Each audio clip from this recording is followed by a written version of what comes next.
Losers fall, reflexes sharp, minds enthrall.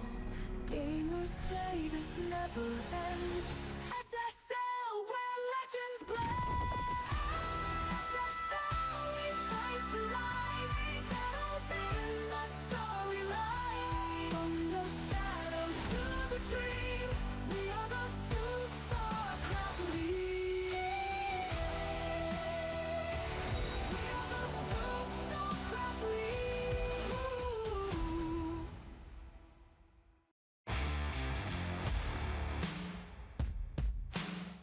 고맙게도 올라와 준 사람이 있어가지고 여기 입장할 때부터 그냥 같이 앉았으면 되긴 하는데 얘기는 좀 해봐야 되니까. 맞아요. 네, 민철아, 형 연습 많이 해 요즘에. 테란이잖아, 한 방 있잖아. 기대돼요. 한번 잘못 가서 물리게 되면은 여기 제대로 묻는 거예요. 그렇습니다. 김성대 선수 통풍 걸렸어요. 나서. 신경의 변화를 저도 하고 싶거든요. 할 수가 없어요. 죄송한데 이쯤 되면 그냥 뽑힐게요. 네, 마음이 아프네요. 네. 그냥 가야죠. 오픈런합니다. 와, 예. 영원히 헤어지지 않습니다. 너무 오랜만에 올라와서 많은 분들이 응원 올만한 그런 조를 만들겠습니다. 오랜만에 올라왔잖아요. 마지막에 제 권한을 하나 드릴게요. 오. 진짜 약속이에요? 여기에 그 제동이 형만 안 들어오면 되거든요. 예, 그러면 드릴게요. 와. 우승자의 권한까지. 야야야, 아니 이러면 연보성 역시 우승이죠. 다르네. 다르긴 네. 다르네. 오케이, 알겠습니다. 와, 이제 그의 시간이 돌아왔습니다. 자, A조 오고 싶으신 분 거수 부탁드립니다. 제가 아마 제일 선택지가 베스트일 거예요 지금 상황에서. 제동이 형 자꾸 어필하시는데 자꾸 그러시면은 이재우도로 보내겠습니다. 알겠습니다. 두 명 중에 한 명을 고민할 것 같은데 태경이 형 못 이깁니다. 아셔야 돼요. 태태전 하시는 게 낫습니다. 요즘 품은 김태경 씨가 많이 못하지 않나? 그래서 뽑아주세요. 알겠습니다. 어차피 당신도 이길 만한 사람이에요, 저도. 이야, A 그룹의 그룹 A죠. 들어올 선수 누가 될지. 김태경. 오. 유염진. 저렇게 발걸음이 가볍게 하이파이브를 합니다. JD는 뽑으면은 민철이가 권한 안 줄 것 같아서. 자, 지명권은 이제 유영진 선수 쪽으로 가는데. 빨간색 테라는 안 뽑을 거고 현재도 안 뽑을 거예요. 두 명 중에 한 명을 뽑을 건데 영진이가 제가 생각에는 저를 뽑을 것 같거든요. 네. 그러니까 이제 저를 먼저 뽑았으면 원래 제가 갈 자리였는데 저기가 우선이가 왜 그런지 모르겠고 지금이라도 좀 거기에 넣어줬으면 좋겠네요. 마음대로 뽑았다가 절 보낼 수도 있으니까 고민이 되네요. 오, 양손에 들었어요. 네, 여기서 김태경, 저울질. 이재동. 와, 이재동. 제동이 형이랑 아직 한 판도 안 해봐가지고 대회에서 일단 앉긴 했는데 딴 데 갈 것 같아가지고. 이렇게 해서 그룹 D조까지 모든 선택이 지금 마무리가 됐고. 제조가 일단 마지막에 마음에 안 들기 때문에 제동이 형만 옮겨지면 누가 와도 상관이 없거든요. 권한을 오성 형한테 넘겨주겠습니다. 어느 쪽으로 가고 싶으세요? 이제 저한테 왔습니다. 말씀해 보세요. C조가 괜찮을 것 같은데 아니면 뭐 B조? 오. A조 오고 싶으신 분 또 있나요? 혹시? 그 4명 중에, 윤종 씨, 뭐 윤종 씨, 뭐 아까 A조. 짜고 보니까 저 2조 너무 좋은 거 같아요. 만들고 보니까 제가 추천해 드릴게요. 네, 누구요? 진짜 오랜만에 오랜만에 누구? 이재동 대 김태경 보고 싶어. 그리고 민철이 형 딱 영재 가면은 3태랑 연습하면 되고 민철이 형도 좋고. 우승자의 지명권 행사 바로 진행하겠습니다. 이재동이 갑니다. 이렇게 바뀌었어요. 예. 사실 레이저를 되게 싫어해요. 올라간 적이 없어서 여기서 그래도 한번 뚫어내 보겠습니다. 정말 가족 사진 찍는 것처럼 서로 웃을 수 있는 좋은 것 같아요. A조는 준비 잘해서 좋은 연기할 수 있도록 하겠습니다. 예.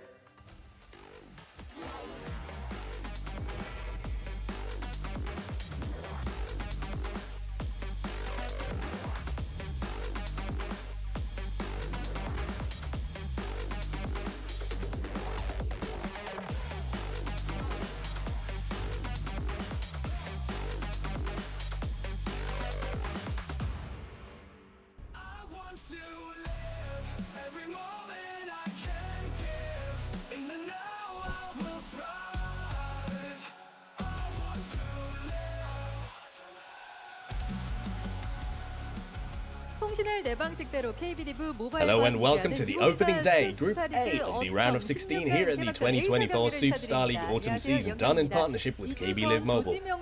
2 weeks ago, when we held the group selection ceremony, all the round of 16 groups were set in stone as you're now waiting for the start of Group A, featuring two-time back-to-back ASL champion and 3 Terran contenders getting ready to go up against the unbreakable iron wall that is Soulkey.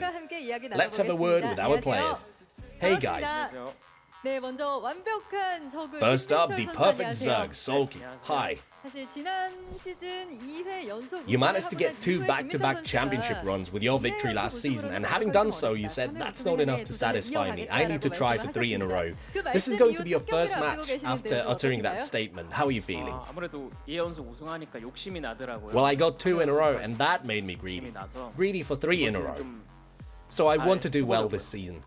욕심을 부려도 될 만큼 여전히 You're hungry for more, and it's showing as you've managed to stay in great competitive shape, so much so that during the group selection, you said, as long as it's not Jaedong, I'm fine with anyone coming to my group, but I get the feeling you might be more than happy with how the group actually turned out. I got practicing and I'm starting to wonder if I really built the group well. I should have pulled some Protoss in instead. It's been tough against Terran, but still having 3 Terran, it made practice easier. Seems you had no trouble practicing then. Let's now turn to Soulkey's direct pick, C. You're getting ready for the round of 16 for the first time in roughly 6 years. Now, I just asked you if you were nervous before the round of 24 or if you're nervous here before the round of 16, and you said you felt more anxious before the round of 24, right? Right. Not nervous ahead of the round of 16 then? Well, I'm ever so slightly on edge, but I made the group selection, I achieved my goal. Now I'm going into today without any regrets, without anything to be ashamed of. It felt as if you were the leading character all throughout the group selection ceremony this season, so much so you're also the champion's delegate in enacting his privilege. And you're in a group you said you can take a picture with as if this was a family picture. I wonder if you're in as high spirits about your group now that you've practiced some? You know, we recorded some content with the guys, we played some League, and they play really well, JYJ and Rush. I think it'll be tough. But I prepared well, and I'll do my best regardless. Things will be difficult, but you have come well prepared. That speaks volumes. Let's talk to Rush as well. I went into it without expectations, but the group is very satisfactory, is what you said. Any change of heart in that regard? In comparison with the other groups, this one seems to be easier to advance out of, as long as I prepare well. In the round of 24, despite that, according to yourself, you couldn't show everything you had prepared. You advanced in first place. Oh, this is sad. I had so much to show, you said. Do you think you'll be able to show all you've got today? I think I'll play a lot of games today. I've made it out of the round of 16 having to go all the way in the past. I'll probably get to show what I have. Okay, and now, ending up in Group A much to his regret with a tearful look on his face even. JYJ, hi. As you were the last player to get swapped, you are once again ending up in Group A, but you clearly seemed resolved to make it through today. Would you say so? It's not like I could have ended up with a better group than this, it's just that I don't remember ever making it out of Group A, and that's what had me scared. You're saying the group is satisfactory all in all. Who's the swing variable? Who are you keeping your eye on today? I lost to C not long ago, makes me a bit afraid. I'd rather avoid him. JYJ wants to avoid C as he shakes his head. Let's dive a bit deeper into the storylines we have unfolding here. C, you managed to take down a Zerg in action twice, at that, in the round of 24. But I bet you can feel Soulkey gives off a different Zerg vibe than Action. Online, Action is better than Soulkey, you know? Oh, is that so? Soulkey, is that so? Well, I have a feeling that maybe, if I play like I did against Action, then I have a shot. C says he played online and he feels Action is superior to Soulkey. What do you have to say to that? Yeah, I played a bunch online as well, and I figured I don't need to practice. I've got the first game in the bag, I don't even need to practice for it, is what I think. There's nothing about C that could throw you off then. Well, what can I say? Alright, seeing how confident both Soulkey and C feel against each other, the first match is sure to be an interesting one. Now, Soulkey and JYJ, you two also have an interesting history between the two of you, as JYJ beat Soulkey in a full series in the round of 8 in season 15, whenever he went on to win the whole championship, and then likewise, Soulkey beat JYJ in a full series in the round of 8 in season 16, whenever he won his championship. Seeing how both series went the distance and the winner then went on to take the whole tournament, those victories must mean a lot. You're both 5-5 head-to-head. If you guys happen to meet today, surely we'd be in for a beautiful display. Are you looking forward to that? I personally consider JYJ quite a demanding Terran, but out of the remaining Terrans in the group selection, he felt like the one I have an upper hand against, so I picked him. If we meet today, then I'll win again and go on to take the championship. JYJ, you likewise have defeated Soulkey quite far in the tournament in the past. Did you feel any different when you were preparing for a potential match against Soulkey today? I think if we do meet, then there's a good chance it'll be in the winners match. I do want to play him actually, but the first match is what's important. I'm not thinking about anything else right now. JYJ says he wants to go on to play Soulkey. Seems very adamant in this. Now Rush, you also have been beaten by Soulkey in a full series in the past, 2 seasons ago in the round of 4 to be precise. But I bet you have your sights set on the round of 8 today as well. You remember Soulkey won that season, right? Right. I unfortunately lost 3-4 back then. So today, whatever comes, I want to win the first game, play Soulkey, and get my revenge. Hang on. It seems to me everyone is convinced Soulkey is going to end up in the winners match today. Boulder Dash, who do they think I am? This is making me so hungry to beat Soulkey right now. Come on, guys. Which one of them is getting under your skin so? In any case, it's Soulkey. I'll teach him a lesson. I can't wait to see who he ends up putting down today. Let's close things out with some final remarks from all 4. Rush? I put in a lot of practice over the last 2 days, and we have a lot of people from our StarCraft Academy coming down to the studio. I'll win and move on through. Good. Soulkey, I'll win and advance today for sure. Looking forward to it. See? It's like the final day. It's Monday, we have 3 Terrans and still so many people showing up. I'll show some entertaining games today. Alright, JYJ, I'll see you for the winners interview. Can't wait. And that does it for our chat with the 4 players ahead of Group A. You're watching Group A of the round of 16 of KB Live Mobile 2024 SOOP StarLeague Autumn.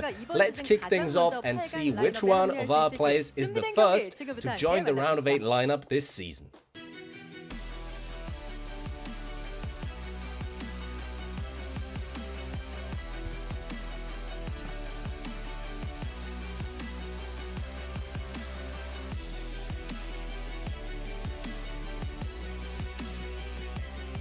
What is up, everybody? Welcome back to the SSL, formerly known as the ASL. We had a long break. It was Korean Thanksgiving. And, of course, we had the group selections just before that.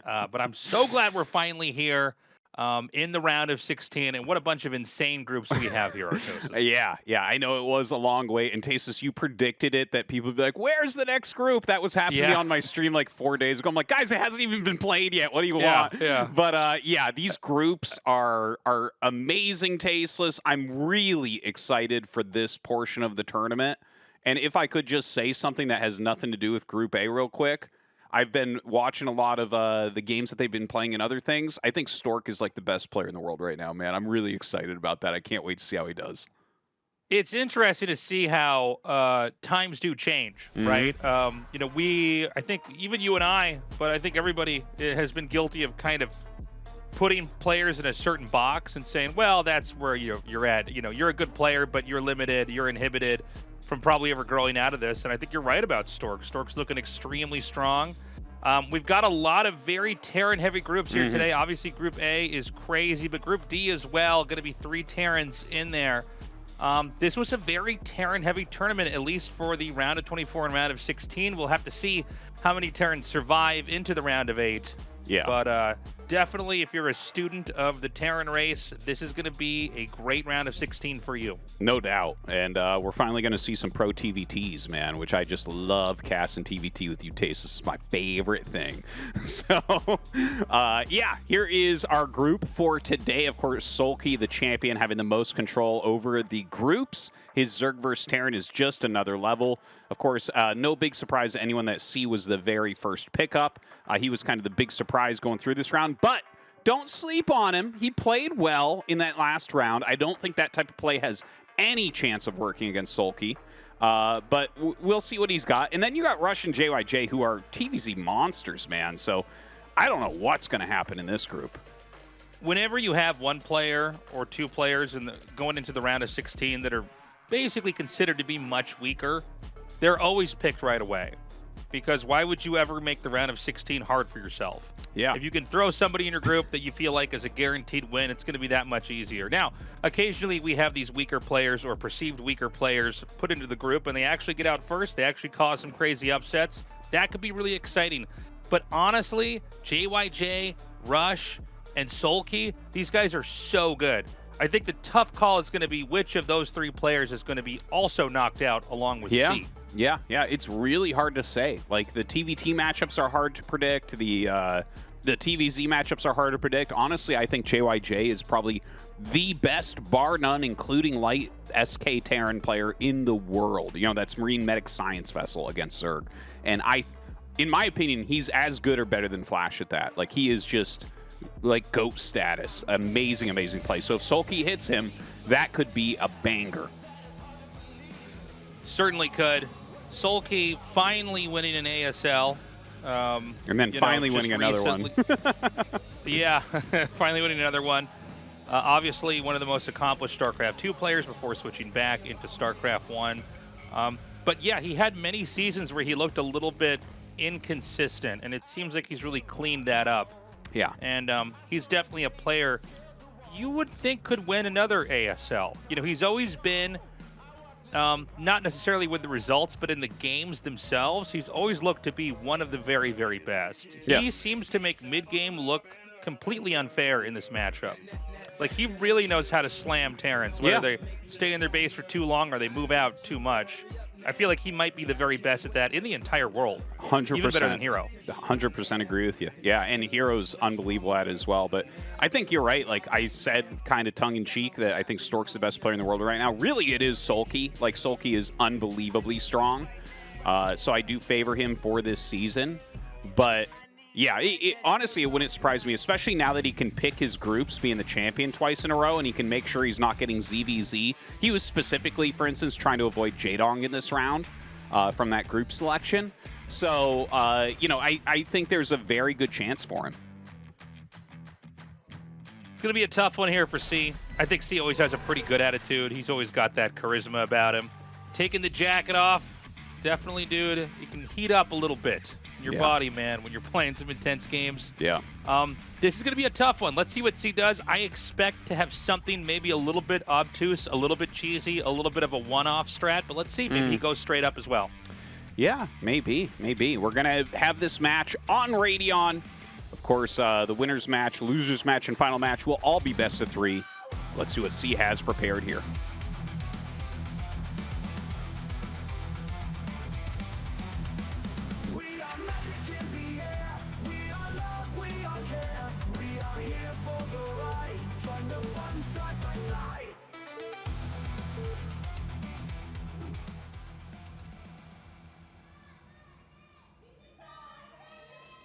Okay, in the top right is Soulkey. Bottom left is C in this best of 1. Keep in mind that, you know, when you're the only player of that race in a group like this, it's a very different situation to be in. I would say whatever the optimal types of play that Soulkey has here, whatever the strongest strategies are, maybe the most unexpected moves he could make, he's not going to show here, because there are 2 other strong Terran players in the group. And so in some ways, it's almost better to throw out like a red herring of a strategy that you think you can win with, and then move on from there so that your opponents really can't farm out any good information. Yeah, I think in a best of one against C, the level difference between C and Soulkey is so high that he should just try to absorb here. Just absorb whatever the hell he's going to do. And then, like you said, you know, use your really good strats in that winner's match if you make it there, right? Because Rush and JYJ are both players the caliber that can absolutely take down Soulkey. So cross spawns in this position here. It's going to be a depot on the low ground, signaling that we're going to have an expand. Although there are some weird builds you do where you don't have to take a base, but it looks like you are. But I would expect C is just going to take a base here. Yeah. It would be kind of weird to try any sort of like one base techish type play. I don't think that's his strong suit. That's more of like a royal type thing that we might see, or maybe even JYJ. But yeah, see, I'm sure he has like a special plan here. I would be pretty surprised if he just does something like a +1 opener, right? Like if he expands and goes fast +1 eBay, like that would be the most unexpected thing for me that he could do. Yeah, and that's because that's kind of the core gameplay style that we see all the time in the matchup. And you would just imagine that Soulkey's probably better at beating that than anybody in the whole world. So why would you make this best of one the hardest possible game ever for yourself? But I'm not sure what other sneaky things C could really come up with here. Keep in mind, the way this wall-in is set up, I don't believe the drone can see over to if there's a command center or not over there. So this is a situation where it might look like, oh, you're trying to be pretty clever here and trick me, when in fact C is going to just fast expand. Yeah, unsure if he can get that vision up or not. I actually haven't seen that wall in that position. It's kind of a funny wall because that is a hole that Zerglings can get through, but still, you know, it's a solid wall overall. It looks like the barracks is tight on the right side, so looks pretty solid. Looks like a smart move there from C. And a lot of times Terran players actually like to have one hole in the wall as well. Like there's something about Zergling tight walls which is nice, but you can never. It's like you have to stop Marine production to move out in pressure, which is annoying, right? So I actually kind of like this for this position. Well, this may prompt Soulkey to assume that this is cheesy when it's not, like we were saying. I mean, keep in mind in cross spawns, the Overlord can't really scout the gas. So maybe there's a chance that Soulkey makes some, very small adjustments in his play, thinking it's going to be some kind of tech. And basically the build order we said would be unlikely for C to go for. From Soulkey's perspective, there is a bit of ambiguity. The Overlord's going to come over and check the expansion at the natural, so I guess he will see the command center and then be able to confirm that. I just realized that on the minimap. Yeah, so Soulkey knows that nothing too crazy is going on right now, at least. It looks like it's 2 Barracks Academy, but that could be a factory. Not entirely sure here from C. The factory would make more sense to me because 2 Barracks Academy would be like the most tame build that you could ever do. Okay, it is a factory. That does make some more sense. So he's actually walked across the map with 4 Marines. This is actually huge right now, Tastosis. There's like nothing here. There's only 2 Lings. C is actually gaining a huge advantage right now. Yeah, he's going to kill off at least 2 drones. He's going to run behind the minerals because it's better off to be positioned in an uncomfortable spot where it's hard to be retaken. And there's going to be mech play here after this. Yeah, it certainly is. Now, which mech play will it be? We saw some mech play from him against Action in his previous group. And he was even saying he doesn't think that's a good build for a 4-player map. So we'll see if he ends up going for it still. Here, he's killed 2 drones. He's denied a bunch of mining time. That 4 Marine move out, absolutely fantastic. 100% he's in the lead right now. It's just we normally don't see on a big map like this a straight mech opener doing very much. Yeah. But, I guess, again, kind of a novel take on the matchup right now is probably what C's going to need. I mean, the fact that the Marine push-out worked and did quite a bit of damage is huge. And don't be confused, guys. The fact that only 2 drones were killed for 4 Marines, it's a pretty big deal. Forcing the drones to stop mining at all is massive. Terran is pretty much constantly producing SCVs here. Oh, man, he might lose the Vulture here. Yeah, it looks like it. Not going to get the scout off that he was looking for. This wasn't really for damage so much, but more for scouting. So that's a great catch there from Soulkey. Like, he just wasn't looking for that. So the Vulture got a bit too close. So now the Spire is done. Uh-oh. This is not good. Hopefully he has a couple Goliaths about to pop out. Goliaths actually shred Zerglings really, really well. So I don't think that this will probably be game-ending, but slowing the turrets down really stacks up damage. Look at that. He kills like 3 SCVs as well and runs away with the Lings. I love it. Yeah, that was pretty scary. Mutalisks are going to be out now.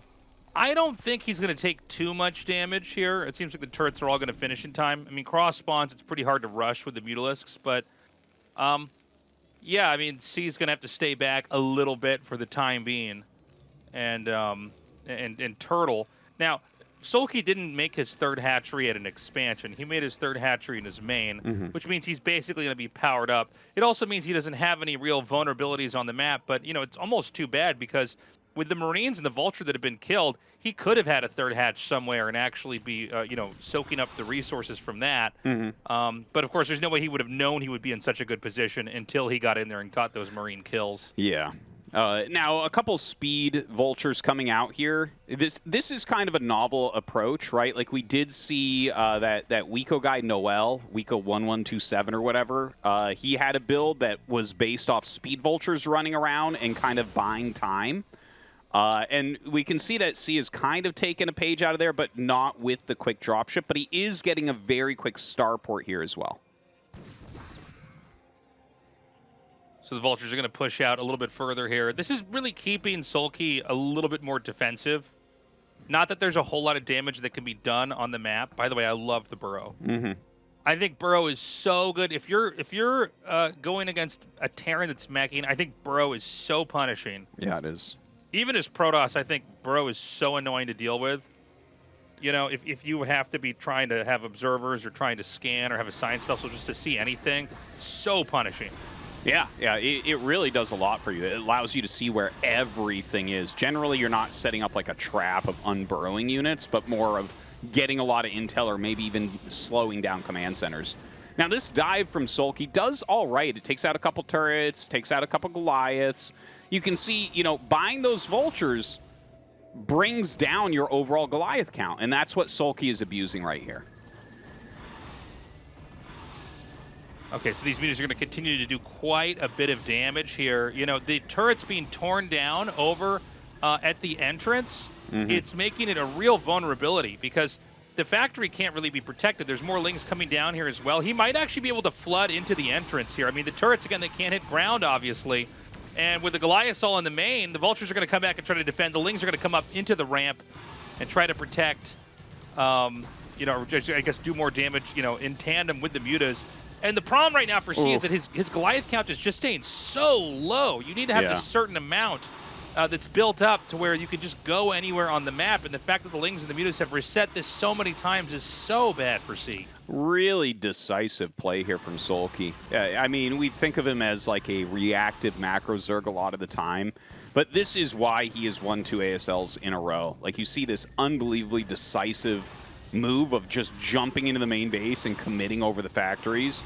Really, really well done. And C just can't get his legs under him. Like, he's got like a radiate and he's making vessels and stuff, but he's got no units. He's just on his back foot taking damage this whole time. But Soulkey's only on 2 base, so if there is a stabilization, maybe C can come back. Yeah, I don't know that he can come back. It just seems like there's not quite enough defense. The Mutas are just continuing to stack in here. Again, the factories are going to have to be lifted if he's going to be able to produce anything else out here. Getting on top of Terran infrastructure is usually a sign that the game's about to end. He's even going to go for the vessel. He's going to get the kill on that, so no irradiate, no real solutions offered here from C, who's basically lost complete and total control of his main. As the Goliaths pop out, the Mutas kill them off one by one. GG is called, and Soulkey is victorious in that first best of one. Yeah. You know what? A lot of Zergs would have like tried to take another base really quickly. Maybe the Vultures could have gotten some damage, kept him out on the map. Suddenly he has a Radiate and Goliaths. The Mutas aren't as valuable anymore. He's getting great upgrades, right? C's plan wasn't too bad. It's just Soulkey is the best in the world right now, and you can really see that reflected on how he played that. He stayed on 2 base. And he was like pretty high economy, and he just killed him. It wasn't even really all in from him, right? No, not at all. Yeah. I mean, he basically just saw that the vulture was killed, and he knew in that situation, okay, you went for one vulture. I already killed 4 of your Marines. I bet there's an opening here. He remembers the shape of the wall in and thinks, yeah, I can get Lings through there, and does the punish, and then here we are. Yeah, and those Lings running in right there slowed the Goliaths from coming up and helping the 2 turrets and 2 Goliaths on the high ground as well, which is super, super painful. Like, he just barely didn't have enough to send this home. If those Goliaths had been standing on high ground, Soulkey wouldn't have been able to do this. If there was a 3rd turret, I actually think Soulkey probably would have turned around there. But he just found little kinks in the armor and punished him. Impressive showing here from Soulkey to start things off. I think C had a pretty good strategy, though. I like the build order. I like the idea. Honestly, from start to finish, it was pretty cool. It's just, you know, Soulkey found one weakness, one exploit, and took full advantage of that. And that's, you know, why this guy is so completely and totally terrifying. Yeah. Yeah, I mean, we're going to see definitely better TVZs to come here, as Soulkey, no matter who wins on the other side of this group, is going to be a Terran player he'll have to face off against. That's right. I think we're going to go to a quick commercial break here. When we come back, our first Terran versus Terran of the night.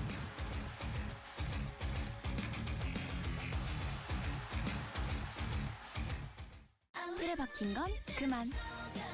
구속은 사양할게. 부담 없는 게 좋아. 통신을 내 방식대로. Live my life. Live M.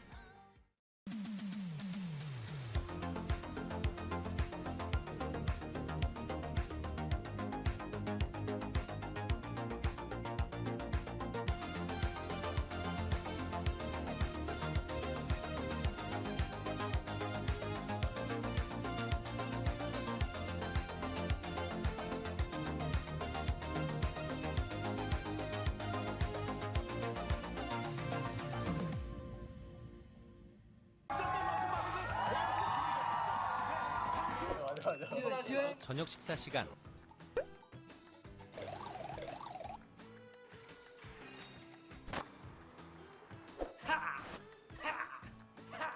아, 다 튀었네. 졸라 안 깎여. 늘 먹던 호텔 스타일 맛이에요.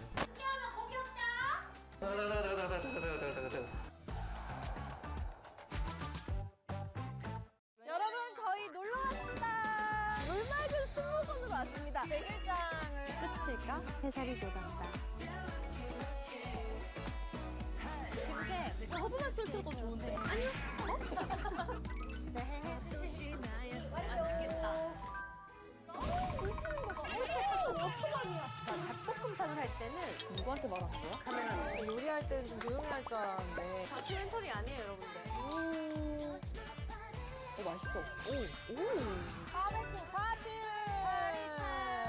진짜 맛있겠죠? 맛있나요? 양념이 생각나네. 아, 이제 약간 뭔가 마지막 촬영이라는 느낌이 난다. 이렇게 스태프들과 같이 먹으니까. 읽을게요. 내가 몇 년 사이 힘든 일 있을 때마다 언니가 항상 있었던 거 알아? 뭔가 찡한데? 고래같이 깊은 큰 마음을 가지고 있는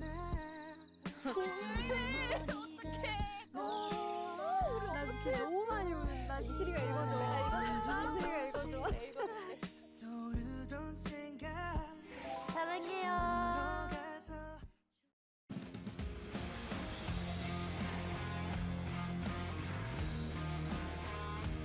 Welcome back, everybody. It is TVT time. All right. We're going to have Rush versus JYJ. This is going to be a really good match. I am super excited. For sure. For sure. They are 2 of, like, out of all the newer-ish guys that have risen up, these are the 2 strongest, I would say. And I know people will be like, but Royal won and ASL. Honestly, I think that Rush, like, if you watch like every game, every Terran plays, most people would agree Light looks the best. But when you look at ASL overall, the strength and diversity of the plays that Rush does, the fields he gets through, the games he puts out against the other top players in the world, for my money, he's actually the best there is right now.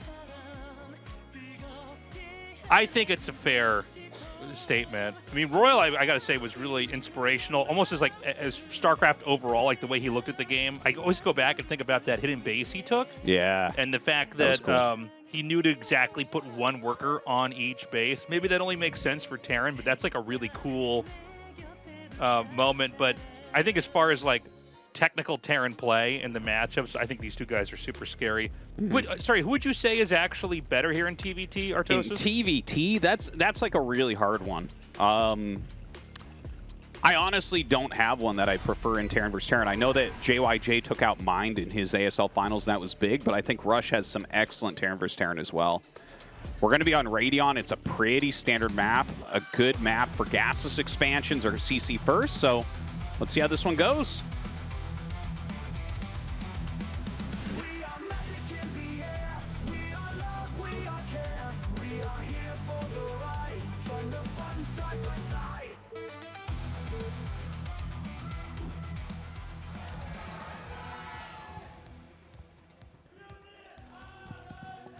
All right, guys, we've got Rush here in the bottom left, JYJ on the bottom right.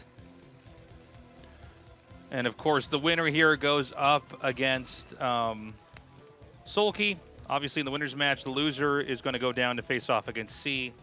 As we said before, C is looking just a little bit weaker. I mean, this is a pretty top-heavy group, to be totally honest. All these guys are like guaranteed your standard round of 8 in almost any ASL. So again, it's a pretty stacked, crazy group. But as far as TVTs go, I don't think we can ask for a better one than these two. No, it should be a really good one. You know, when I think about them and some of their strengths, like I think JYJ is a little bit better at optimizations, whereas Rush is maybe a bit more tactical, would be a good way to put it. Right? And that the thing is, I like the tactical player in a lot of ways, but the optimizing player sometimes can run away with the game in the early game, right? Like, let's say that it's like a vulture versus vulture type of game, which happens quite often in this matchup. Someone like JYJ may be able to eke out 2 more vultures or something because he has a super duper optimized build ready for it.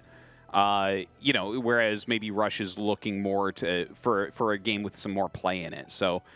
And it's not that Rush is bad at those type of things. I just know that JYJ is like really super on top of those types of things.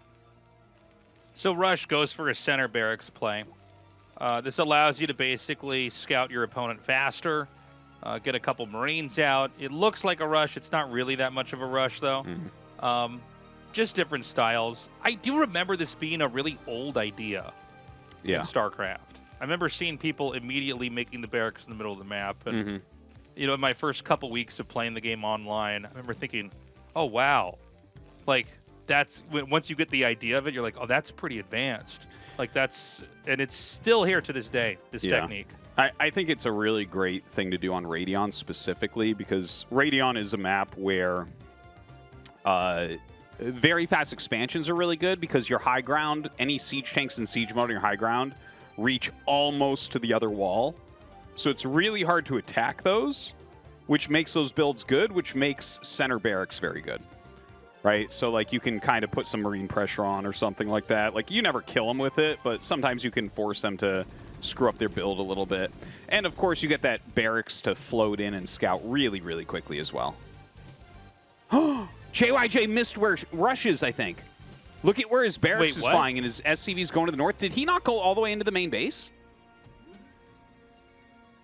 Oh, man, that happened so fast. I think I might have missed it. Yeah, no, I definitely missed it. I'd be very surprised, like, if he poked up the ramp and didn't go far enough to see.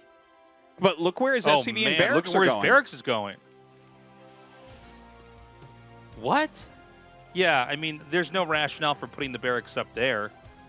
No, there's just no reason you would ever do that. So I think JYJ has already kind of screwed this game up a bit. And look at this. Rush dives in, way out micros JYJ there. He does have enough SCVs that he'll be okay.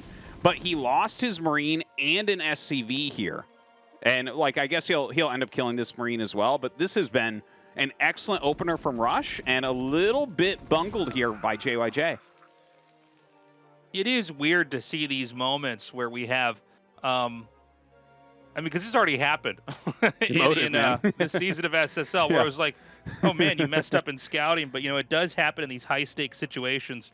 And one of the reasons why it happens is because speed is such an important thing in this game. Speed can be utilized in StarCraft more than it can be in really any other game. And so what happens is that because you're moving so quickly and trying to be so efficient and eke out as much value out of every decision you make, that occasionally what happens is that you make a small miscalculation and then completely misidentify the type of game that you're in. Now, a second factory coming up for JYJ. We saw a starport for Russia as well as an add-on, so he's playing ultra greedy. If he can get a siege tank out, that's going to be amazing. Whereas if JYJ, I was going to say, if he just attacks right now with 3 to 4 vultures, he might get a huge lead off of this. This is a real possibility.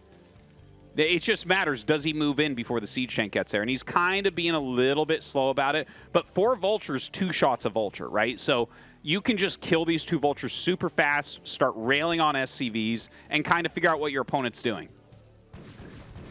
Okay, JY's going to come in right now. He snipes the first SCV. 3 vulture shots can kill an SCV in 1 round of firing. He's going to come in now and take out those next next vulture along with some more SCVs. Really nice engage here from JYJ. That was really good. And now Rush has a Wraith against a JYJ who doesn't have an armory, right? This is not that common a build to see, like, the center racks into 2 vultures, you've lost all your marines, but you're still going to go tank really quick, and a Wraith, because that vulture attack can happen. So he is caught off guard a little bit. We see the armory down here being made, and the armory is being made in such a location that if the SCV dances incorrectly for JYJ, he'll have a hard time repairing it, and the Wraith can actually get multiple kills. Like, look at that. Yeah, it's funny. A Wraith, it does not kill SCVs quickly. Unfortunately, because of the RNG of where the SCV is positioned here, he's not able, well, you know, he kind of slides out, but it moves right back in, and so it's going to be killed off as well. How many SCVs do you need to repair versus a Wraith? Is can it be 1-to-1? Can 2 SCVs repair each other and basically mute the damage of a Wraith? Yeah, I think it's right around there. I actually haven't measured the exact repair because the SCV will dance away and you'll miss repairs, right? So what you do is you put 2 on to repair, because 2 definitely does it if you micro well. But you can see here, look at how many kills he's getting. All those SCVs he lost to the vultures, he's made up for it, and then some. Yeah, this is just continuing to stack up. SCVs are slowly being picked off here. The Goliath is going to come in.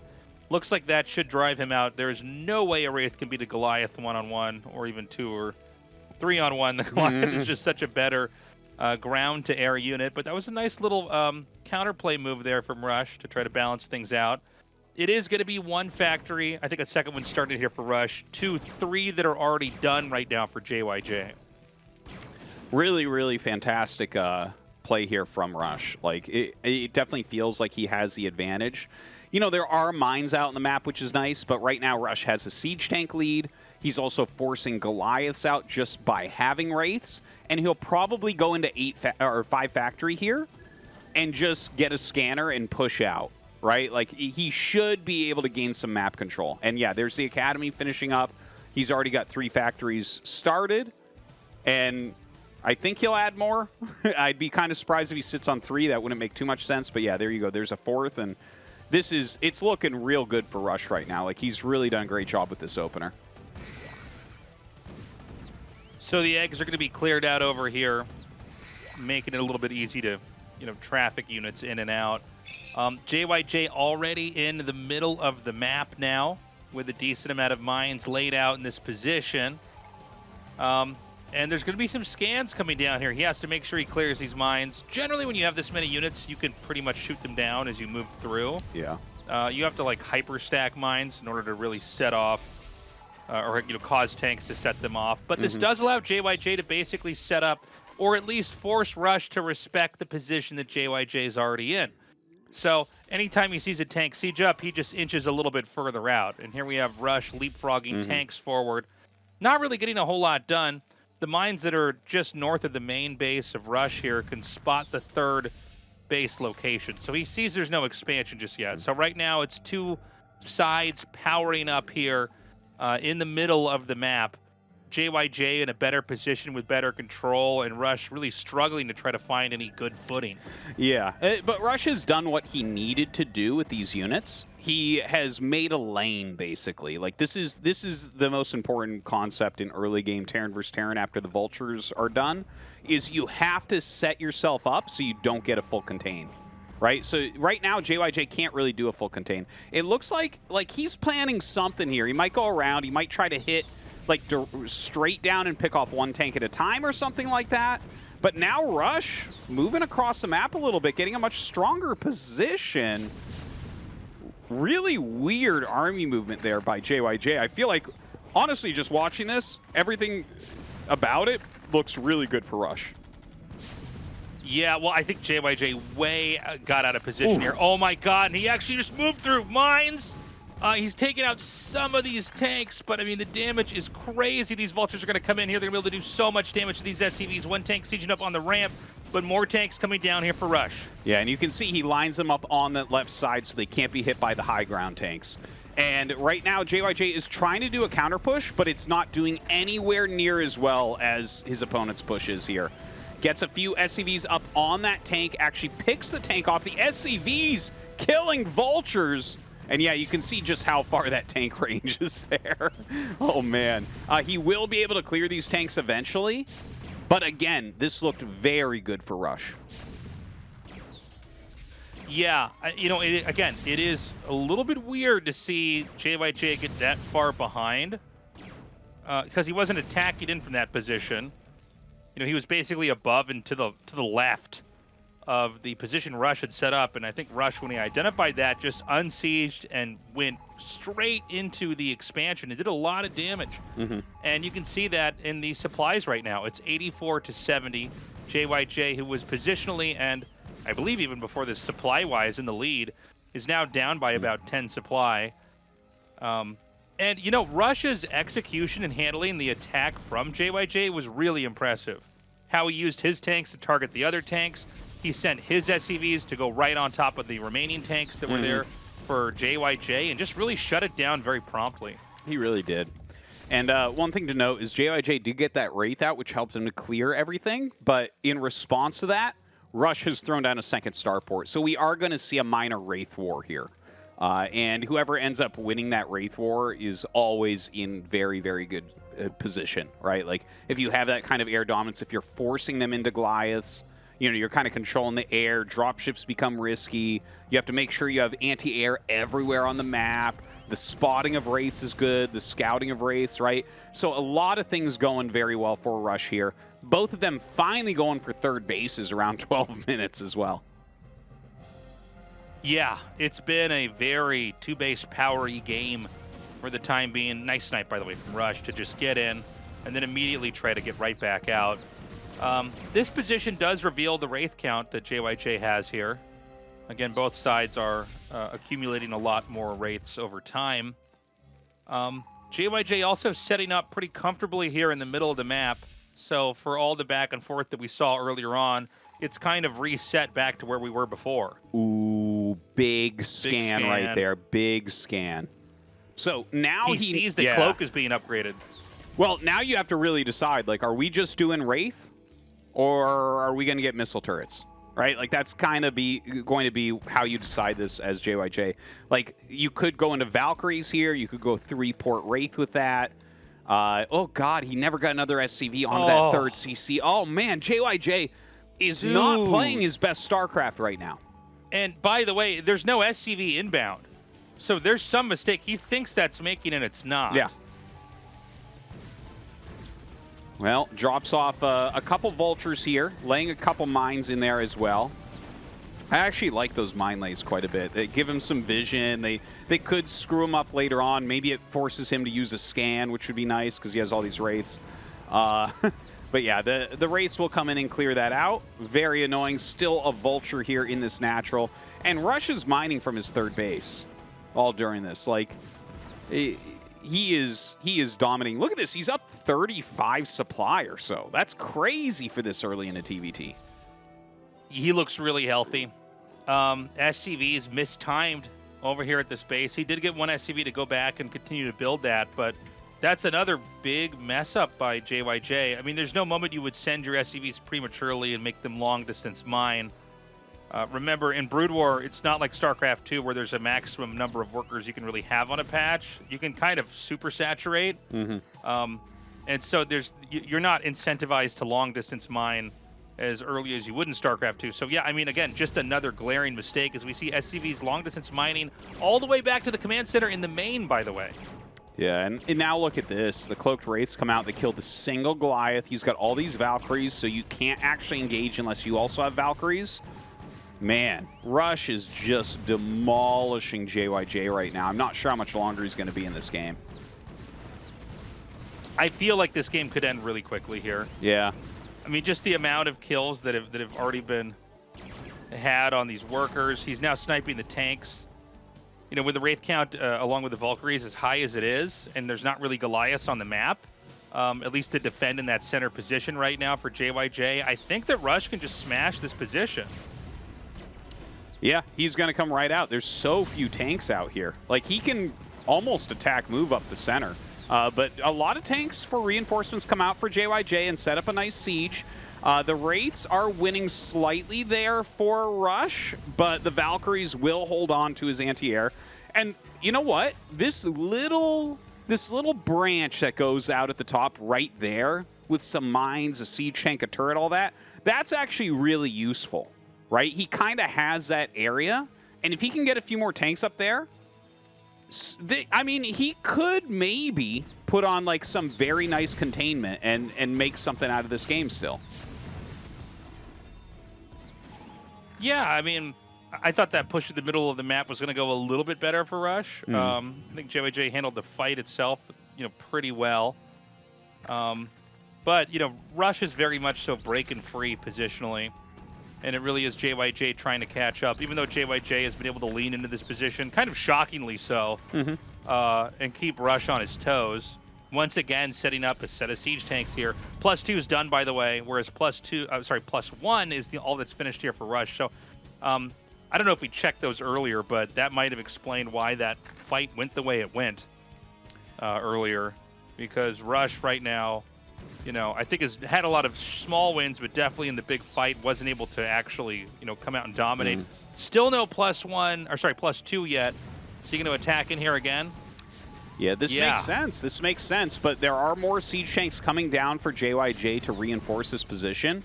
But JYJ's containment, he's like really trying to get that big containment up, but it's just too long right now. So you see Rush pushing through partially at least, but JYJ kind of keeps the arc alive. And he's got +2. Dude! Yeah. JYJ is doing a great job. This is actually, like, I've you know, I don't know, happily or unhappily played some pro gamer Terrans on this map, and this is what they do. They do this arc that JYJ is doing, where they just kind of like arc over you and kind of contain you, and then eventually he'll just go clear these bases. Like, look at this, sends 3 vultures into his 4th base. Like, okay, you can defend that technically, but now I'm going to reinforce, like get that containment up more, and the player with the big containment on has all the options. You know, they get to decide, like, okay, this is where I'm going to attack. You know, this is where I'm going to expand, because the player that's contained, it's like it becomes very predictable. Are you going to bust or are you going to use dropships? Can you help me understand? How is it possible that there's no +2 yet for Rush? I mean, I can see our observers constantly checking. I mean, aren't we past the point where that should be here? Yes, we are 100% past that point. I think he just, maybe he forgot it or something, because he has a science vessel on and everything. JYJ definitely optimized for it. It might have had to do because he added 2 starports so quickly and he didn't have his factories yet. I think he didn't go for +2 until he had his factories up. So it was like lots of gas expenditure on Wraiths, and then lots of gas expenditure getting up to 7 or 8 factories, and then into +2. Whereas JYJ, you know, he fell behind there a little bit, but you can see that paying off with this unbelievably strong +2. Yeah. It's one thing to see someone have +2 and the other player have +1, and you think, okay, there's this incredible moment where someone has a huge advantage over the other, but this has gone on for minutes and minutes and minutes. Yeah. I mean, eventually +3 is going to finish for JYJ. Yeah. Okay, like, Well, he did Again, finally kinda- get plus okay, 2. he There it has is. it. Oh, okay. Yeah, the observer's checking what that if it nonstop. never comes, man? Yeah. What if you just forget it forever? Well, that's embarrassing. But right now, JYJ pushing in a little bit right here. He doesn't have to push too far, but he does want to deny 6 o'clock from being taken. He has more of the map right now. Not like in expansions, Rush is taking that kind of top base. But he's got a lot of control through the center. And again, as we start getting up to higher and higher supplies, this is not a battlecruiser map. This is very much like just a ground units and dropship map. So having this much surface area that he's going to be able to kind of choose where to go in, this game is looking better and better for JYJ. Well, the period where I think Rush should have been able to take advantage of all the stuff he did, he wasn't able to do so. He wasn't able to break into those positions, and we saw those mass drop ships earlier. That's going to be a big factor coming up here. We've got the Valkyries here for JYJ just checking up in the top center as he expands into the top right, and this becomes a very split map position. He wants to make sure there's no drops or wraiths or anything like that coming through there. Rush is going to set up for this drop we were talking about earlier, and he might go right into the natural. Yeah. It's funny, in a split map like this, normally TVT, it feels like there's a lot of places to drop. I feel like on this map, there doesn't feel like there are that many. So kind of a low-value target, natural base here is going to be the place he's going to unload all this at.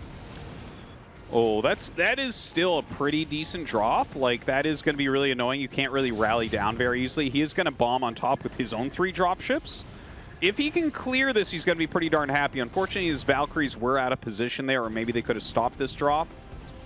And he will end up clearing it. Now it's time for a lot of missile turrets. Like, the thing is, Rush knows he has a little bit less of the map, so here, I feel like if you just start spamming out missile turrets, it becomes a lot harder for him, because it seems like his idea here is more about flying around with dropships and finding damage, as opposed to just bringing his entire army together to break through a position. In this layout, we are going to have even base distribution if things stay the way they look. So the only really vacant spot on the map is 12 o'clock. But Rush doesn't have anything there. It's easily accessible by ground for JYJ. And Rush seems to have some position over at 6 o'clock. We haven't really looked at it that much. I think it's turrets or maybe tanks or something. But a command center there for Rush is going to be an inevitability. But, split map like this, where there is no shared expansion, it can be a little tricky to tell who's really ahead. Both sides can start to mine out at about the same time. It may come down to one final base being dropped and slammed, and maybe 6 o'clock, somehow JYJ can drive Rush away from there and get his own command center there. But this is going to be a game where it's pretty tough to say, assuming that nobody's able to kill the other one off outright. Pretty tough to say who's going to take it.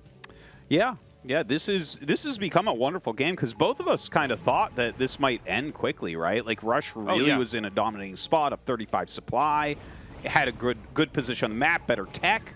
He had everything going for him. But JYJ has really fought back on the back of that nice contain and reinforcing with those siege tanks. And now they're both just about max with +2, tons of bases.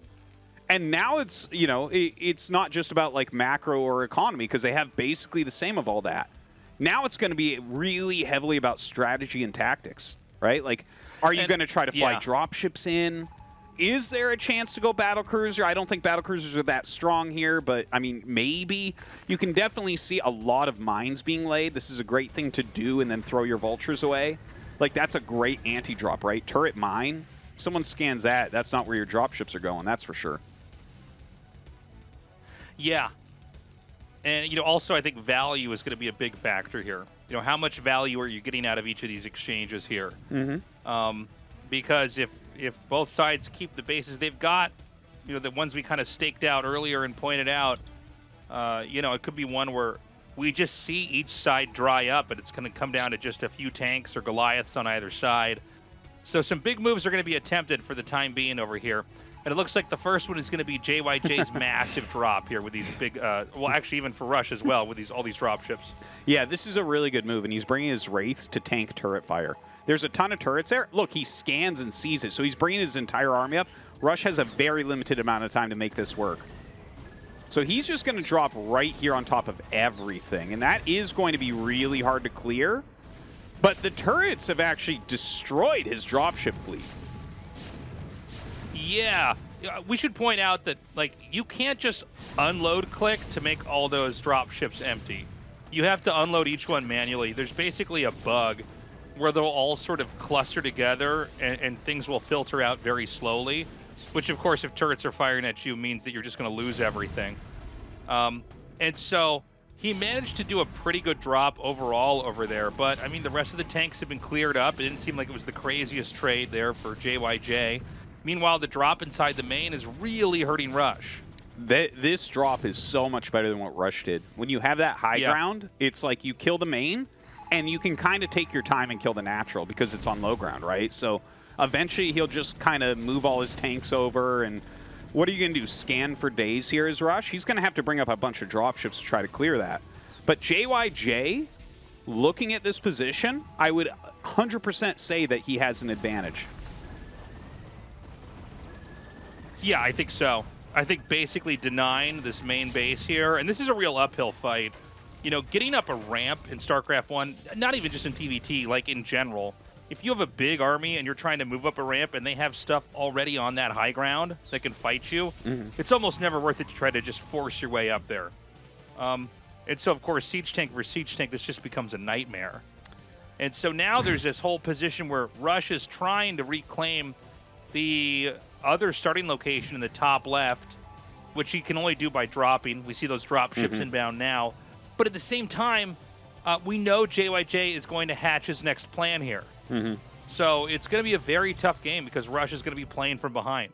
No doubt there are more dropships being made. Oh, that's so funny. Did he put the add-on in the middle of the map? Yeah, yeah. That's actually a smart place because you actually scan looking for the science facility. It's kind of like the cheat code of his scanning cybernetic score to see if Protoss is going carriers.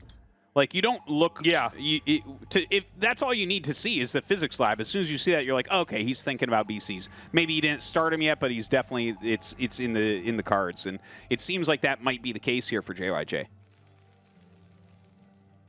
Yeah, it's kind of crazy. That's the first time I've personally seen that technique used, but I really like it. So there's more dropships ready. The top left starting location is not under the control of Rush still. JYJ is still camping out there. He's buying time. JYJ about to fill in the 12 o'clock base with more expansions. This +3 attack has been done for a long time. And it does seem like as time passes, you know, this battlecruiser tech is going to be... Wait, no way. Yeah, this is crazy. This is wild. He's taking such a big risk here. Hey, dude, honestly, like, Flash has talked about this a lot as Terran. You just need to be calm and clean things up. And that's true in Terran versus Terran as well. That's what JYJ did to come back in this game. He was way behind. He just kept cleaning things up and kept trying his hardest, and he's fought back. Rush here is like, I need damage now, which I don't necessarily agree. Like, if he clears top left, the game's even again. Well, he does drop here and kill this, so I mean that's a good move. You can't fault him for that. But now JYJ gets a counterpunch.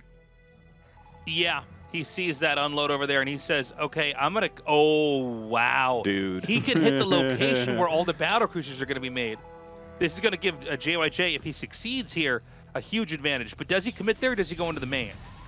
Yeah, he's going for the main. The main is this is how you kill a Terran right here. You drop on those factories, and suddenly Rush. Like, this is terrible. This is going to be hard to clear. He needs to bring all of his dropships back. He's going to lose a lot, for sure. I think he actually can clear this. It's so far behind enemy lines. Like, with all these units he's bringing down, plus his dropships, he should be able to clear it. Now, he needs to hit at the same time as his dropships, though. And here we go. Yeah, he's going to use the D-Matrix tanks to bait out a lot of the shots. He's starting to unload over here. He is going to clean this up. But yeah, this big drop up in the main. Oh my God, he's killed the command center. He actually killed it. It doesn't look like Rush was able to pick it up. Yeah, and now we have some battle cruisers on the way, which actually this is the only thing I kind of disagree with. I feel like if you're this far ahead, there's no reason to go battle cruisers. They slow the game down. keep this aggression on, and that's exactly what we see him doing with his dropships. He's getting in here. He's going to be able to kill another base, perhaps. There are some drops coming up from Rush to try to clear this out as well. Oh, he got the D-Matrix one in there. So he will be able to clear this drop, which is good. And I saw a ton of starports blinking back there for Rush. I wonder if he's going to try to get into battlecruisers from this bad spot. Let's find out. I mean, JYJ leads in so many different metrics right now. Mm-hmm. You know, he's got more bases. He does have that battlecruiser tech. I kind of am on the same page as you are, Tastosis, where I look at that and I go, gosh, that does seem almost like a win more move. I think continuing to drop over and over again might be really the way. I'd almost prefer to see like a drop and you just take 12 and then take 6, you know, again. Yeah. You know, weirdly, JYJ he's kept that center control, but it looks like both 12 and 6, you know, are for now under the control of Rush, although 12's not being mined from. Yeah, yeah. Well, it looks like, I think those are actually SCVs that are being sent in. Yeah. Like, okay. Eventually, late game, you want to actually kill off your own SCVs, because you can go up to like 80 SCVs in this matchup pretty easily because of how good +2 siege tanks and missile turrets are. But like eventually, you actually want to clear that out so you get a higher army supply. It's actually, you know, sometimes the map even gets mined out and you go down to like almost no SCVs at that point. One thing to mention is that Rush has a gigantic bank still, which is kind of crazy because he lost that top left so long ago. But look at this. Rush going to drop into JYJ's base. Oh, my God. Dude, this game is so crazy.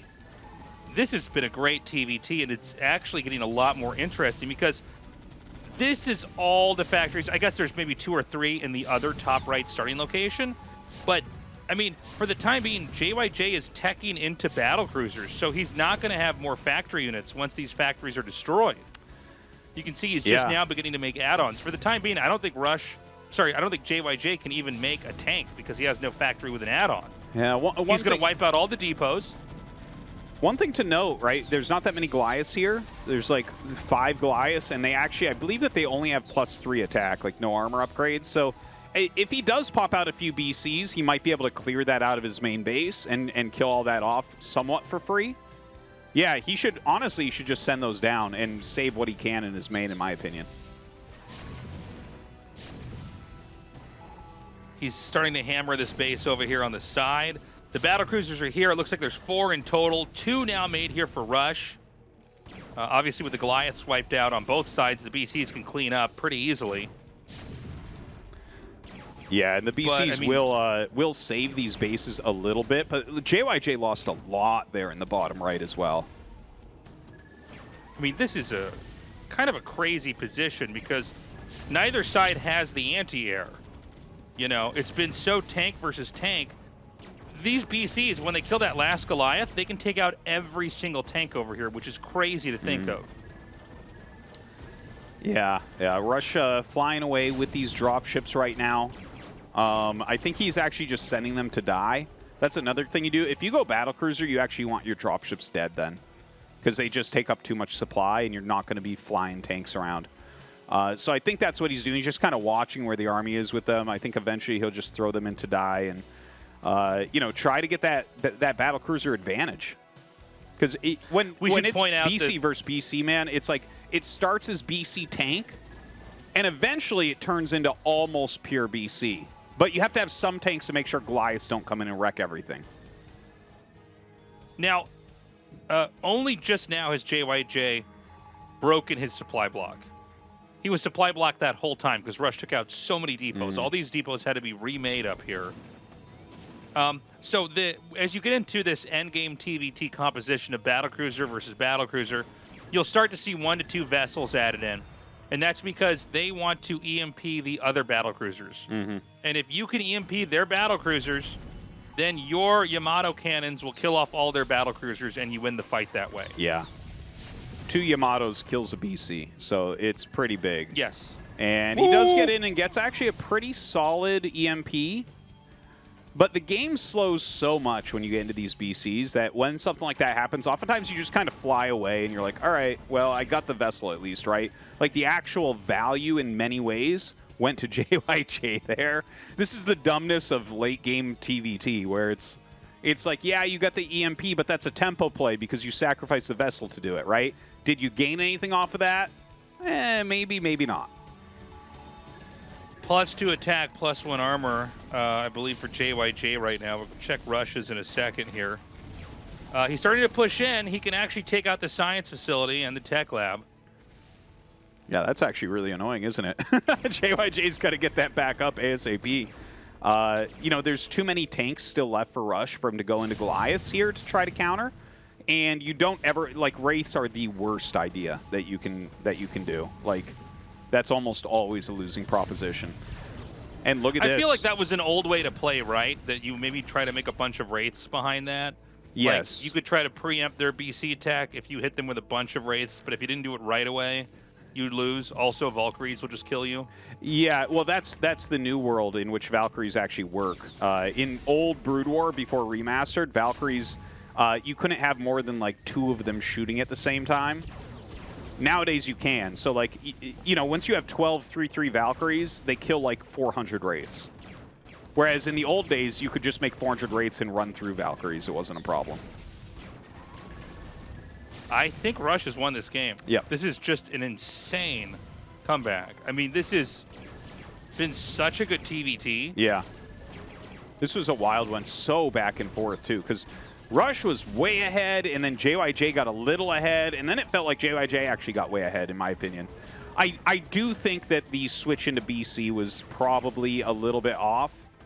Like, the thing is, eventually everything gets so cost efficient that you want to go BC. But when you have the kind of advantage I think JYJ had when top left wasn't mining, I feel like he could have leaned on that a little bit more. I think there was a mistake when he dropped the top left's third base and gave up the position of the top left, and then Rush was able to retake all that. But yeah, an excellently played TVT. A really good one. Really incredible, man. Rush is just so good. I mean, he truly is, you know, the modern Terran that always seems to bring something new. GG, JYJ taps out. That's insane. I mean, I want to say for at least, what, 60 to 70% of that, it looked like Rush was losing. Maybe even a little bit more. Yeah, maybe. Like maybe. he was having to play from behind, make very difficult decisions. Even at one point, let the top left main get dropped. Mm-hmm. And then decided to go hit somewhere else, which we thought kind of looked crazy, but he did it. And, you know, JYJ, who I think on paper looked better, played better, I think made better decisions, was somehow outdone by Rush. Yeah, well, Rush is very good at that kind of tactical play of finding ways to win. That was a great Terran versus Terran, though. What a pleasure that was. I kind of hope Soulkey wins so we can see them play again. But, yeah. I think we're going to jump over to a commercial break here, guys. And when we come back, that winner's match, Soulkey versus Rush in a best-of-3? Yes, please.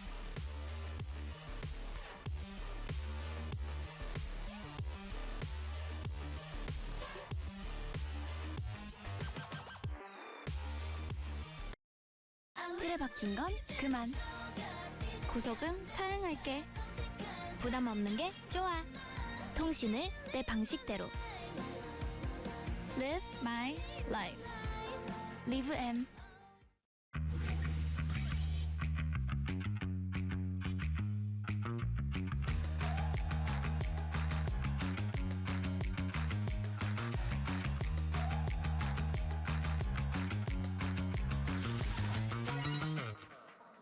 형이 설명해. 아, 너가 해. 이런 데서 또 형 새로운 모습 좀 보여줘라. 맨날 뭐 하기 싫다 이러고. 뭔 새로운 모습이야, 이게. 새로운 모습 좀 보여줘. 가위바위보 해. 가위바위보. 내가 맞출게, 내가 맞출게. 내가 빨리 맞출게. 맞춰봐. 해봐. 설명할게. 그냥 맞출 것 같은데, 나? 아, 근데 맞출 단어를 말해. 그럼 단어를 말해? 내가 입 모양 보고 바로 맞출게요. 안 들려. 아예 안 들린다. 아예 안 들려. 아예 안 들려. 외모 체크. 왜 못생긴? 외모 체크. 못생긴? 뭐? 외모 체크. 해? 너 못 맞춘다고 했잖아. 어? 외모 체크. 외모 체크. 체크. 어? 패스해주세요. 패스하지 마. 나. 김민철. 김범수. 롤.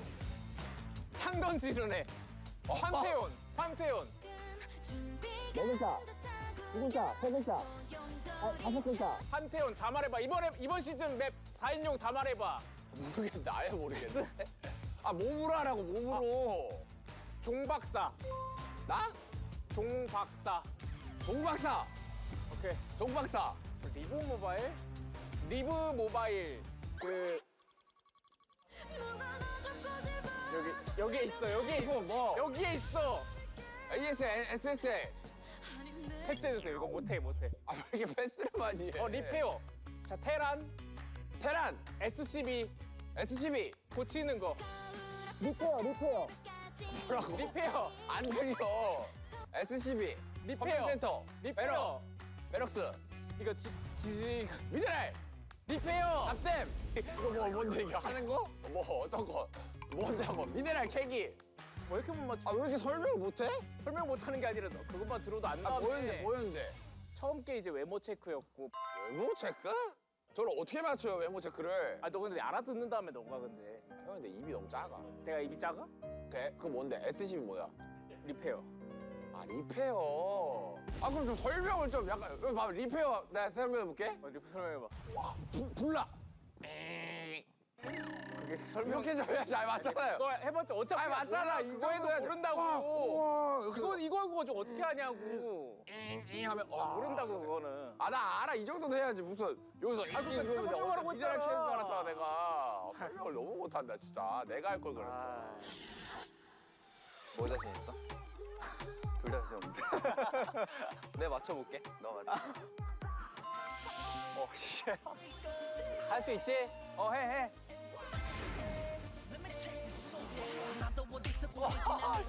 너 밥 먹는 거, 너가 좋아하는 거 밥 먹는 거 먹방. 너가 이것 때문에 컸어. 먹는 거, 나 먹는 거. 너 맨날 먹는 거. 시찬 육다리? 뭐? 돈 거래, 돈. 너 계좌번호. 뭐? 계좌번호. 네가 좋아하는 거. 뭐라? 패스. 그게 뭐야? 그게 뭐야? 그게 뭐예요? 네 누나. 아니 뭐? 뭐라는 거야? 네 누나. 네? 뭐? 네 누나. 네 누나? 아니.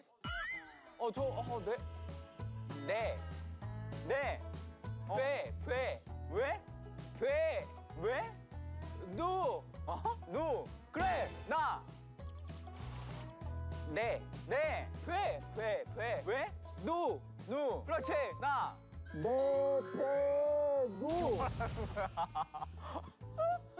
패스.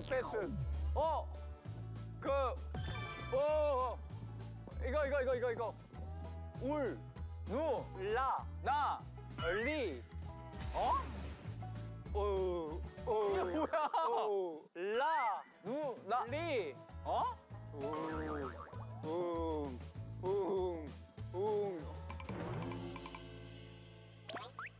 내 누나요? 나 맞췄잖아, 내 누나. 내 누나 맞췄어? 나 내 누나 했어. 네베누 몰라? 네베누? 네베누. 뭐? 네베누가 뭐야? 나도 몰라. 그게 뭐예요? 아, 울라리 왜 못 맞춰? 울트라 이거, 울트라. 아니, 이거 왜 못 맞춰? 울트라인데, 딱 봐도. 이게 어떻게 울트라야? 너도 잘 따라해놓고 왜? 아, 근데 힘드네, 이거.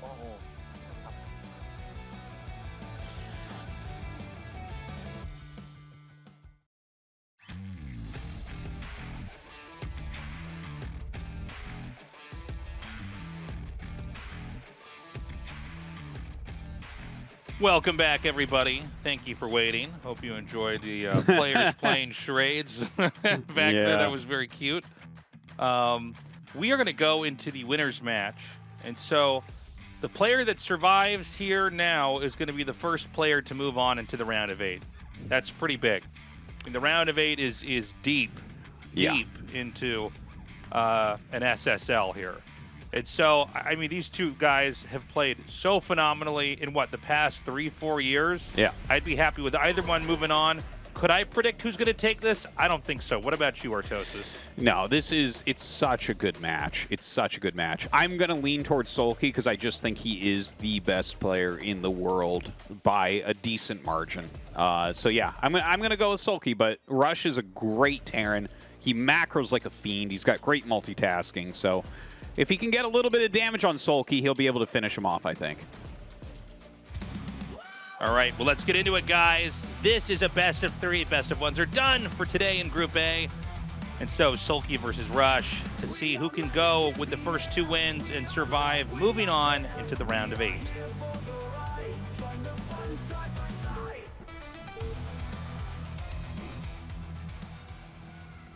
I don't know about those lyrics. We're here for the ride, join the fun side by side. It's about us, Tasteless. You really want to say you're here for the ride? I don't know. All right, guys. We have cross-spawn positions here. Soulkey in the bottom right, Rush in the top left. A short little plug before we go into the actual gameplay itself. Consider supporting us on patreon.com/ASL English. You know, I started playing StarCraft in 7th grade, and it never really stopped. It's crazy to think I'm living in an apartment in Seoul, and I've been, you know, whether it was StarCraft 2 or StarCraft 1, this game has been part of my life for now a quarter of a century. And let's get to another quarter of a century. Let's do it with your support. Yeah. I can't wait till StarCraft's 50th anniversary. Well, actually, I can definitely wait because it means we're going to be really old at that point, Tasteless. But honestly, I think it'll make it. It's just the game is so great. And we still have up-and-coming players, so... you know, it's a wonderful thing, guys. Thank you to everyone who has supported us in the ASL process on the Patreon. And again, that's patreon.com/ASL English. So we had a pool on 9. Yeah. Into canceled Gastric. And yeah. so I would assume this is to blind counter anybody who would go for Command Center first. Is that correct? Yeah, Command Center first or any center barracks. Either of those, this would just straight kill. Now, the thing is, Rush actually does those, right? Like, he mixes those in. So, yeah, I think it's not a bad choice. And Soulkey's the type of, like, absolute degen that might do it twice in a best of 3, you know? Even though we've seen it from him before where, like, he is absolutely willing to put himself into these crazy positions if he thinks it's the right play. Yeah, he's it's funny, Soulkey is more willing to just do these kind of slow, no-speed Ling rushes in ZVT more than any other Zerg player I can think of. Mm-hmm. Like, more than action, certainly more than hero. He opens like this a lot, and it seems like it's a bit of an insurance play in case someone does get too greedy. He wants to keep you within you know, his orbit. He doesn't want to let you get out of hand early game and make the mid game uncomfortable for him. He does seem to have the best mid game ZVT that has ever existed, to be frank. And the funny thing about Soulkey is he's also okay playing from a little bit behind, not crazy behind, but like he'll do rushes like this. Yep. Let's see if he actually gets in here. If he doesn't, I think he'll still be able to manage. And so this is like basically the best control you could ever ask for from Rush. Mm-hmm. It was superb choices too. Like, his SCV saw the Overlord. He sent an SCV to bottom left anyways, which I thought was kind of weird, and then brought that one all the way back and then sent it out to scout. He was specifically looking for a 9 pool with that. And he spotted it, and in fact, that SCV that drilled back is what blocked for his Marines after the first SCV died. So that was... You couldn't have done better there as Rush. You simply could not have. And, you know, without any doubt at all, Rush has had a much better opening than Soulkey. So let's see how well Soulkey plays this out. Because, like we were saying earlier, he's okay if he's a little bit tripped up. Mm-hmm. You know, again, if that was a Command Center first, well, then we would already be in game 2. But this was a more safe, fast expand play here from Rush. But, I mean, the reality is Soulkey sacrificed a lot of Lings and really didn't get anything done with it. Didn't kill a single Marine. No, and when you make that 9 pool, right, your hatcheries later, those are not drones that you could have been making. his economy is just going to be a lot weaker. And it doesn't feel like he's gained anything at all other than he's shown that he's willing to do it, right? Like, that's the one thing. It's like, yeah, you better be careful if you want to go CC first against me, Rush, because I am willing to do this. And but looking at the actual position, like, Soulkey's low on drones. He doesn't really have anything going on. He's just going for a standard Spire. And Rush is going to +1 Rush here, which he's really good at. He's going to have a ton of Marines. Yeah. The SCV, of course, saw that Spire. We have the second gas coming down here as well for Soulkey. So he's going to be really powered up on 2-base Muta with Lings a little bit later on. Now, you know, Soulkey is great at taking fights in the middle of the map. It's funny, when you have players that are really good at certain things, it's hard for me to, when I'm watching, maybe this is true for you guys at home, accept that this could go either way. Oh my God, he got a Hydra Den. Hold on. What? Yeah. Yeah, so it's gonna this be a is Lurker bust. It's there's some big mind games here. Like, there'll be a scan that goes down, and he might choose his tech based on what gets scanned. Because the scan almost always lines up exactly with when you need to start making missile turrets, right? So, like, if he scans a natural only, because a lot of Terrans will get one comsat. I didn't notice. Did he get a comsat at his natural as well? No comsat. See? So Soulkey is playing against the hyper optimization of modern Terran pros. Like, so many people like one comsat, and there's the scan. And what did he see? Come on, switch the vision. Dude, did he see the den? The scan was not he's centered. Making 2 bunkers. Yeah, okay, so he definitely saw that. And since that one scan came down, Soulkey will go Muta. And here we go. Dude, this is crazy. That's so interesting. Yeah. This Cancels is the barracks. such a cool way to play. So you say that, Tastosis, until you play against us on the ladder. But this is a smart move from Soulkey. This is really advanced, really smart stuff. So basically, it's like he's got 2 different techs, and depending on what the Terran sees, he'll just go for the opposite. Because you can't confirm that Lurkers are on the map with that one scan. You know, but of course, if you see the Lurker tech after the Spire's scouted, you have to get the bunkers there. There could be 4 Lurkers about to bust down your entrance. Absolutely. Soulkey definitely outdoing him there with some mind games. And he is dealing some damage with the Mutas for sure. Right? The turrets are very late. Soulkey's diving pretty darn hard with those Mutas. That's kind of a sneaky third, impressed. too. That third is not what you would expect, Aceless. Yeah, that's a third that's, not at a natural, not at a main, which is what we've seen a lot of, kind of at the third base of the bottom left spawn. But at the same time, you know, it's kind of hard to actually check for that. And so I got to say, Soulkey, a lot of the decisions are by far the most impressive part of his play here.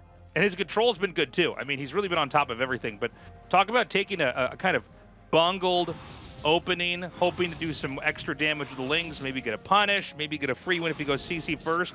Being in, honestly, a pretty tough spot. Like, nobody's ever going to want to play from this. And then making such smart moves. I mean, I even think the Spire maybe at the entrance was deliberate instead of in the main to kind of set up for the scan. I mean, he just sort of knows what Rush is going to do. And he can kind of control Rush's moves based off the behavior that he shows Rush. And then later on, it's like a layup for a great trap like the one we saw here now. It's really, really impressive stuff. And, you know, Soulkey at this point, like, is Soulkey back in the running in this game? I would say absolutely. After such a terrible opening, to be able to get that many SCVs. I just wonder what the follow-up is here. Like, is he just going to go into Lurkers, do you think? Or, like, does he hive rush? I honestly am not. I'm not sure what he wants to do with the position he's gotten himself into. Well, we got the Queen's Nest started, so you might be right about the hive rush. I thought we'd have a couple of Lurkers put down here, and he'd kind of stay outside the natural. But, yeah, I mean, maybe it is going to be a kind of funny-looking hive rush. The gas is now being taken at that third base. Terran is on 2 starports, getting 2 Getting a science facility. Oh, that's unfortunate. Kind of a stray medic out on the map gets punished. Tastosis, the amount you can tell that Rush isn't sure what's going on is amazing. You saw the 2 starports. He was also getting the add-on on his factory. You can't support all 3.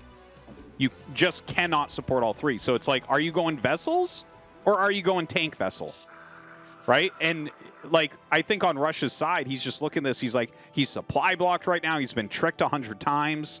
He's trying to do something that has potential against everything. And by doing that, it weakens his overall position. Yeah, he's playing in a very roundabout way.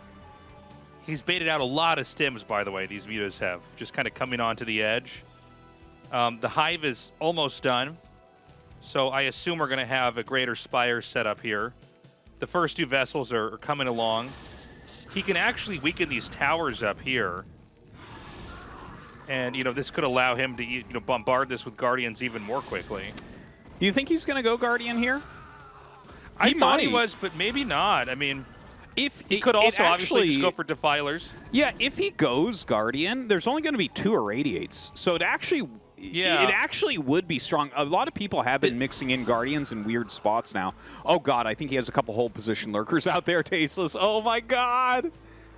Soulkey's the argument against Guardian is going to be that he has 2 starports, so he can also just make wraiths when the Guardians are done. Yeah. Dude, look at this. Once again, Soulkey just takes these fights. Whenever I watch this, I always think, oh yeah, there's no way that Terran could beat Zerg in the middle of the map with Ling Muta. Yeah, it's crazy. But we have to check if there's going to be that greater Spire. There's also the chance that you would panic right now and start trying to get a tank or trying to get some kind of defense, afraid of the Defiler, and then the Guardians would come out here and hit you. But I don't know. Maybe I'm almost guessing too much right now because of how crazy the tech has been here so far. Once you get 4 to 6 lurkers consistently out in front of Terran's base, if it's in any sort of choke, Marine Medic can't really break it.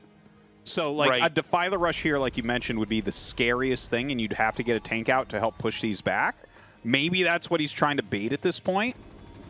Honestly, I don't think he even cares if his mutas get irradiated in that big clump. Like, if he has enough lurkers, you can't get out. Well, he thinks otherwise, Artos. He's going to try to dive in. These Lings get right in the way. And yeah, I mean, those 5 lurkers, it's just enough. It's this big wall of death. It wipes out all the Marines as they try to come over there. We do have that Defiler's Nest. Guardians are not going to be in the picture. And, yeah, I mean, if he could just get 1 Defiler up there, if you can bait out those Irradiates, spend them on Mutas, spend them on Lurkers, then that Defiler can basically just push in. Yeah. We haven't really got a shot of that Defiler on the map yet, but I would assume it's on the way. Yeah, he has a Defiler mount, so it definitely will be. And look, he's just utilizing all of his units so expertly here, right? 4 is like the number where it becomes really hard to bust out, and he's like putting everything he has into this. And there's the Guardians as well. Dude. All right, we're all right. Everybody's right here in this cast. Right. He gets to have all the tech, so can't believe it. Unbelievable. Dude, he's so good. I mean, this is just a phenomenal play. If you don't think he's going to win this season, you're crazy. Like, this is... He's won the last 2. He could win a 3rd in a row with this kind of play. Honestly, watching him play this game, just this game right here, I mean, the C game was good too, but the way that he just played Rush like a fiddle and, like, just dominated him here, like, completely after having a terrible opener... It's like Flash level where I'm like, oh yeah, no, he's going to win. But like the tournament's still going to be good. The level of misdirection, the disadvantage at the start, and then the level of misdirection required here into this like rush down of the Defilers hitting the base and the Terran kind of unsure of what tech was coming is just crazy to me. I mean, we're going to have Rush tap out in a second, but this is Rush of all players. Yeah. Basically getting crushed on his 2-base powering play with Zerg starting out in a deficit. This is wild. He's dying in every way right now. He has Dark Swarms. He has Guardians killing his barracks. The Fire Bats are coming out to try to fight, and he kills them with Guardians. It's like so bad. You know what? Watching this Tasteless, I just had this epiphany. Soulkey is a cross between Shine and Hero. Yeah. How That's a good way to put it. crazy is that? Because they are like the two most dangerous other Zergs out there. And he like takes things from both of them. You can even see Rush taking his time before he taps out. He knows he's not going to win this game, but he's probably thinking about this game itself. And the way he was, GG, the way he was kind of cornered intellectually here in his decision-making. Soulkey right now is like the ultimate assassin of world-class players. What he did wouldn't work against 99.9% of top players. I mean, it's like it's so technical, it's so advanced. Just unbelievable play. The way that the he lurker den. Yeah, he counted on there being like Yeah. one comsat. He took all the right risks and it lined up perfectly. And Rush acted as Soulkey thought he would act. And Soulkey just punish. It's wild. You give him an inch and he will take a mile. And after a 9-pool opening where he threw away all the lings, killing 1 SCV, you don't expect that against Rush. We're going to go to Monty Hall coming up next here. Very different map, by the way. This should be an interesting game. Curious about the planning here. Rush, you know, maybe the best Terran we've got in active StarCraft right now. Who had just an insanely good game against JYJ, was shut down. You know how hard it is? We'll get talk about this more in the game. Guys, we're going to go into game 2 now. Rush versus Soulkey continues on. Right now, Soulkey with a 1-0 lead.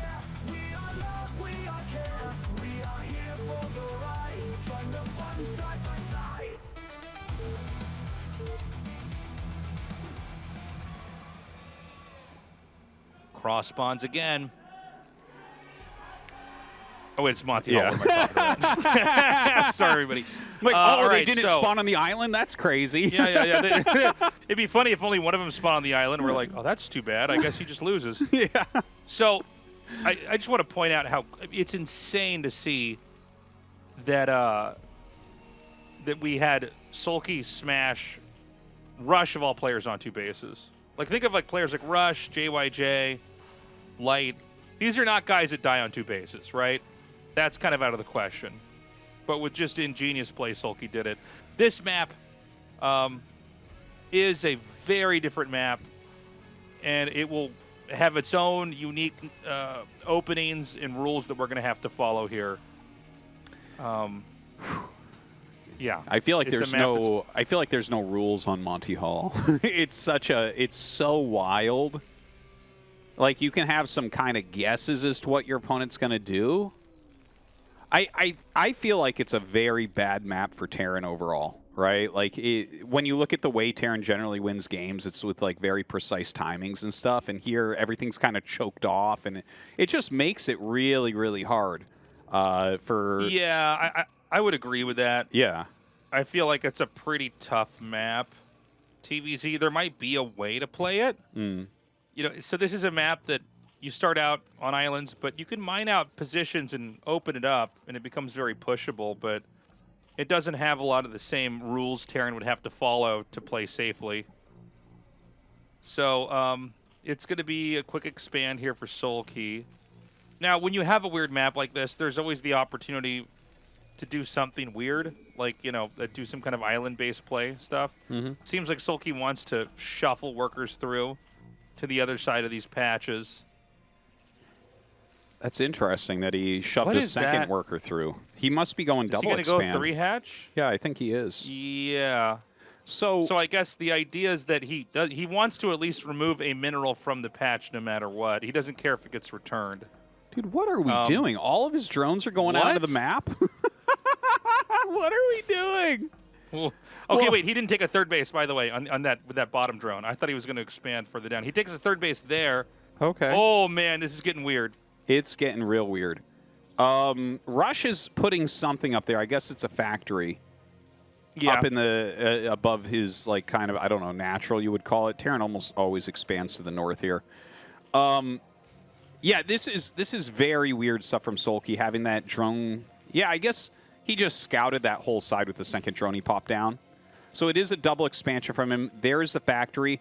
The side he put the factory on will find nothing. There is no hatchery on that side. There is some luck inherent in this.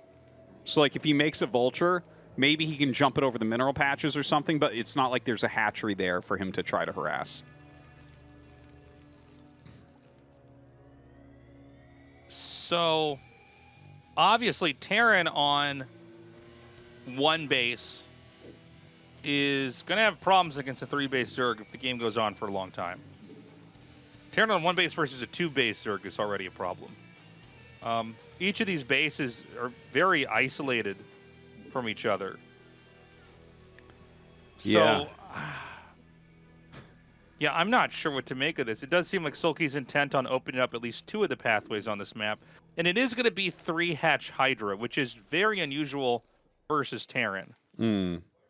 If you saw 3-hatch Hydra on a normal map, I would guess you'd think it's a rush, but Hydras are basically not good versus Terran. Yeah.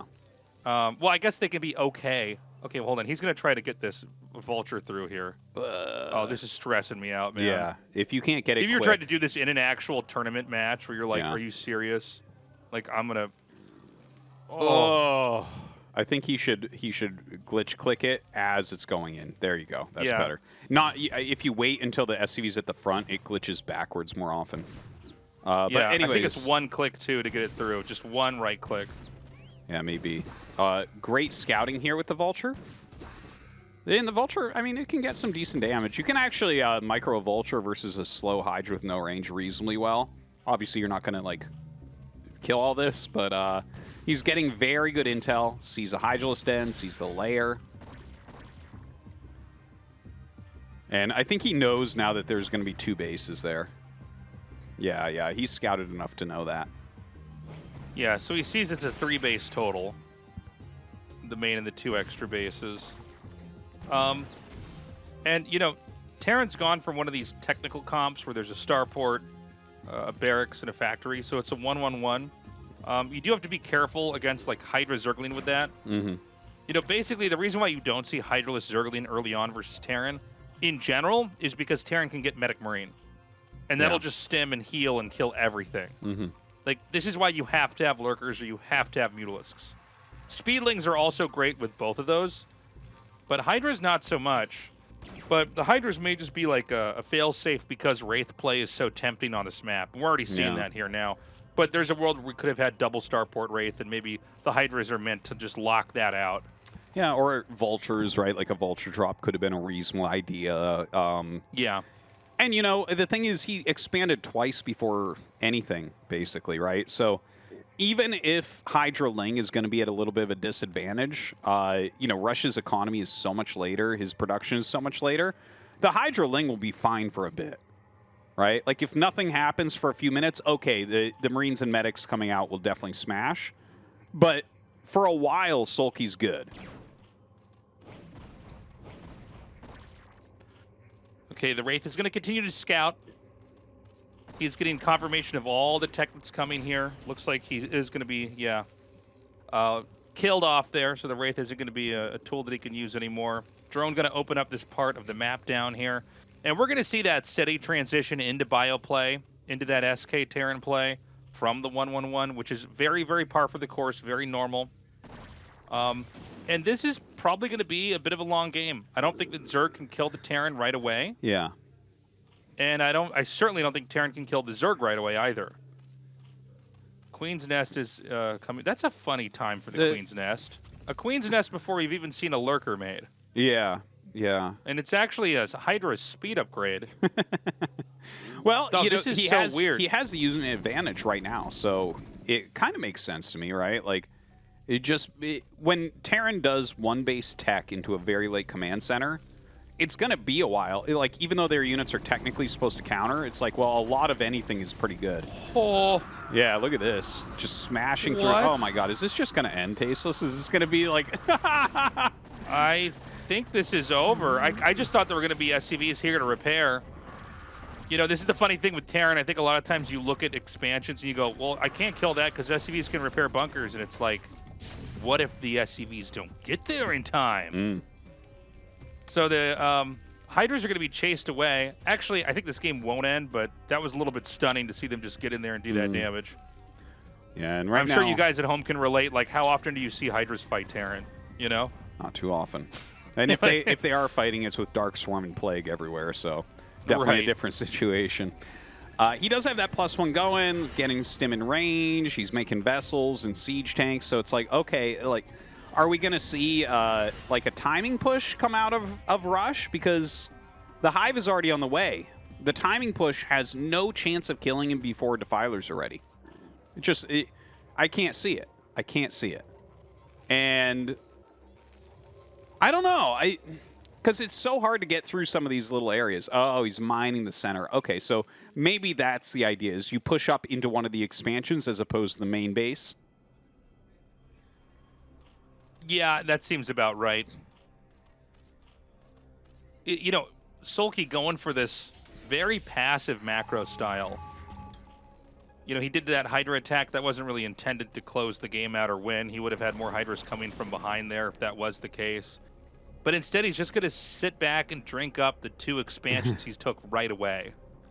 And I love that he comes over here and, like, denies this for a moment. Watch, he'll do it again. The more he slows this down, the more ready he's going to be for the push. All he really needs is for Consume to finish for Defilers, and then, you know, Siege Tank pushes are going to lose so much of their power. And from there, we might even go into an insane late game. You know, obviously the game doesn't end because you can't win with Dark Swarm, but you do have to have a very, very different approach. Lurkers are going to be morphed just out of sight of this push, which could set up for a pretty interesting flank. Mm-hmm. Yeah, they also could be out of position for the Dark Swarm that they might need. So that's a good point, too. Or maybe there's a counterattack or he stops reinforcements. Wow, what a pickoff right there. Gets rid of one of the siege tanks with those speedlings that wouldn't have too much value otherwise. He's got 4 lurkers up here at the expansion. He has his other lurkers coming in here from behind. And he's not trying to hide them. He's going to try to hit as best he can. Great shot there. The Scourge are no longer a threat. The tanks are going to siege up. Looks like some of these Marines are a little bit overexposed here, being hit by the lurker. There's the Defiler out now. He scans. He needs to try to get an irradiate on it. 1 vessel in pursuit. A counterattack is denied as well. Ooh. Oh my god, is he going to kill this before Darkstorm comes down? I think he does. Yeah. I don't think Darkstorm can get out in time. Dude, that's huge. Yeah. I did not think he could get there that quick. But that was awesome. Rush might be able to take this. He's going to take out the extractor. He's going to push up towards the hatchery. Where is the next Defiler? I heard the sound of the Defiler eating the Ling. Can he target this down in time? He can! Yeah, he needs to. He needs to target it. It's got one hit, man! Oh my god! What? Oh my god. You could see the tank was pointed directly at it. The shot did not come out in time. There's no way. That's insane. There's no way for the vessels to damage that. I'd be making no a Wraith right now. Spells you think you can cast, yeah, there's no trick. And as long as that's, you know, still there. Oh my god. He can actually stop the pushing here. Yeah, as long as that's there, that's a base. It's viable. Mm-hmm. It can have 1 HP. You can still return resources to it. That's a good way to put it. The Irradiate's doing some real work here. There are a lot of Lings, some Firebats coming out. I still think Rush is good here. Like, I think he's still going to be able to kill that base, right? I think so. But he could end up overextending. All right, he's going to try to maneuver up. Do we have another Defiler? I see that there's Lings for a counterattack, but these Lings should run into the same Marines in the bunker earlier unless that got emptied. I think he only has 1 Marine in it right now. It's like a really common play. Actually, if you irradiate that middle Zergling, they all glitch and they'll die. I was going to say that. If you do 1 irradiate to the Zergling in the middle, all those Lings die. They don't move. Yeah, it's a funny it's a weird behaviorism glitch. With the Zerglings. Like, Soulkey could move them manually, but they won't just spread out trying to run away. Which, if you, like, irradiate a lurker, like, stuff will run away from it, basically. And everything will. Right. Yeah, it'll spread a bit more.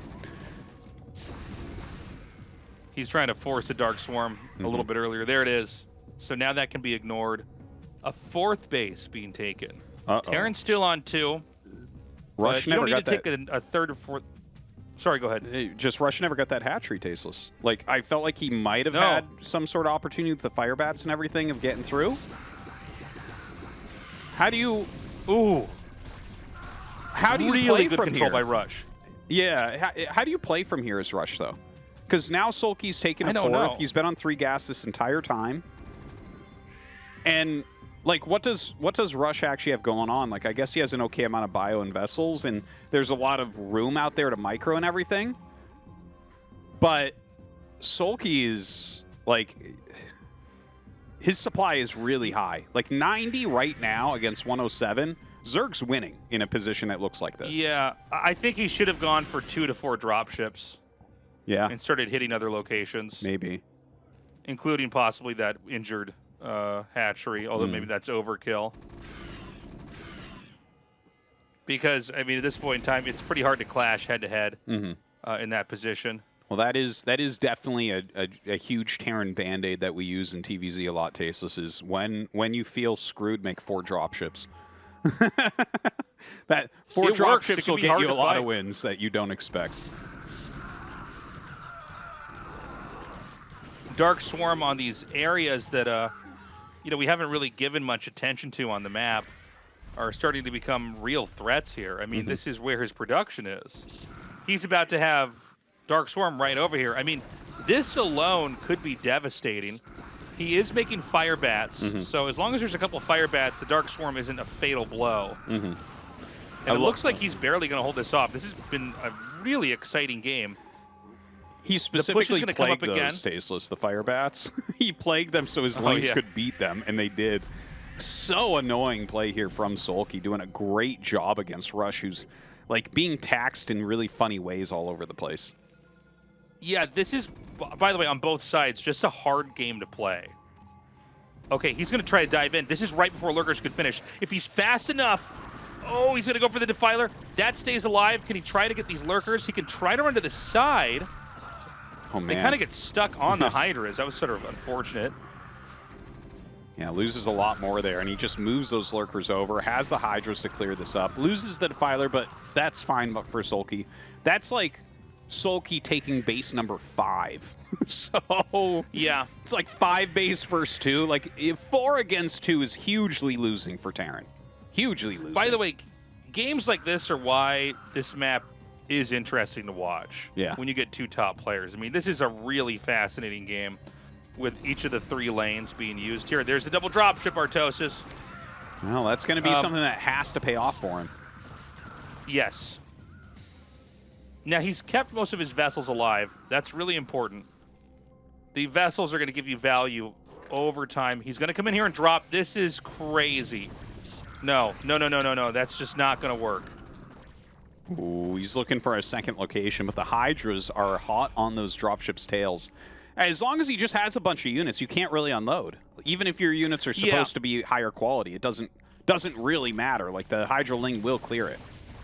Yeah, the issue is that these units unload one at a time, so you can't just drop everything out at once.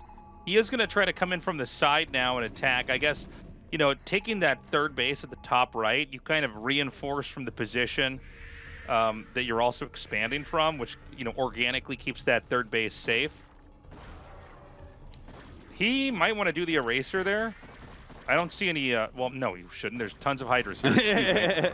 Yeah, he's doing a pretty good job of hunting down some of these Defilers and Lurkers because, like you said, the Hydra Ling actually won't really stand up against the Marine Medic.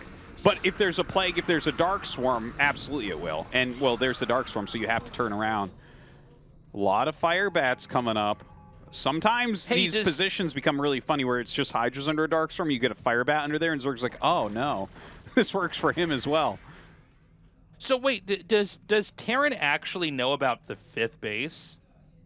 Oh, I don't think he knows about that bottom left base, no. But he might be able to assume it, right? He might look at this and be like, oh, I'm kind of screwed. Like, there's probably bases all over. But I don't think he scouted it. I mean, that would be a good spot to drop. For sure. That's a much better location to hit than these other bases. That would probably I feel like he's almost been... The issue for Terran is if you fail pushing in one of these spots, you have to go all the way back to the starting point. You know, if it's not obvious to you guys at home, oh my God, huge counterattack into the main here. This is insane. Ooh, that is a big one. Only a few units here that have popped out of the barracks. He's got to micro them really well. Oh God, now there's going to be a Dark Swarm with a Lurker under it. Not looking very good for Rush. Yeah, I mean, if you get on top of production, that's going to be it. And Rush really has all this muscle out here in a spot that he's never going to be able to push into. He's pushing into Dark Swarm with tanks. This time is basically passed. It almost seemed like Rush wanted to maybe kind of brute force it, like get the win in between the Dark Swarms, like just barely irradiate enough of the Defilers that, you know, he was just able to kind of do it anyways, but he wasn't able to get away from it. And I keep going back to that hatchery that wasn't killed. Yeah. I mean, if he had killed the hatchery, I think Terran could have probably long-term had won the game. Yeah, maybe. Without killing it, we saw what happened, right? That's just your opponent's on 3 base for that long. I think if he kills it, Soulkey still puts up a very good fight and maybe wins. Like, we saw him come back from bad spots before, but yeah, leaving that hatchery at 1 tank hit from death is just terrible. Okay, he's going to come in here now. He's got these tanks set up. The Dark Swarm's going to come down. That's going to push those back. Now, this is maybe something that should have happened earlier. He can use those vessels to maybe kill those drones. All of the Terran's infrastructure is going down. This is the problem. Is as dramatic as the fight is outside the Zerg's base, yeah, he taps out, basically using the vessels to just scout instead of watching the replay. Soulkey, just easy peasied it, man. He just crushed through this group. Yeah. Yeah, not a loss. Nothing too close to a loss. Like, he got behind in, you know, at least one position, but it doesn't matter. Soulkey looking unbelievably strong. Even stronger than the previous 2 seasons. Like, this was, he dismantled Rush. He completely and totally dismantled Rush.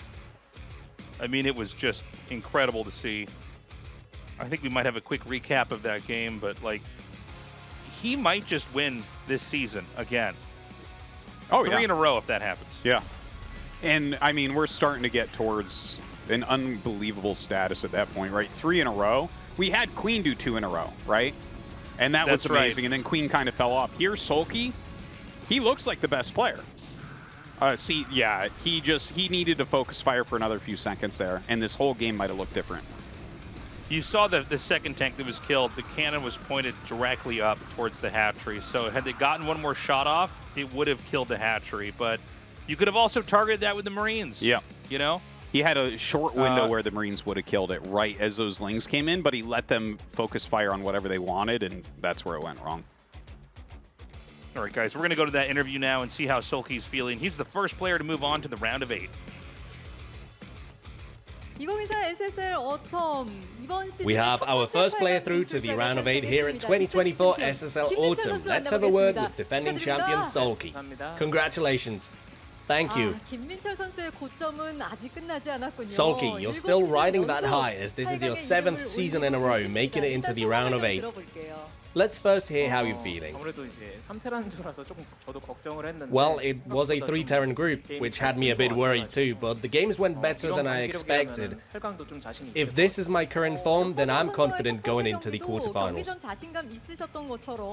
Just as you were confident before the opening match against C, you managed to close that game out with Mutalisks, showing no hesitation in your movement, and had a very impressive showing in the match against Rush that followed, especially in the first set where, since you went for a 9-pull on a cross spawn, the Zerglings were held having done almost nothing. For a Zerg, that must feel like the wind is out of your sails, but you then opted to play a mind game, faking lurkers and going Mutalisks, and then you baited your opponent's Marines to step outside. What was going through your head as you made that judgment call? It was an on-the-fly decision. I felt that this mind game might work on Rush. I decided it's worth trying. Things were still tough, but the games themselves just seem to have gone well today. Thankfully. 시간을 충분히 벌면서 멀티까지 늘리고 Buying time with Mutalisks, as you expanded, it felt you were dragging along just barely, but in contrast, in Game 2 on Monty Hall, you showed a high-flying Zerg. How did you prepare the build for that 원래 set? 준비된 건 아니었어요. 그냥 근데 갑자기 It wasn't what I had 떠올라가지고. originally prepared, to be honest. It's something that suddenly came to me, and I felt it might work. I expected him to play CC first, but the factory follow-up kind of caught me off guard. Still, things went well. I don't think he thought I could play the build I did, so yeah, I got a good result. As Rush was focused on your main, you sent part of your army around to cut off his reinforcements and scored a win. Seeing how you yourself said your opponent probably didn't expect you to go for the builds you did, it makes me wonder if it's the game plan you prepared that let you succeed. Could you tell us a bit more about how you prepared? Oh, it gave me a headache. I had no clue as to how to proceed with the map picks. But the things I had prepared, I honestly did not play today. I played impromptu, so I still have builds to use later on, and I'd like to meet a Terran again. Whoever ends up being your opponent in the round of 8 will surely have a hard time figuring out how to prepare against you, a Zerg they would surely like to avoid, it feels. You were confident and are now in the quarterfinals. What would you like to show in the round of 8? So, as you know, if I win this season, that makes it 3 in a row. I'm really hungry for that. I'll put in the work to make that happen. Please cheer for me. I would like to thank the Sinai Academy members for their support today.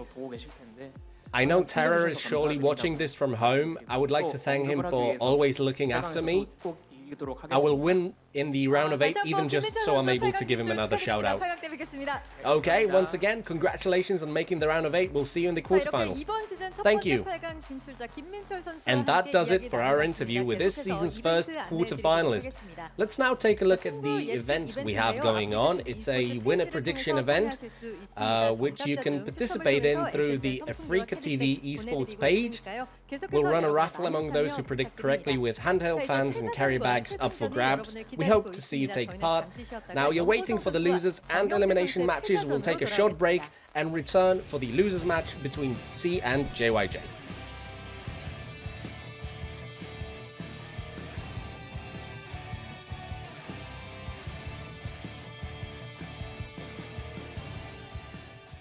틀에 박힌 건 그만.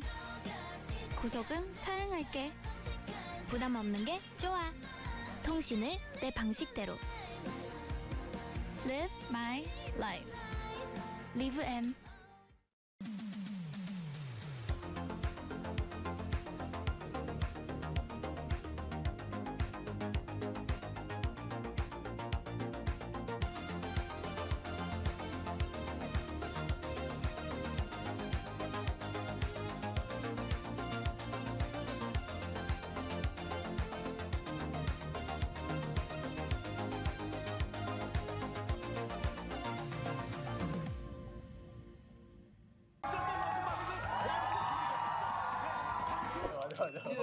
저녁 식사 시간.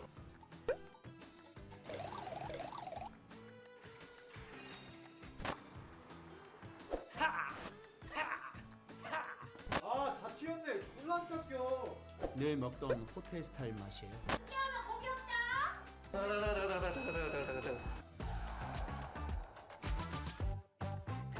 여러분, 저희 놀러 왔습니다.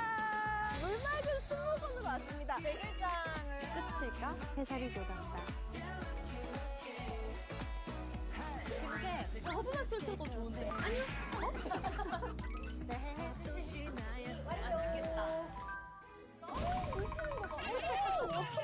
닭볶음탕을 할 때는 누구한테 말한 거야? 카메라는. 요리할 때는 좀 조용히 할 줄 알았는데. 다큐멘터리 아니에요, 여러분들.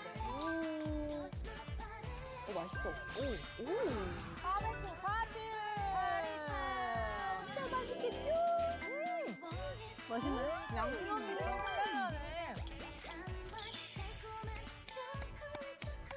아, 이제 약간 뭔가 마지막 촬영이라는 느낌이 난다. 이렇게 스태프들하고 같이 먹으니까. 몇 년 사이 힘든 일 있을 때마다 언니가 항상 있었던 거 알아? 그거 찡한데? 고래같이 깊은 큰 마음을 가지고 있는 나 진짜 너무 많이 웃는다. 이슬이가 읽어줘. 이슬이가 읽어줘. 사랑해요.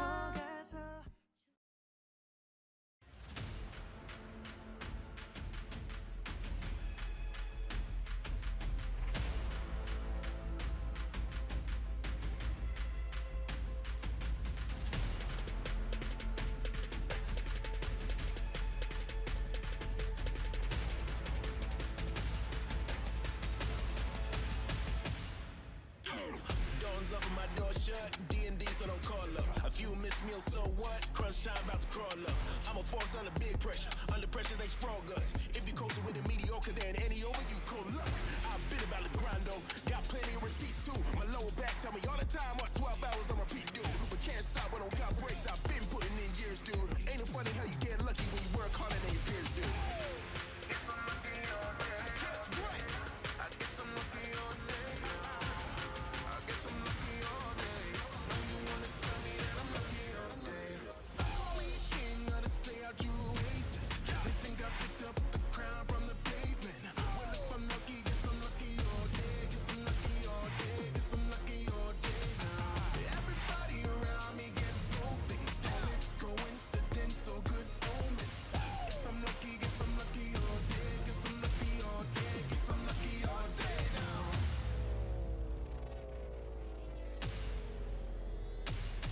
Yeah, they wanna see my decline. There's a whole line of them, that's fine. I stay posted up in their minds and don't pay a dime of rent. I don't mix much with a kind. I ain't trying to blend the difference between I and them and Steinbeck of mice and men. Ooh, it's time again. Straps on and we live again. Upsetting they in position, but I ain't even got eyes on them. It's a me versus me exhibition. Me winning, that's repetition. When I retire, that's deposition. Untouchable, I'm the definition. I don't blame them, I rise, venom is a ball. Came up as an underdog and now I'm at the pinnacle. Some call it crazy, others call it a miracle. The only thing I know is that I grind and I get it up. No, I ain't do no dice roll. I went through the fire, now everything is refined gold. Oh, what the hell do I know? Maybe I'm just lucky and this is how my life goes. Guess I'm lucky all day. Guess what? I guess I'm lucky all day. I guess I'm lucky all day. Know you wanna tell me that I'm lucky all day. Some call me a king, others say I drew oasis. They think I picked up the crown from the pavement. Well, if I'm lucky. Welcome back, everybody. Thank you for waiting. It's time to kill off one of these players, Tastosis. All right, let's get rid of somebody here. Let's get rid of a Terran player. Even I'm gonna be kind to you, Tastosis. Let's get rid of a Terran player. Speaking of getting rid of people, where did the audience go, man? After it was just TVTs left over, did not seem like we retained the same numbers before. Look, this match coming up here, we've got C and JYJ. C's been pretty crafty. He's been pretty smart. But JYJ is really scary TVT. Honestly, for most of that, TVT that we casted earlier with him versus Rush, I thought he was winning. So let's see what C tries out here. And who knows? Let's keep an open mind. Maybe C can come out on top. Maybe he can win here. We've had lots of upsets so far this season. Maybe this match is going to be one of them. Yeah, could be. Could be. C has shown some interesting Terran versus Terrans in the past. I actually still think about the way he played that one retro game a few seasons ago. But we'll talk more about that as we get into it.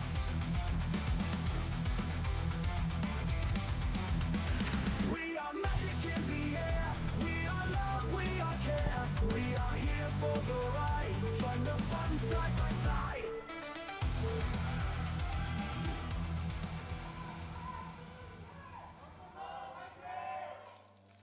Okay, C in the top left, JYJ in the bottom right. And,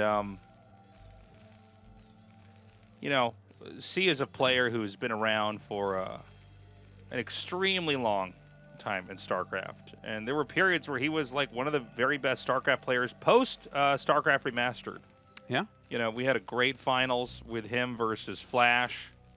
I can't remember which ASL this was. It was we had one of the longest games ever in ASL history, TBT, of like Mass BC versus Mass BC. I think it went for like an hour and 10 minutes or something like that. It was crazy, yeah. That was a good one. It was wild. But, you know, in the last 5 or so years, StarCraft 1's gotten so big again in Korea that, like, the competition's pretty fierce. Like, if you had told me that C wouldn't be one of the very top players after that crazy finals he had with Flash, I would say you're insane. Because he looked so good. But he's been on a little bit of a different course here. He's got a stream that is massive. Like, one of those streams where, like, it's so big, you know, you can turn it on and literally, you know, 5,000 people can show up almost immediately. And so that's eaten into some of his training regimen. And this is a thing that actually happens with some pro gamers. This is not just true within StarCraft. This is true within just streaming in general, is that even if you're like the best player in the whole world, if you get a big enough stream, the advertising power of that and the financial support from that is more than you would make just off prize money in tournaments. Oh, for sure. For sure. By a lot. I mean, we saw this with Shroud. He was one of the best players in tactical shooters, and his stream just got so big that it's like, well, you know, why would you ever turn the stream off? Yeah. And so Afrika TV, I'm sorry, SOOP now, they've rebranded. That's going to take me a while to get used to. Yeah. They've tried to kind of use this tournament to kind of bring the big streamers and the competitive players together in one spot. So there's a lot of IRL streamers in the audience. Their biggest game on the platform is StarCraft 1. And then League of Legends and PUBG are just a little bit behind that. And so it's cool to see that, you know, that he's still competing and able to fight. But yeah, it did take a different priority. I don't know if that's to say that he would be a, you know, top 4, top 8 player every time if his stream wasn't that big, but it's just something to point out to the audience. Yeah, C is considered one of the more talented players ever in StarCraft 1. There's like legends about him not practicing that much, but doing exceedingly well back in the top of Kespa days. So I think he would still be doing really well if he wasn't such a popular streamer. And of course, we see the same type of thing with Rain, right? Rain is legitimately, in my opinion, the best Protoss player ever. Like, his skill is unbelievable, but he's just so popular that you never really... He doesn't play enough to consistently win, right? Even though he does very well also. Right, right.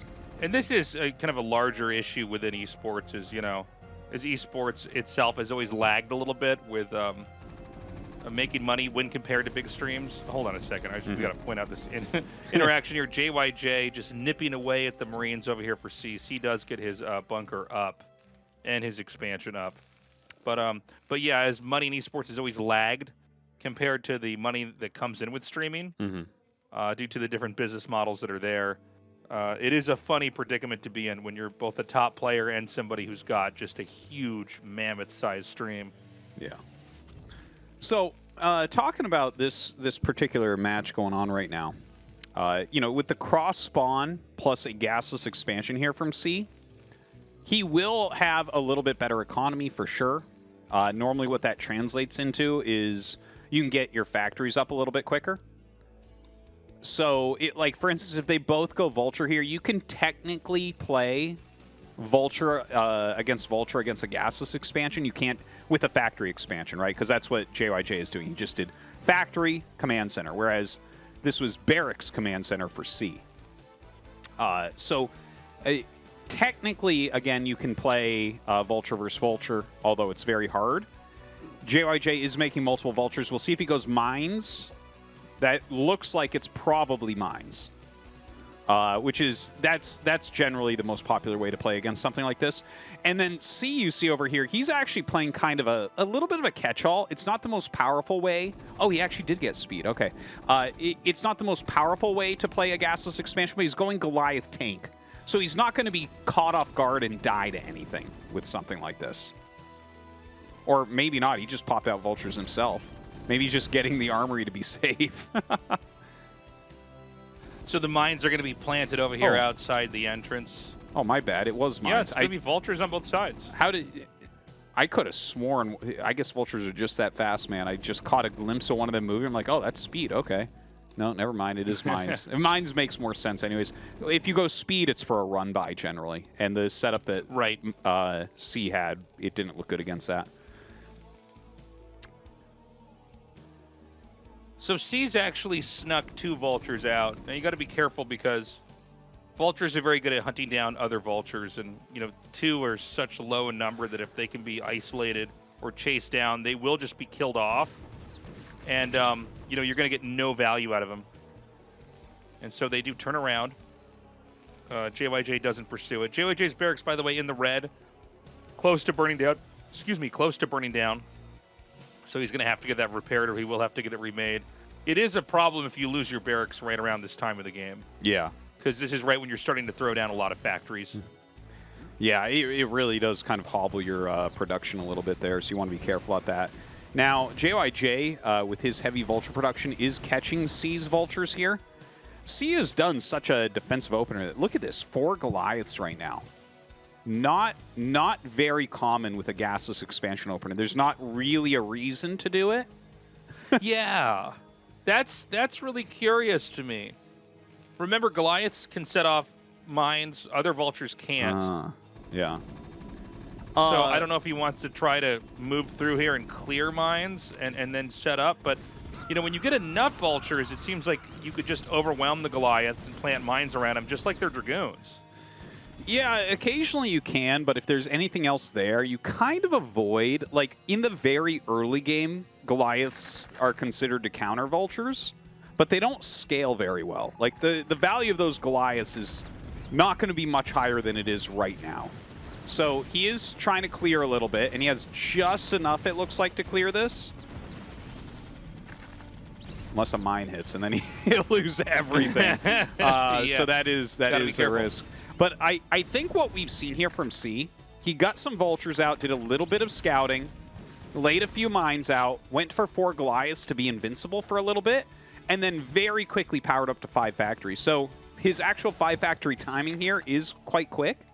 But JYJ already has 4, and he has map control. So, like, the gasless expansion should have been able to be in a slightly better position here, and instead, I feel like JYJ is in a slightly better position. But it's not huge. Well, JYJ is going to clear these vultures out. We see some reinforcing vultures coming up here from C. Basically, C's managed to take control of his high ground area outside of his 3rd base and 2nd base. This map, I guess this is especially true in TVT, but it's also a big factor in other matchups like PVZ. If someone can set up, like in this matchup, siege tanks and vultures and mines out on your high ground, you're never going to get out of your base. And, you can actually trap somebody in their base pretty quickly with this, which is why there's a lot of, fighting from C to just get control of this position up here. We've got JYJ pushing up here from the bottom now, and it looks like C is going to come down here and try to meet him. Yeah. Now, it's 3 tanks to... Is it just 1? Yeah, it is just 1, but the Goliaths actually deal a lot of damage here as well. So he actually can kind of fight that. I feel like JYJ does have slightly better armor. He's trying to lure him back into some mines. C being too smart for that. 2 more siege tanks coming up. Nice snipe there. And he does siege 2 of his own tanks. Yeah, clips that last tank on the right side. So C has fought him off pretty well. I mean, there's been a pretty committed play here from JYJ to try to just stuff him back into his natural expansion, but so far C's basically done a good job. He's controlled this really well. We see JYJ rotating around the map now to a different side. The 3rd base has also started here now. Both sides have actually started a 3rd base. C started his inside of the bottom of his main. And, the center of this map, it's pretty open. It's kind of this donut-shaped high ground with low ground in the middle and then low ground on the outside. So since he couldn't control the, what would you say, like the 9 o'clock spot on that center ring, he decides to instead go up near the 1 o'clock spot. But it looks like C's going to catch him with some vultures here right now. And I got to say, C's looking pretty good, Tastosis. Yeah, he's putting out a good game. His 3rd command center is a bit quicker. That's one of the things that's supposed to happen. I think JYJ kind of outdid him with some of the early scuffles, But it's not that big a deal. We've been on 5 Factory for a while here for C. He's getting a very good siege chain count. And we'll see what sort of position he takes. He is going to get that third base up quicker.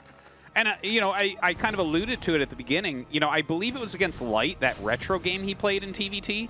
C actually has some pretty damn good TVT still to this day. So maybe he's able to actually make some big moves here against JYJ and secure a big advantage for the long term.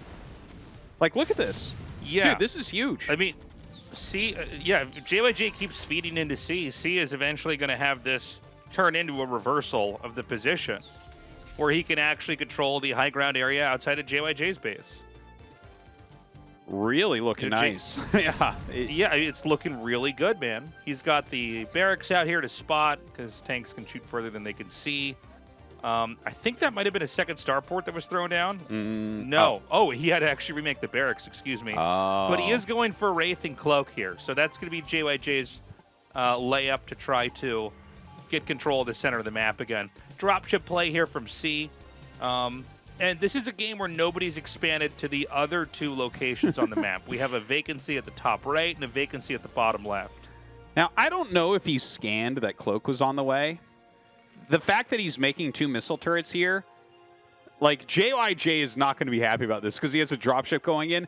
No one makes missile turrets before the 4th base anymore in TVT. It just, unless it's 2-port Wraith, you just don't make them. So, like, look at this. He's getting insta-punished here. And, like, you know, maybe he'll kill a few SCVs, so that's good and all. But look, is C pushing the other side also? C is definitely playing a very different style than anything JYJ has practiced against. And I think it's throwing him off a little bit. I think you're right. The fact that he even lost that dropship is so annoying. Because, yeah, ultimately he's just feeding into him. Now, here comes the dropship, and JYJ, in air quotes, playing correctly, has no turrets here, which is going to allow this dropship to roam freely. He's going to have the 2 vultures over here in the natural and 2 more in the main. This will reveal the Wraith accumulation, by the way. Yeah, that's actually a very important scout to see that Wraiths are actually being made right now. And his vultures don't really get a lot done, but the intel he gathered was very, very strong. Huge siege chain count for C. You can see he is up in supply right now. And look at this. He's going to take another main. Oh, man. C is actually, he's really playing a nice game here. It's, like, so different from anything. Like, I'm excited to watch a bunch of high-level TVTs today and see what I can learn from him. And I'm like, well, certainly not this build from C, but, like, damn, is he doing a good job with it. Yeah, he's kind of marching to his own beat, but it's really working for him. JYJ's got a decent spread. Not quite in the middle, but just a little bit to the right. He's going to expand to that top right main, and C's going to mirror that with the bottom left main. This is a map where there is a shared resource location. Right in the very middle of the map are a patch of minerals, but I don't know. I mean, how important are minerals in TVT late game Tastosis? They're not that important, right? Yeah, you don't care about mineral bases. We're going to make more vultures and command centers with that? Yeah, like on maps with mineral-only bases, like what you'll end up seeing is like infinity missile turrets, basically. It doesn't make that big of a difference. It really is about the gas. You know, earlier on they can be useful, but later on, I don't think we'll ever see that one taken. Now, JYJ's base here kind of getting caught. Oh, no, he does bring up some units. Okay, so that's good. That was a good block by JYJ. Yeah, that was nice. Just having all those SCVs to repair that Vulture and kind of be a big meat shield so that the Vultures couldn't come up there is pretty big.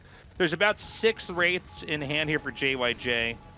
The Science Vessel is just now picked out, so he's going to have to remake that again. In what's been a pretty close game overall so far. Seems like C is just, you know, a few steps ahead, but not by enough that JYJ couldn't come back, certainly with those Wraiths. I love how much the SCVs are fighting Vultures in this.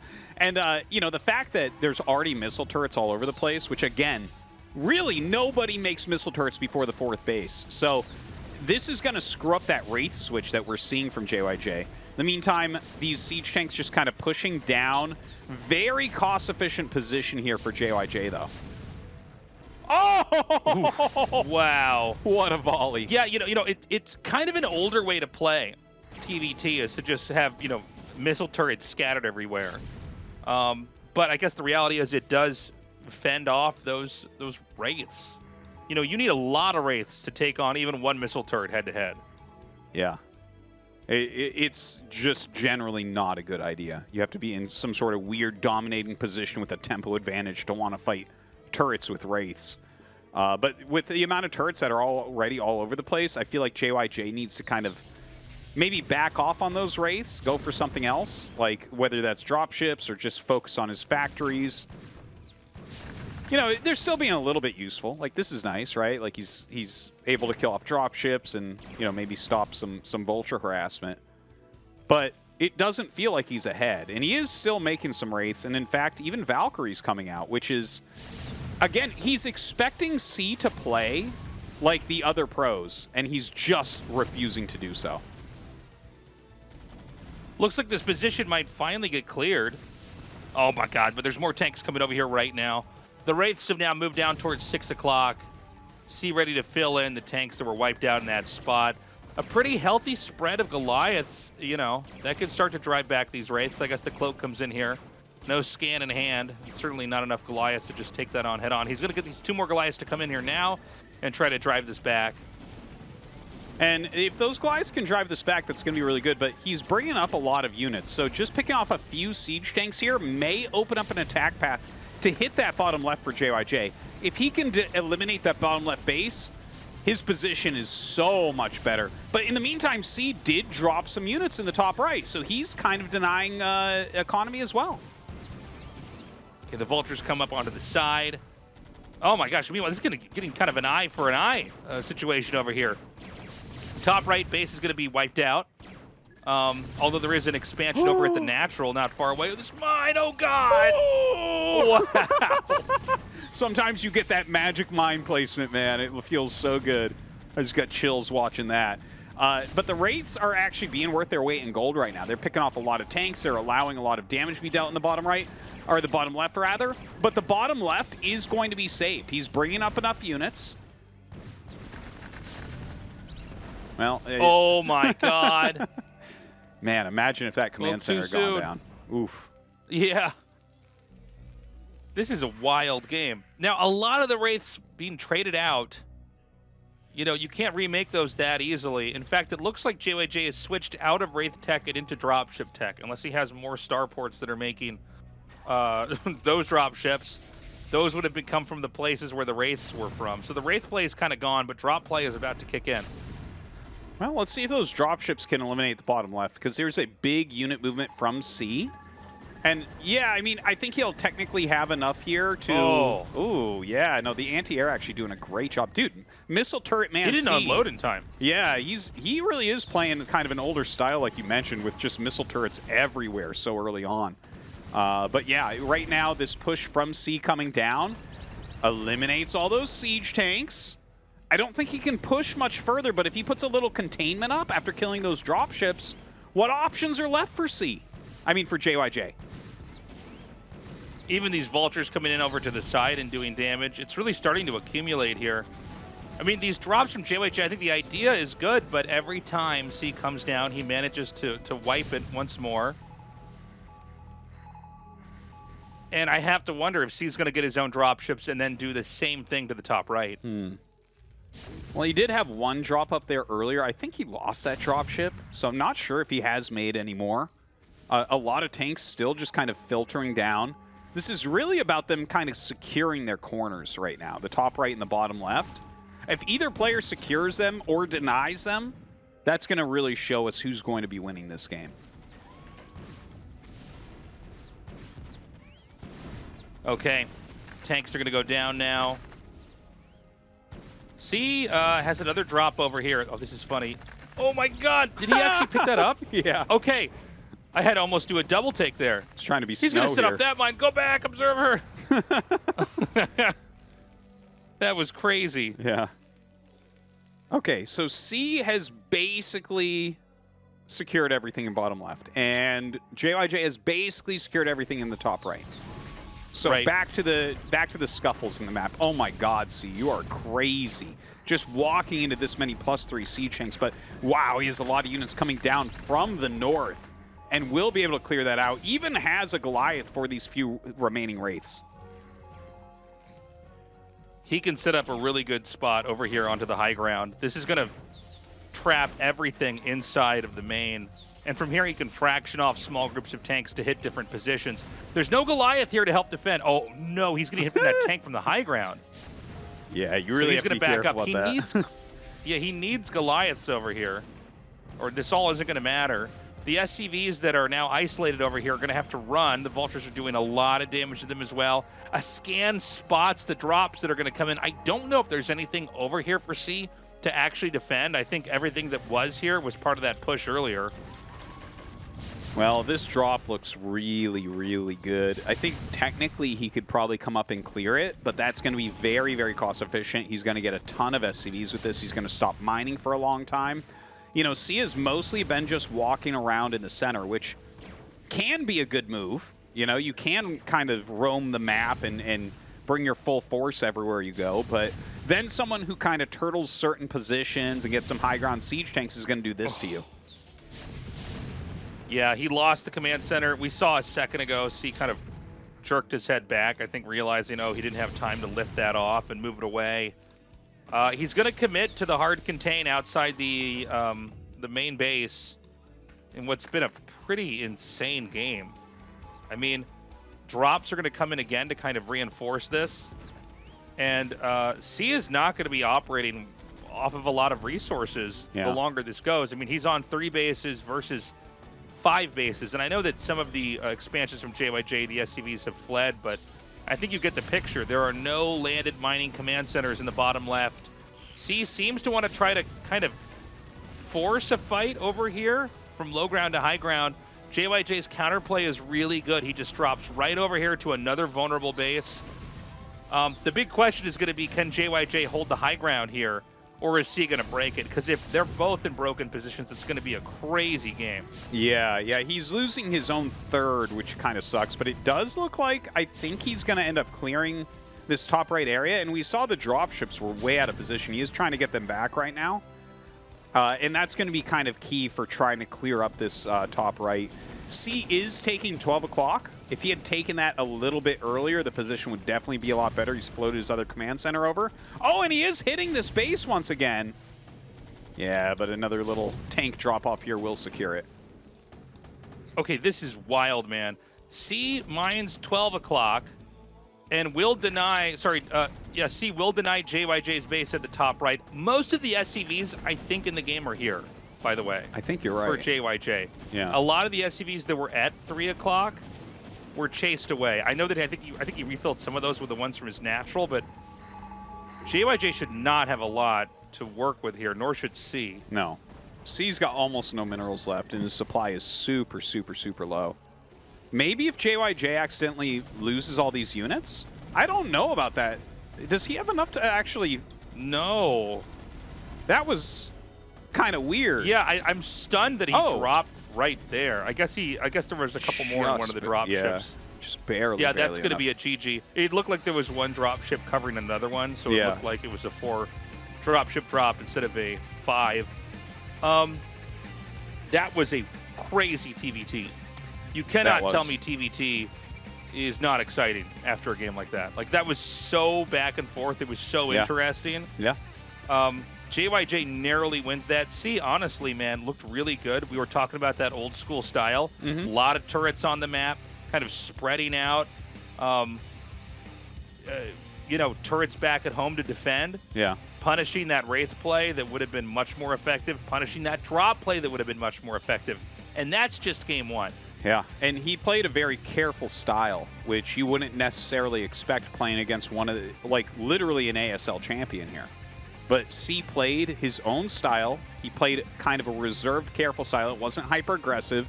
It wasn't overly tricky.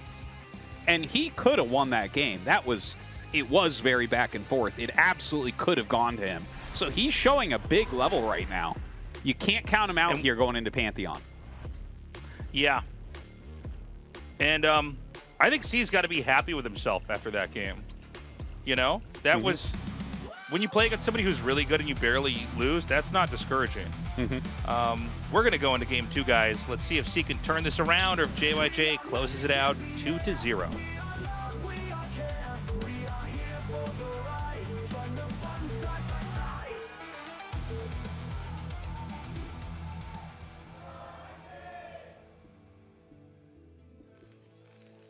Both players on the left, C in the top, JYJ in the bottom.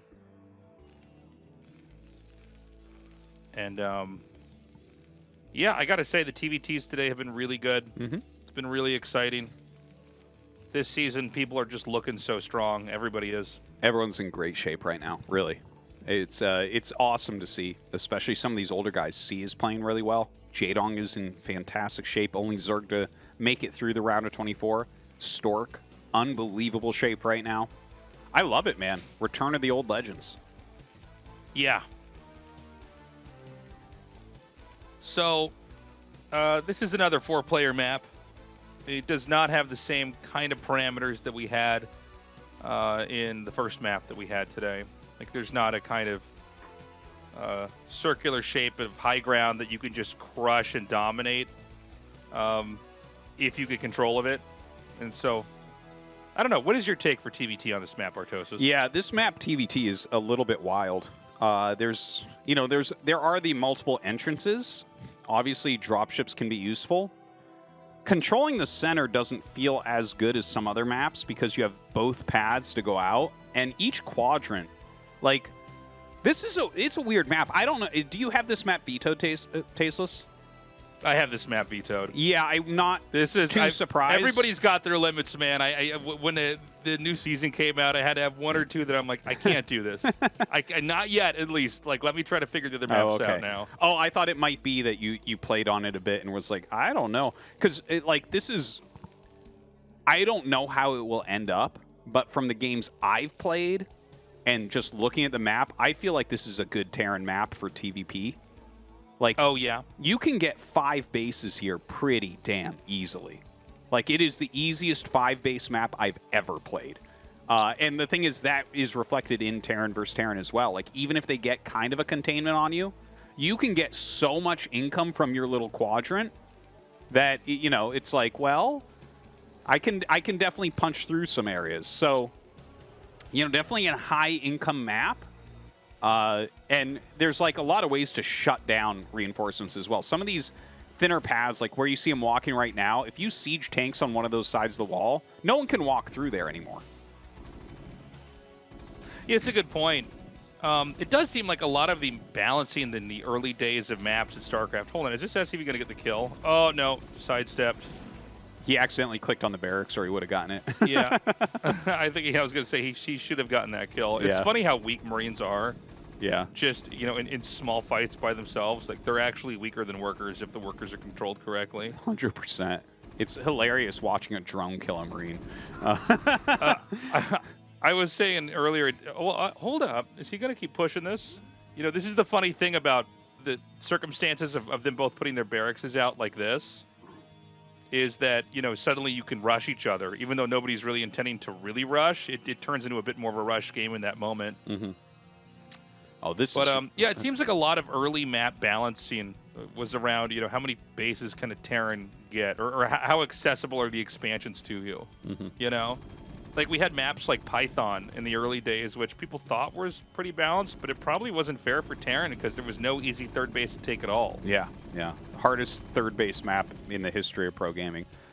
But this one is like, man, if you get any sort of army, you can just take a lot of bases with that defensively. I don't know what that's going to mean for these two. They are both going for, factory expansions. Factory expansion versus factory expansion very oftentimes ends up in like 3 factory vulture versus 3 factory vulture, which can end anywhere from 3 to 5 factories at that point. I've even seen people go 6. Really, it's up in the air. It's just kind of like how you want to play it. Do you want to go pure vulture? Do you want to try to get a siege tank out quickly? Do you want to go for some of these Goliath builds to hold the vultures off and add factories later? Right now, both sides going for 2 factories. JYJ has added his 3rd. And no add-on yet. So that is one thing. He won't have that speed for a bit. He sees with the barracks, the 2 Marines, the 3. Oh, is he going to go for it? If you target correctly. Oh, what? Wow. See out micros. That was crazy. But here comes the 3rd vulture. Yeah. And now he can start to really snowball this damage.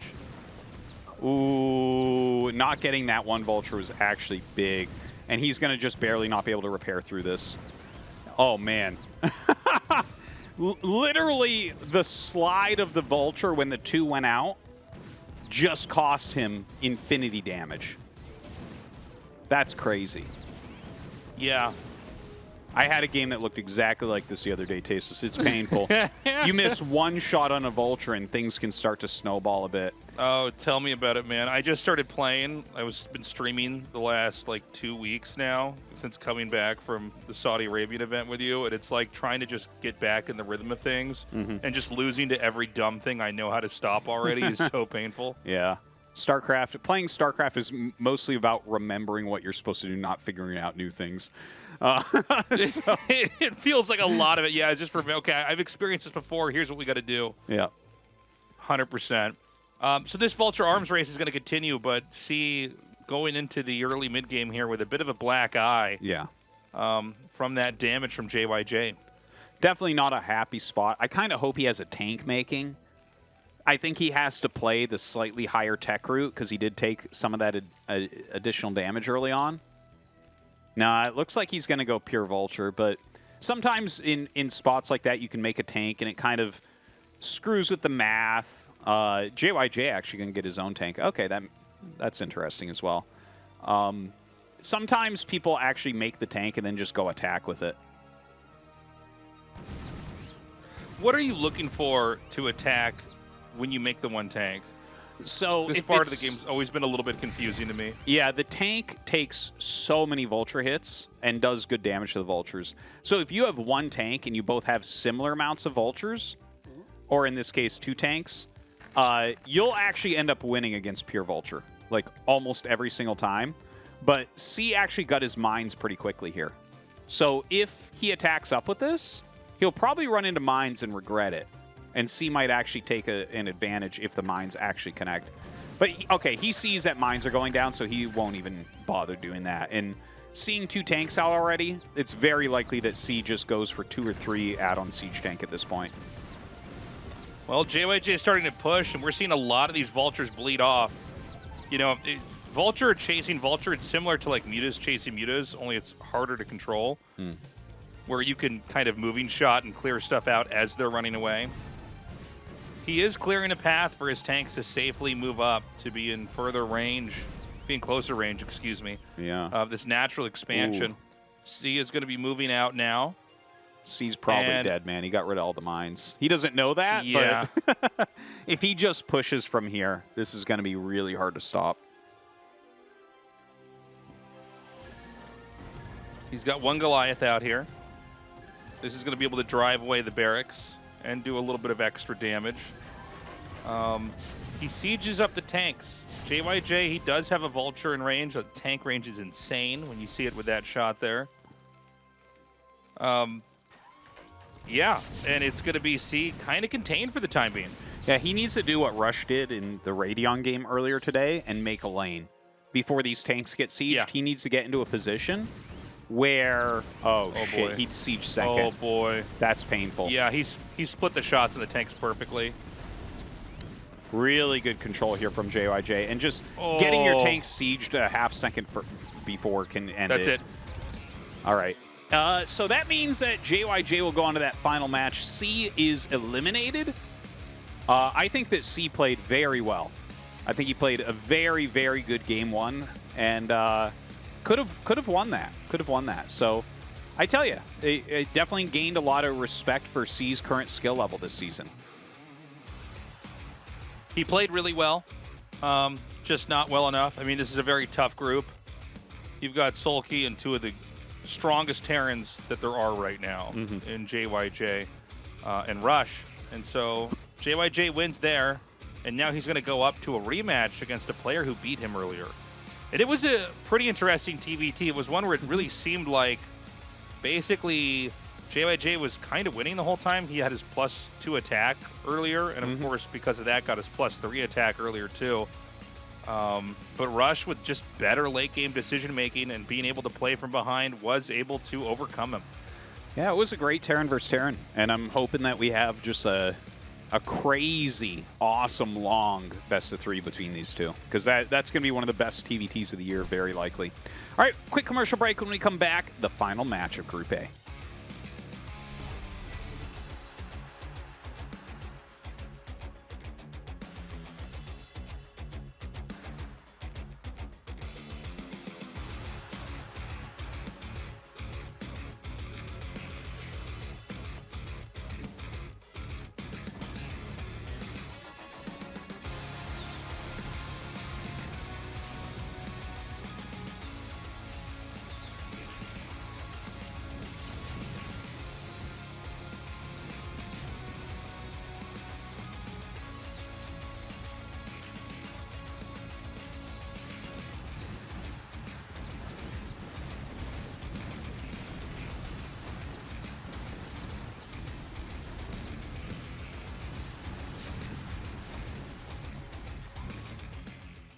틀에 박힌 건 그만. 구속은 사양할게. 부담 없는 게 좋아. 통신을 내 방식대로. Live my life. Live M.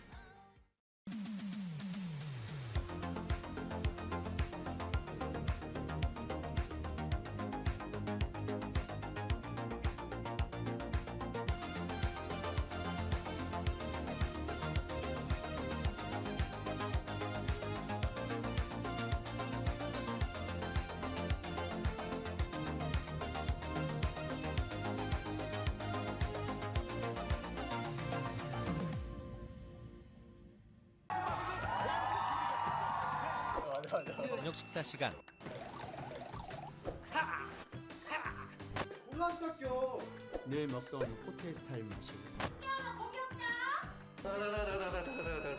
마지막 촬영이라는 느낌이 난다. 이렇게 스태프들과 같이 먹으니까. 약간 찡한데?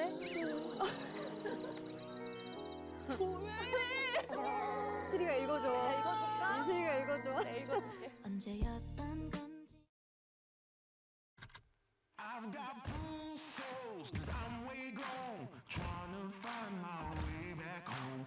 Count my bones as in desert crumbs bloom. I'm gonna turn all of my stones. Rock bottom make the man and some pressure make a gemstone. Trying to put $1 to my name like Creflo. Not the boy, late to the game. It's in the blood flow. And I'm from the south, it's thick skin and tough bone. Big attitude through big lips with gusto.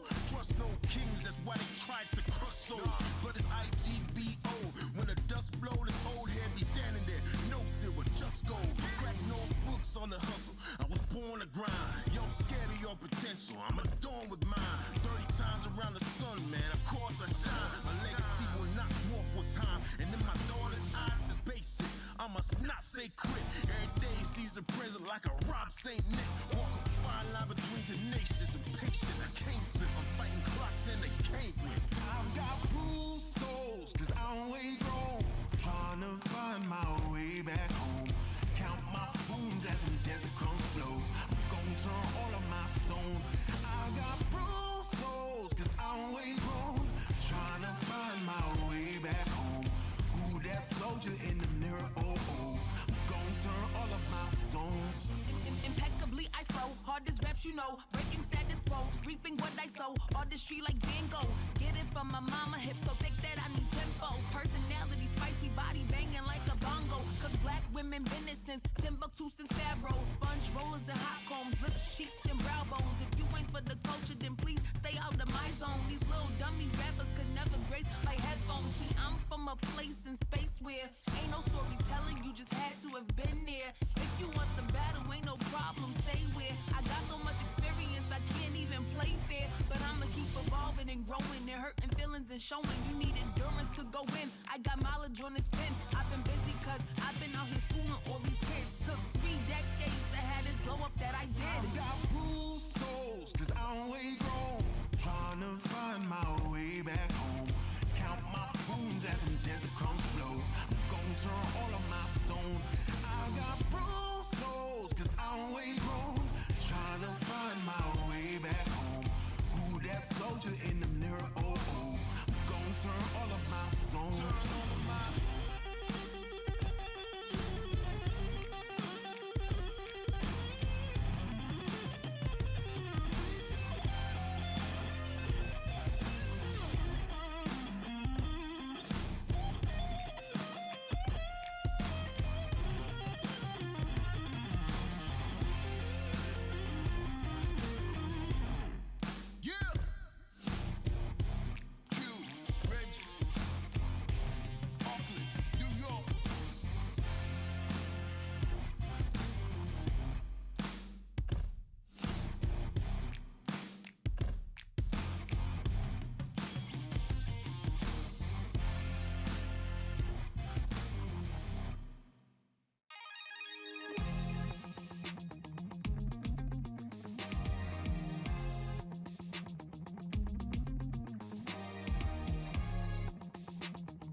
about his business. I hope it has some life for me.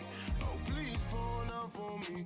If I don't wake up from sleep, Lord, take me up into heaven where I can abide in peace. But I can't abide in peace. I can't abide in peace. I can't abide in peace. I'm grateful that I saw the dawn even just briefly. I thank God that the earth's still beneath me. I'm praying that my mama never have to grieve me. A lot of figures will give anything to be me. And probably walk a mile in my shoes real easy. Whenever my motherland knows war, my mouth goes dry and my gut so sore.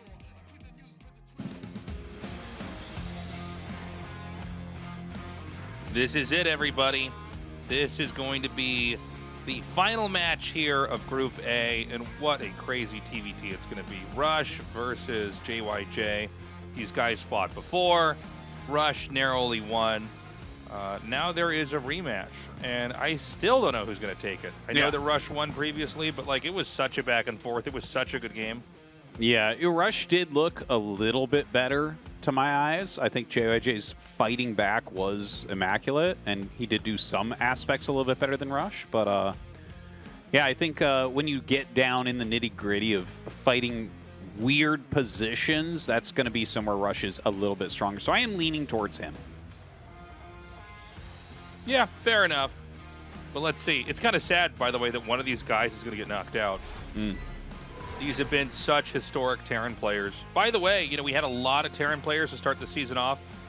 These are two I was 100% sure would be in the round of 8. You know, before we had the round of 16 laid out, I'm like, oh, of course these guys are both going to make it deep. Yeah, yeah. But now only one will. It's going to be Kickback, Pantheon, and Menstrual. Menstrual. Menstrual. Oh my God. Well, it is going to be a bloodbath, Tasteless. That's a crazy TVT map. Oh my God. Oh my God, it's so funny. I have nothing to add here. Nope, I've got nothing to add at all. So we're ready, guys. This is it. Again, final match here for Group A. One of these players survives to that round of 8. The other one's out until next season. It'll be next year here for the SSL.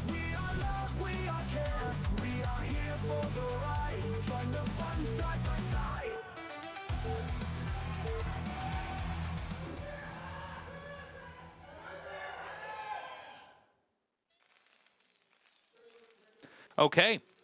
In the top left, we've got Rush. In the bottom left, we've got JYJ. Final plug, guys. Just, if you can, support us on the Patreon. We appreciate it. And we do hope you sign up for a year. We wouldn't be able to do this without you guys. You are keeping the history of StarCraft 1 alive. Indeed. So thank you so much. Thank you very much, everybody. I really like the choice to turn off the game music so we can just really experience these SCVs what is mining. This? Yeah, someone messed that up for sure. Yeah, that's not supposed to happen. It really, like, you do need game music in these games to kind of add. It adds so much, honestly. And the Terran theme, I mean, it was one of the great pieces of video game music out there. It's so good, man. StarCraft music is great. You still play with the music on now? Is that correct? I do. Or do you? Yeah. I just let Terran I music like the play the whole StarCraft time. music, but I'm just so over it. I've got to have other music on. Dude, the Terran music is like the theme of my life, to be honest. It's like, yeah, I don't know. Well, I mean, you were at my wedding. I walked down the aisle to the fucking Terran theme, so it's just like this is something forever for me. And it's not. Yeah, I love the copyrighted StarCraft music, music, but I can't have the same song on forever and Yeah. ever. I can't do that. I've now, gotta have something I else will on. point out that I'm not completely batshit insane. When I'm not on stream, I listen to other stuff. But on stream, I'm like, no, that's too much of a hassle. We'll just play StarCraft music. Yeah, yeah. I have the music turned off in the game, and then I have my own music played that plays just to me, so I don't get copyright struck. Mm-hmm. Because, by the way, large record labels must make so much money just with bots that copyright strike any song they find anywhere on the internet, even for like, you know, a fraction of a second. Yeah. I wonder how much money that is. It does make me wonder. It's probably so much money, Tasteless. It's probably gotta so be much that it would so make you much. so angry if you knew the number. Yeah. It's got to be bad, man. So, This game, like the game we were talking about earlier, they both have their racks in the middle of the map. So we could have a situation where JYJ can rush the barracks here. Yeah. Of rush. Bunker's actually being thrown down here, and JYJ can try to get in between the Marine coming home. Oh, this is a very cool opening, actually. Yeah. The bunker's halfway done, so it's going to finish.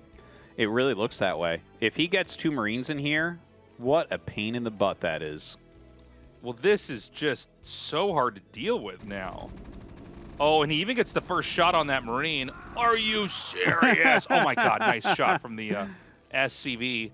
But, yeah, he can run in now and try to kill SCVs. He could even try to stop the factory from making. This is such a crazy rush. It really is. He's going to bunker push. Dude, what am I looking at? Go inside.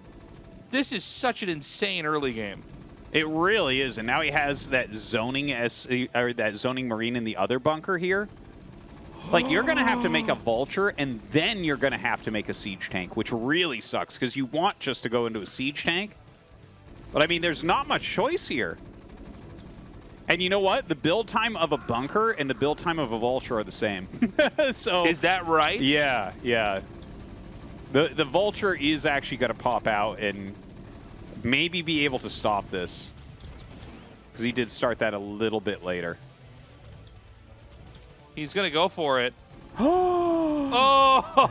No way. My God. No way. This is insane. Oh, my God. Oh, and he doesn't see the Marine rush coming, so he can't control his Vulture right. So now the Vulture loses to the Marines long term. Yeah, I think he'll be okay, though. Like, he's going to have another Vulture pop out here in a second. Yeah, you got to just run that now. You don't come back for another hit. Dude, okay, he's so what's going back? This is kind of crazy. I've never quite seen anything like this. No, no. Specifically, there's no ramp on this map, so that makes it a lot easier to do. And, I mean, it was like 8 racks versus center racks. If it was a racks the main base, this couldn't have happened. But he wanted to go for center racks, right? And that can be punished occasionally. So JYJ here with a slightly more aggressive build, just kind of getting out ahead of him. The tank does outrange the bunker without siege mode. Yeah.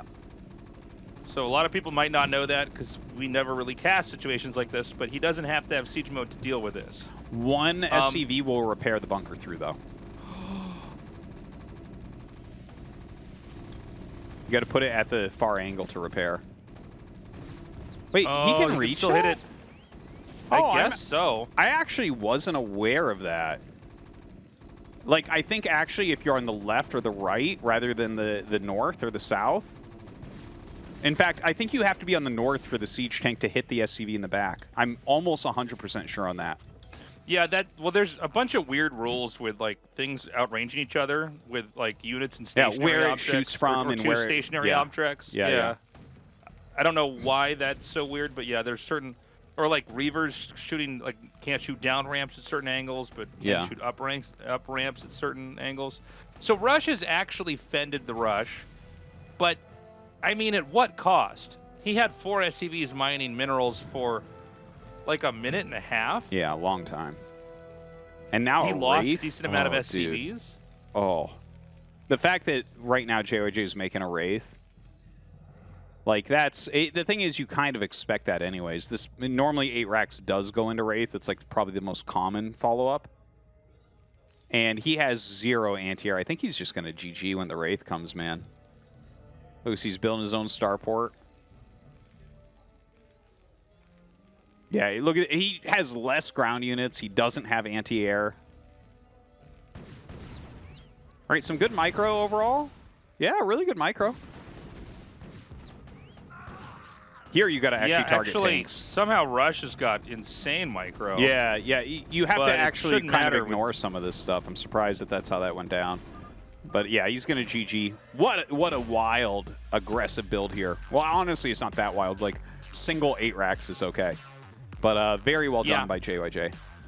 In case you're watching that and going, well, how do you stop that? Well, you don't have to make your barracks in the middle of the map. Yep. And one player made his barracks a lot earlier in the middle of the map, which means you're at this sort of weird disadvantage. And I mean, that's really when you see a pro gamer shine, is he knew exactly what to do. He goes, okay, I don't attack your barracks. Like, my non-Terran perspective, I would think, oh, well, you rush the barracks and make them lift off. And no, not at all. You make the bunker in between the barracks and the main base. And then you basically bunker push them while they're trying to tack into a vulture and then a tank. Yeah. That probably wouldn't have worked against a ramped map, but specifically on kickback, great choice there from JYJ. Yeah. Really, really well executed. And Rush, you know, eating a piece of chocolate there, giving himself a reward, even though he doesn't deserve one. He's got to fight back now. We're going to go to Pantheon for set 2. Yeah. Are we going to get a longer game with these two? I think so. Again, kind of a build order, micro technique win there from JYJ. Deservedly so, punishing the later racks in the middle of the map. But I don't think we're going to have any more games like that here today. And we do know these guys do make for some crazy long games if we get to the third base on both sides. Well, Pantheon is the map where you can have a really long game at this point. Minstrel is a whole different beast. There's so many attack paths. There are always very sloppy TVTs there. Never going to get a big, long game there, I don't think. But Pantheon, definitely a possibility.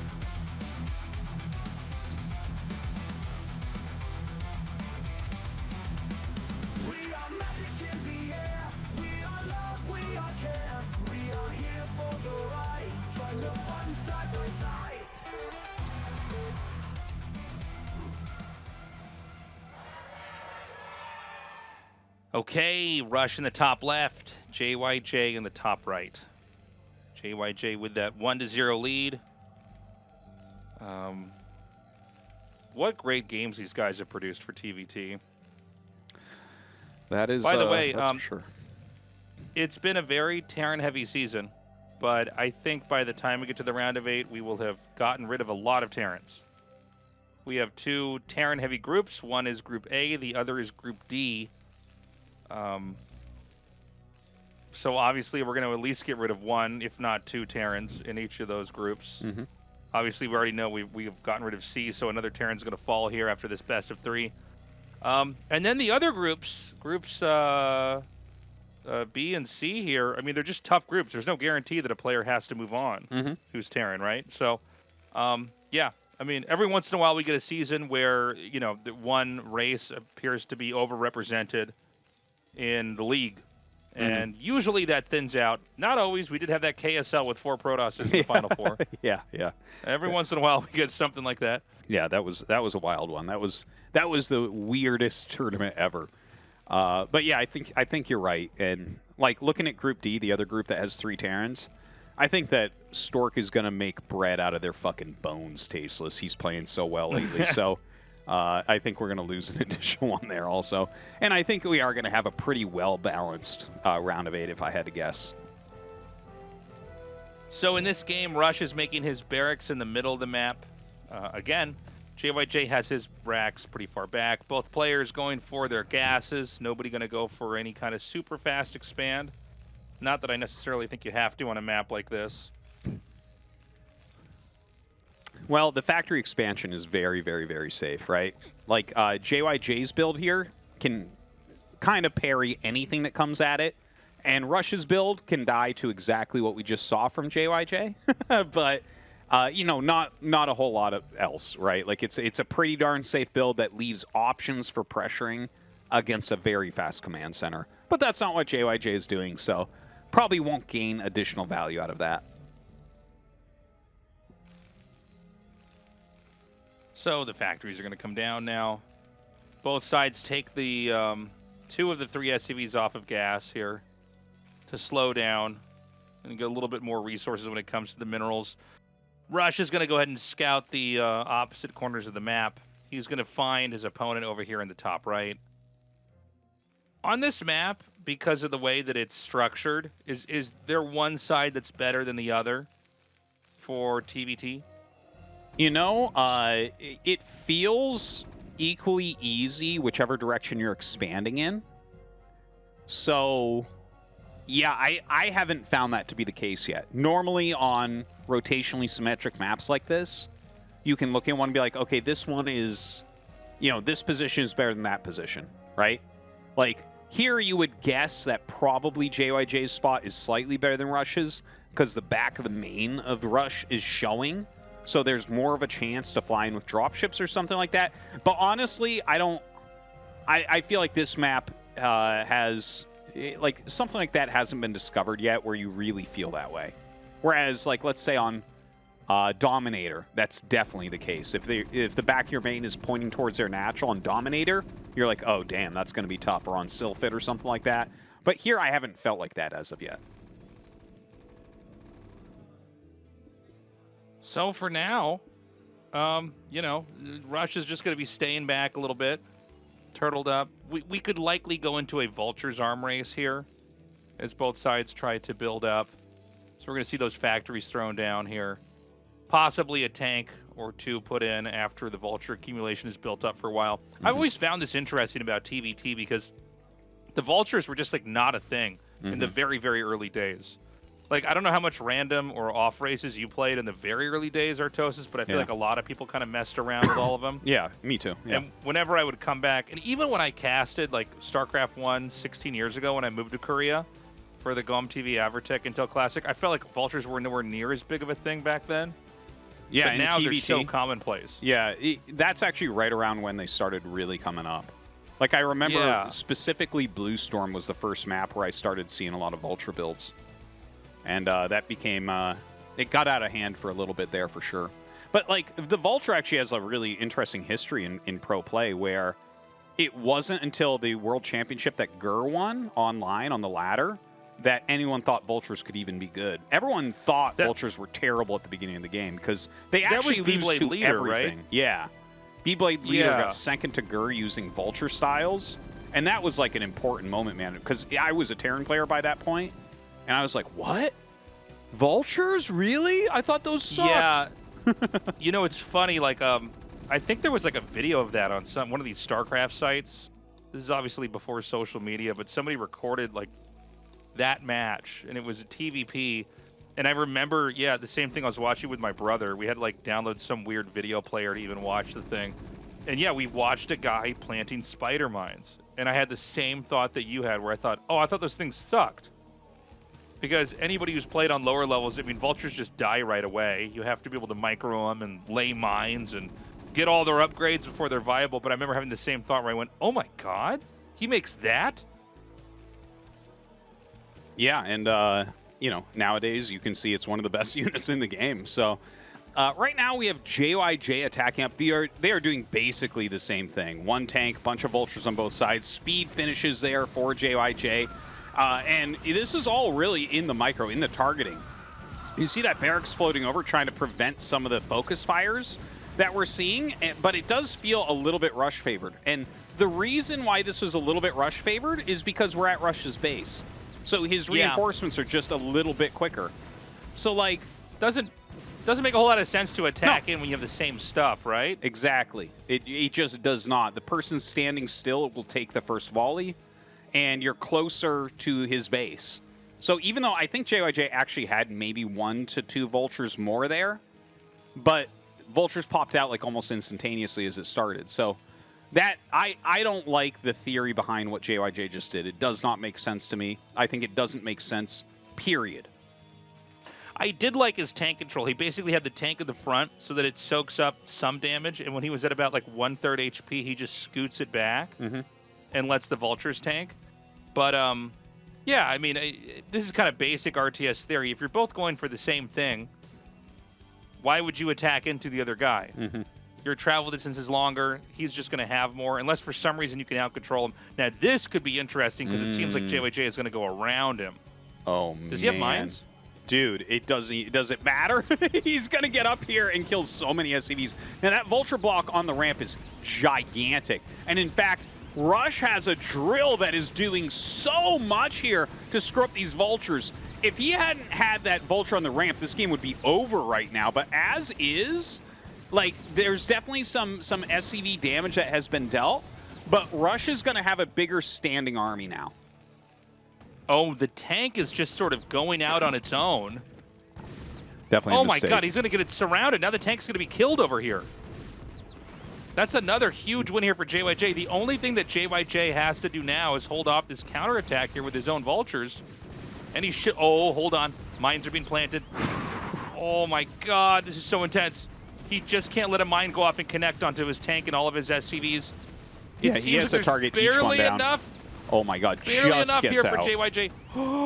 Just out of range. The Oh mine. my He has to god, oh my target god, the oh my mine. god.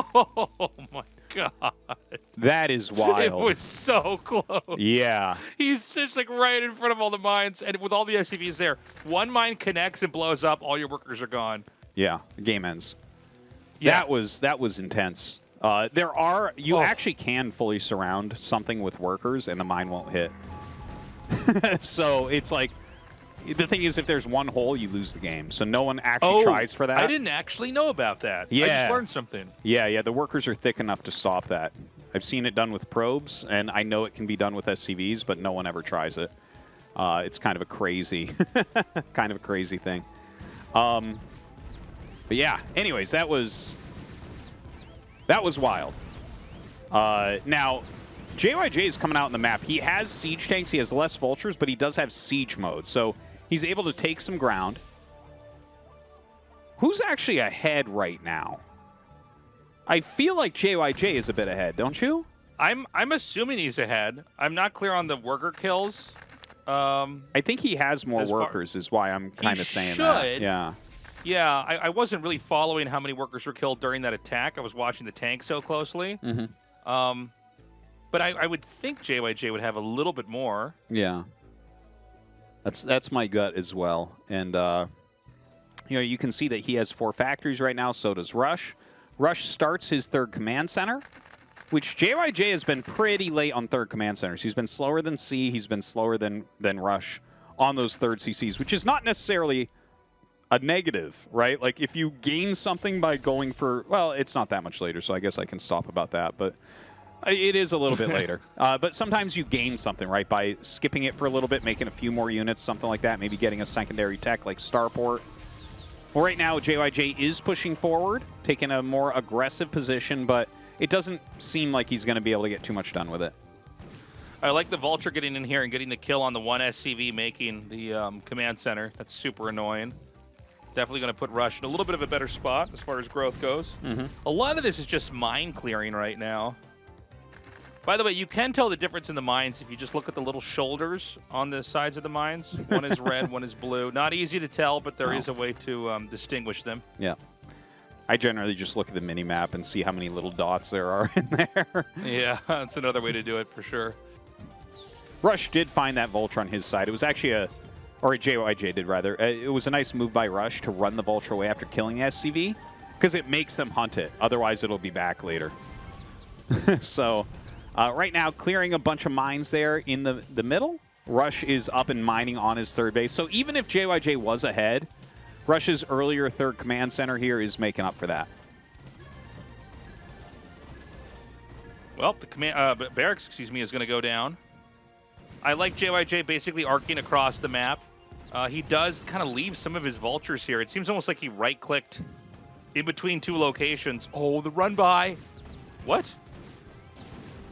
Yeah, they might have glitched a little bit there because of the egg, and he might have thought there was something on the ramp. Yeah, he had to make a split decision there. Yeah. I mean, this is also good.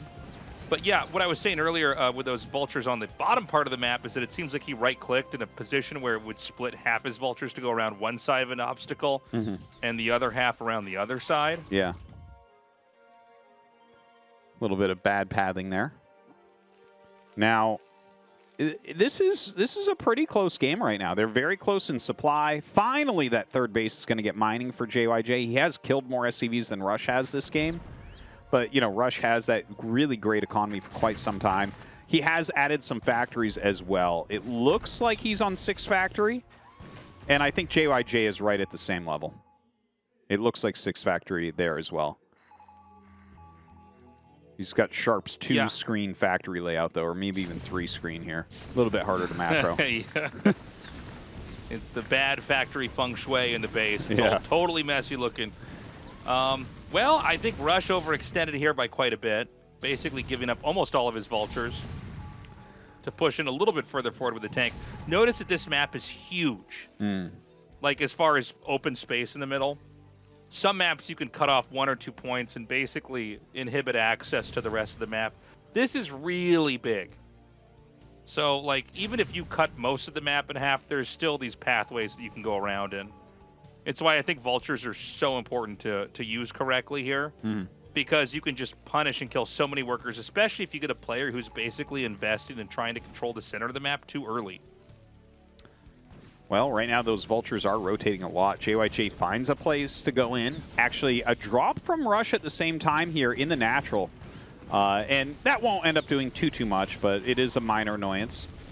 His fourth command center there is going to have to be canceled out as those vultures find it. And a 2-port Wraith once again here for JYJ. He's really enjoyed doing that in the mid-game.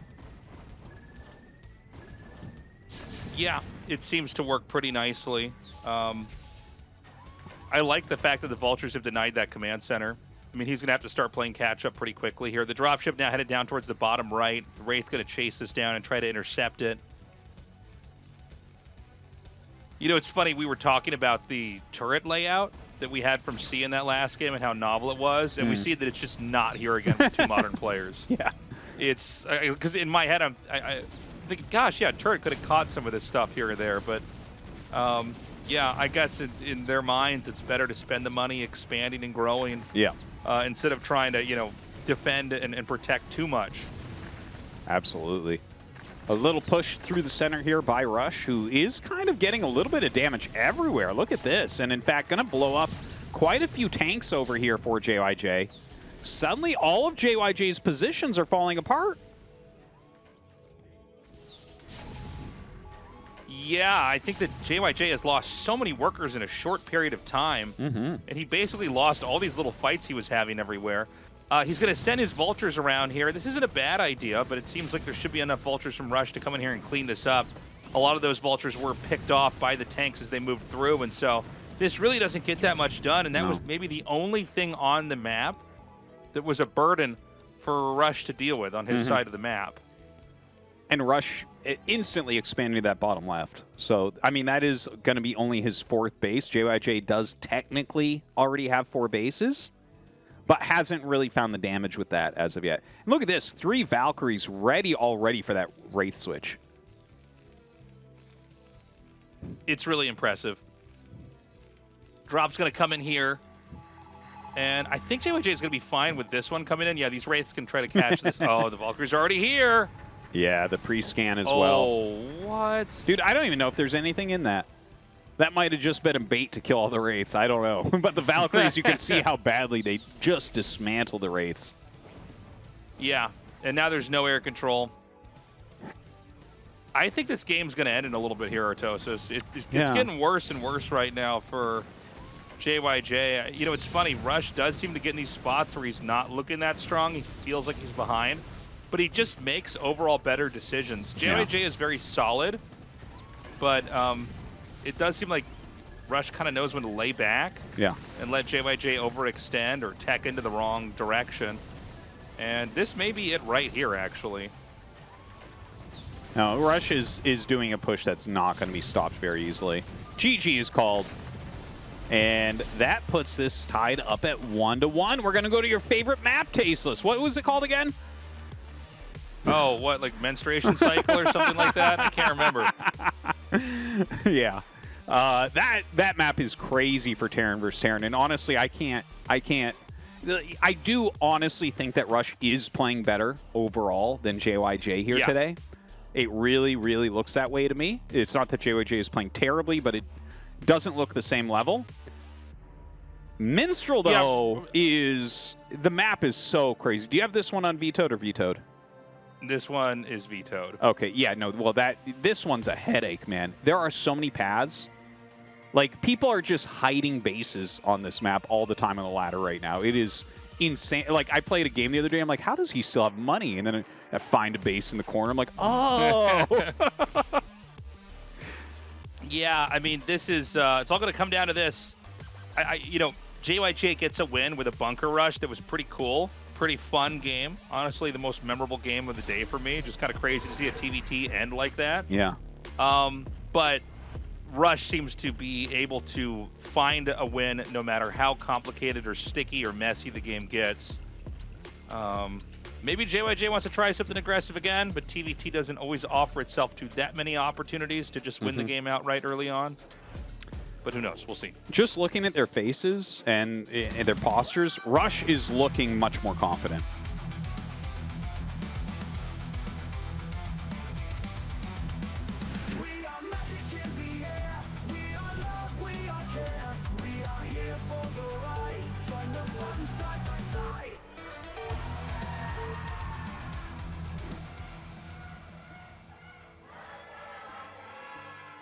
Okay, Rush in the top left, JYJ in the bottom right. Artosis, I don't have this map vetoed.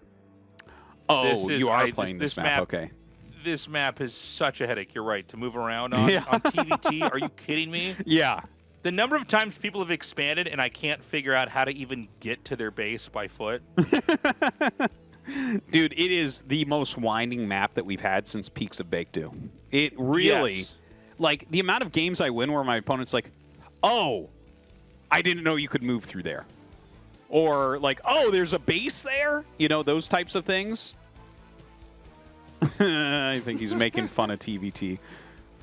Real funny, Joker. All right. So, anyways, you guys will see as this game opens up a bit. There's a lot of paths. Containments don't work as well here because there's so many options on how to walk around.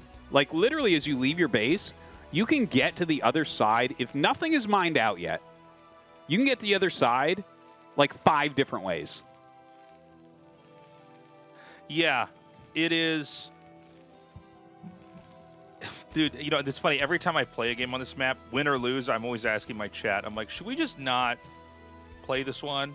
Like, should we just veto this map? But I feel like I want to get the hang of it. I want to try to figure it out. Dude, it's fun, honestly.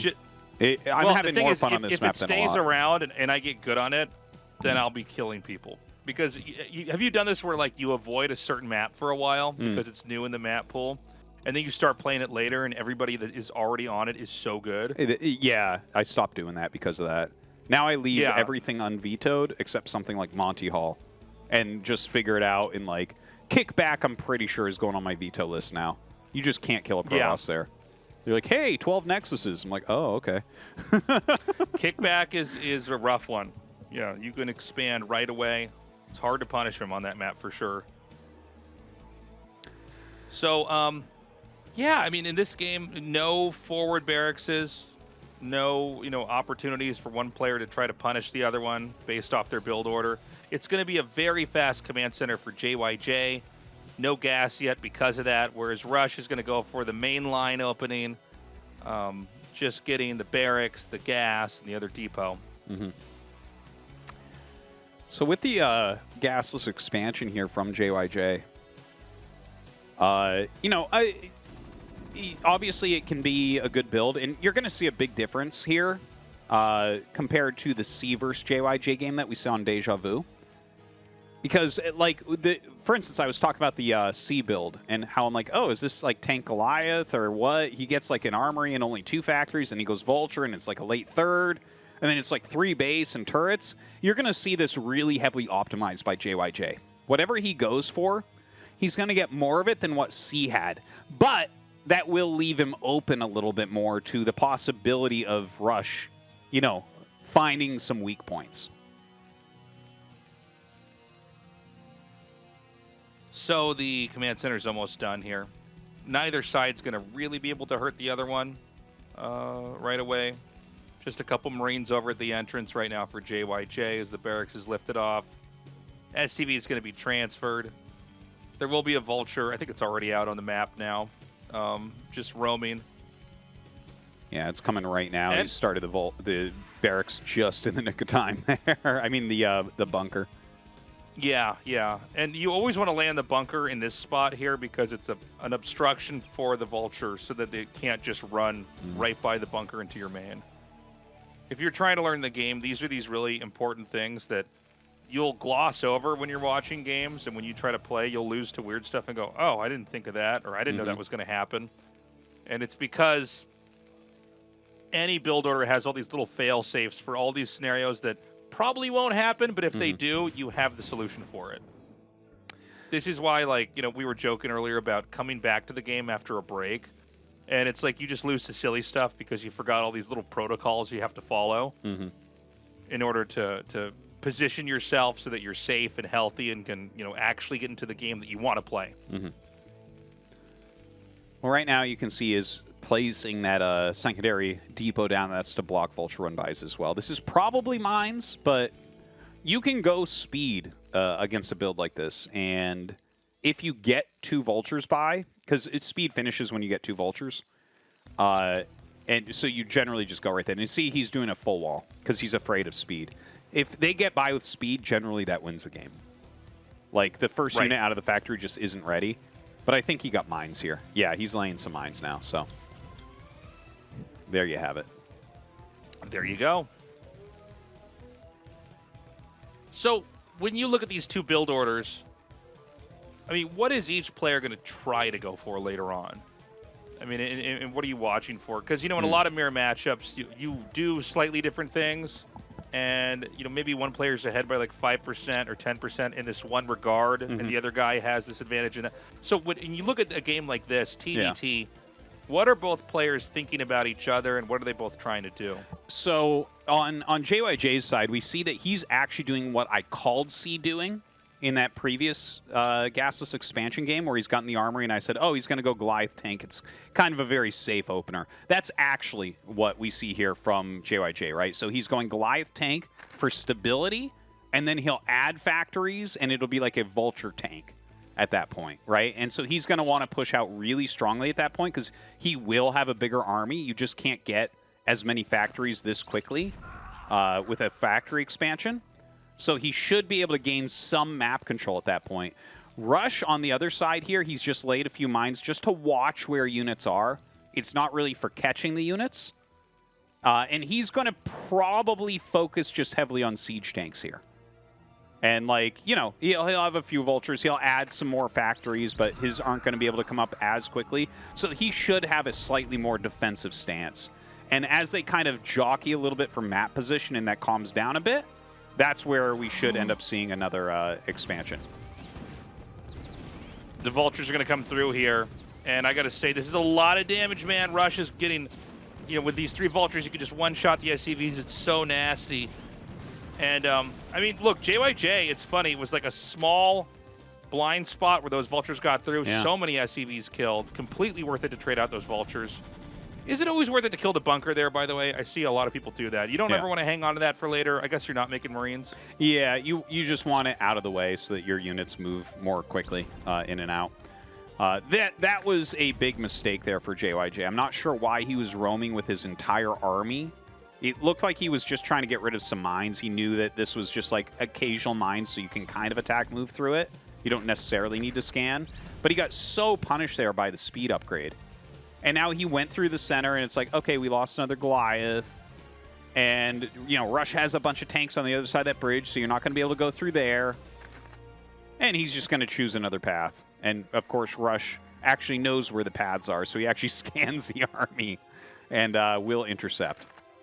To help people understand this map, there's about 5 lanes you can move through. And some parts of the middle are connected. It's kind of like a Beyblade or something in the middle. It's a what blade? A Beyblade? A Beyblade. Wow, you're just not one of the cool kids, Tastosis. I don't know what to tell you. No, I don't know all the blades, apparently. I'm so sorry. Look how good this guy cast StarCraft. He doesn't even know all the blades. So the spot he's going to hit could deny where the third base is, but really almost looks like it's, he like sets up for these tanks to be punished. He can just lay mines here, or I guess even gun him down with the number of vultures that are here. This is kind of insane, man. Yeah, but more units are coming out for Rush as well, right? So definitely a little bit of an issue there. He still had a tank left. At once. Yeah.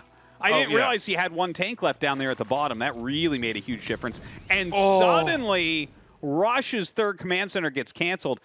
We were talking about that before, how JYJ takes that later 3rd, And sometimes that's going to give you some value, and we just saw it right there. Now, Rush going to add factories 5 and 6, just because this is the time you're supposed to add them. You can't be missing that.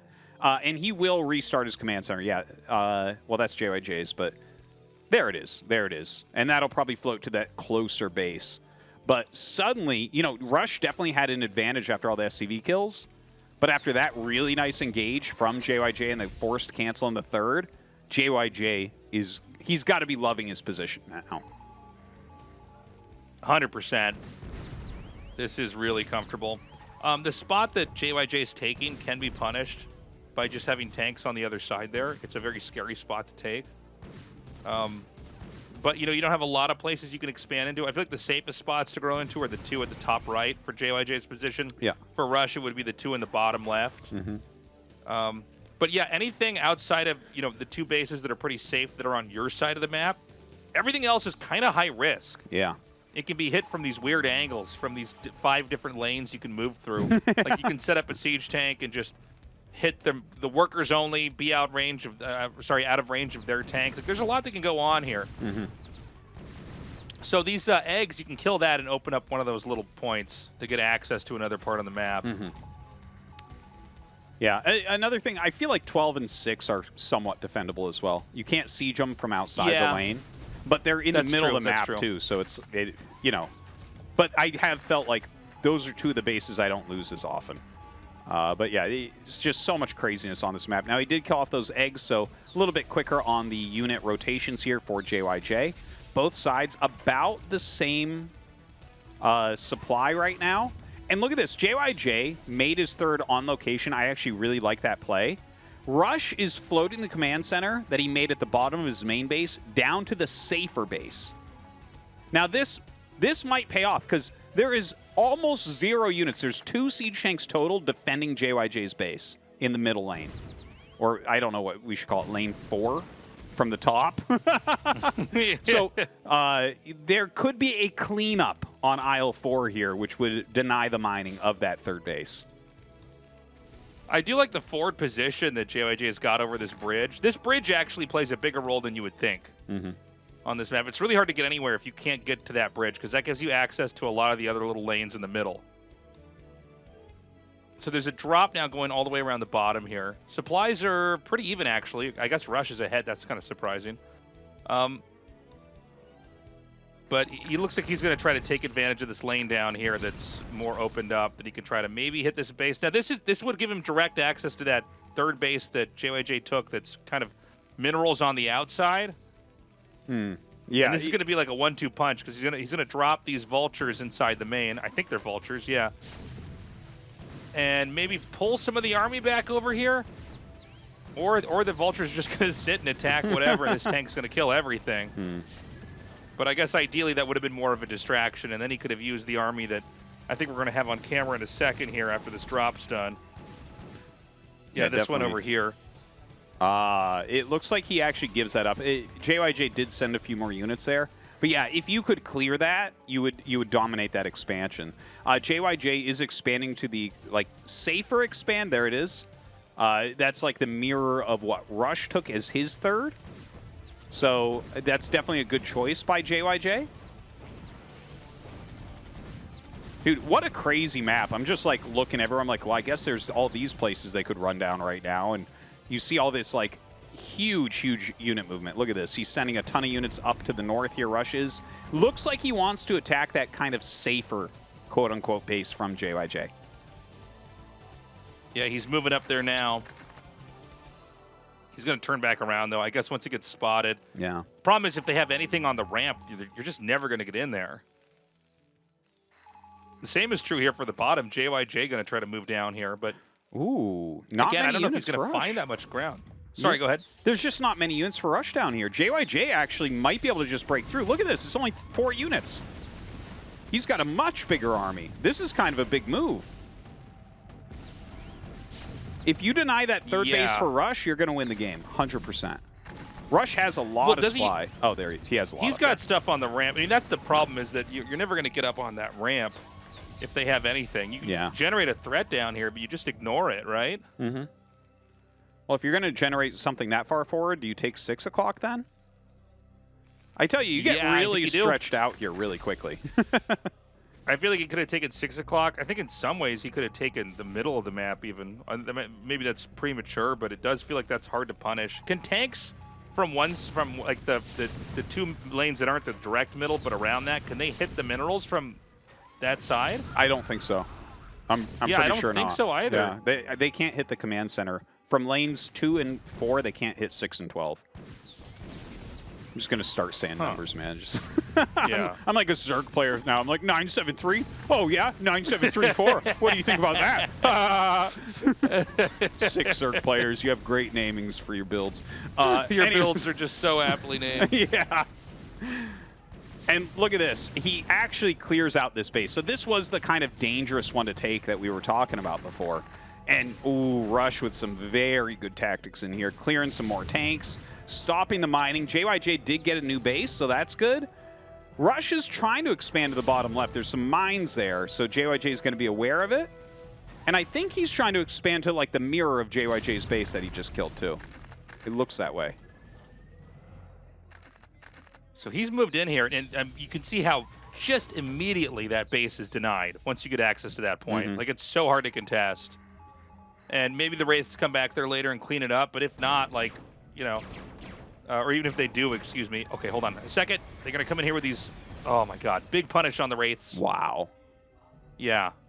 Rush has been very on top of having Valkyries ready for these Wraith switches that JYJ likes so much. It just seems like Rush is, again, the longer the game goes, if you give this guy enough game, for like enough room in the game for him to figure something out, he will come up with it. He's now surrounding this position that JYJ was in control of for pretty much all this game. Ooh, this is looking very good for Rush right now. Now, JYJ is taking 6 o'clock. Their economies are not that different, but their supplies certainly are. Rush has a lot of units. He has a lot in the center right now as well. But JYJ doing his own push.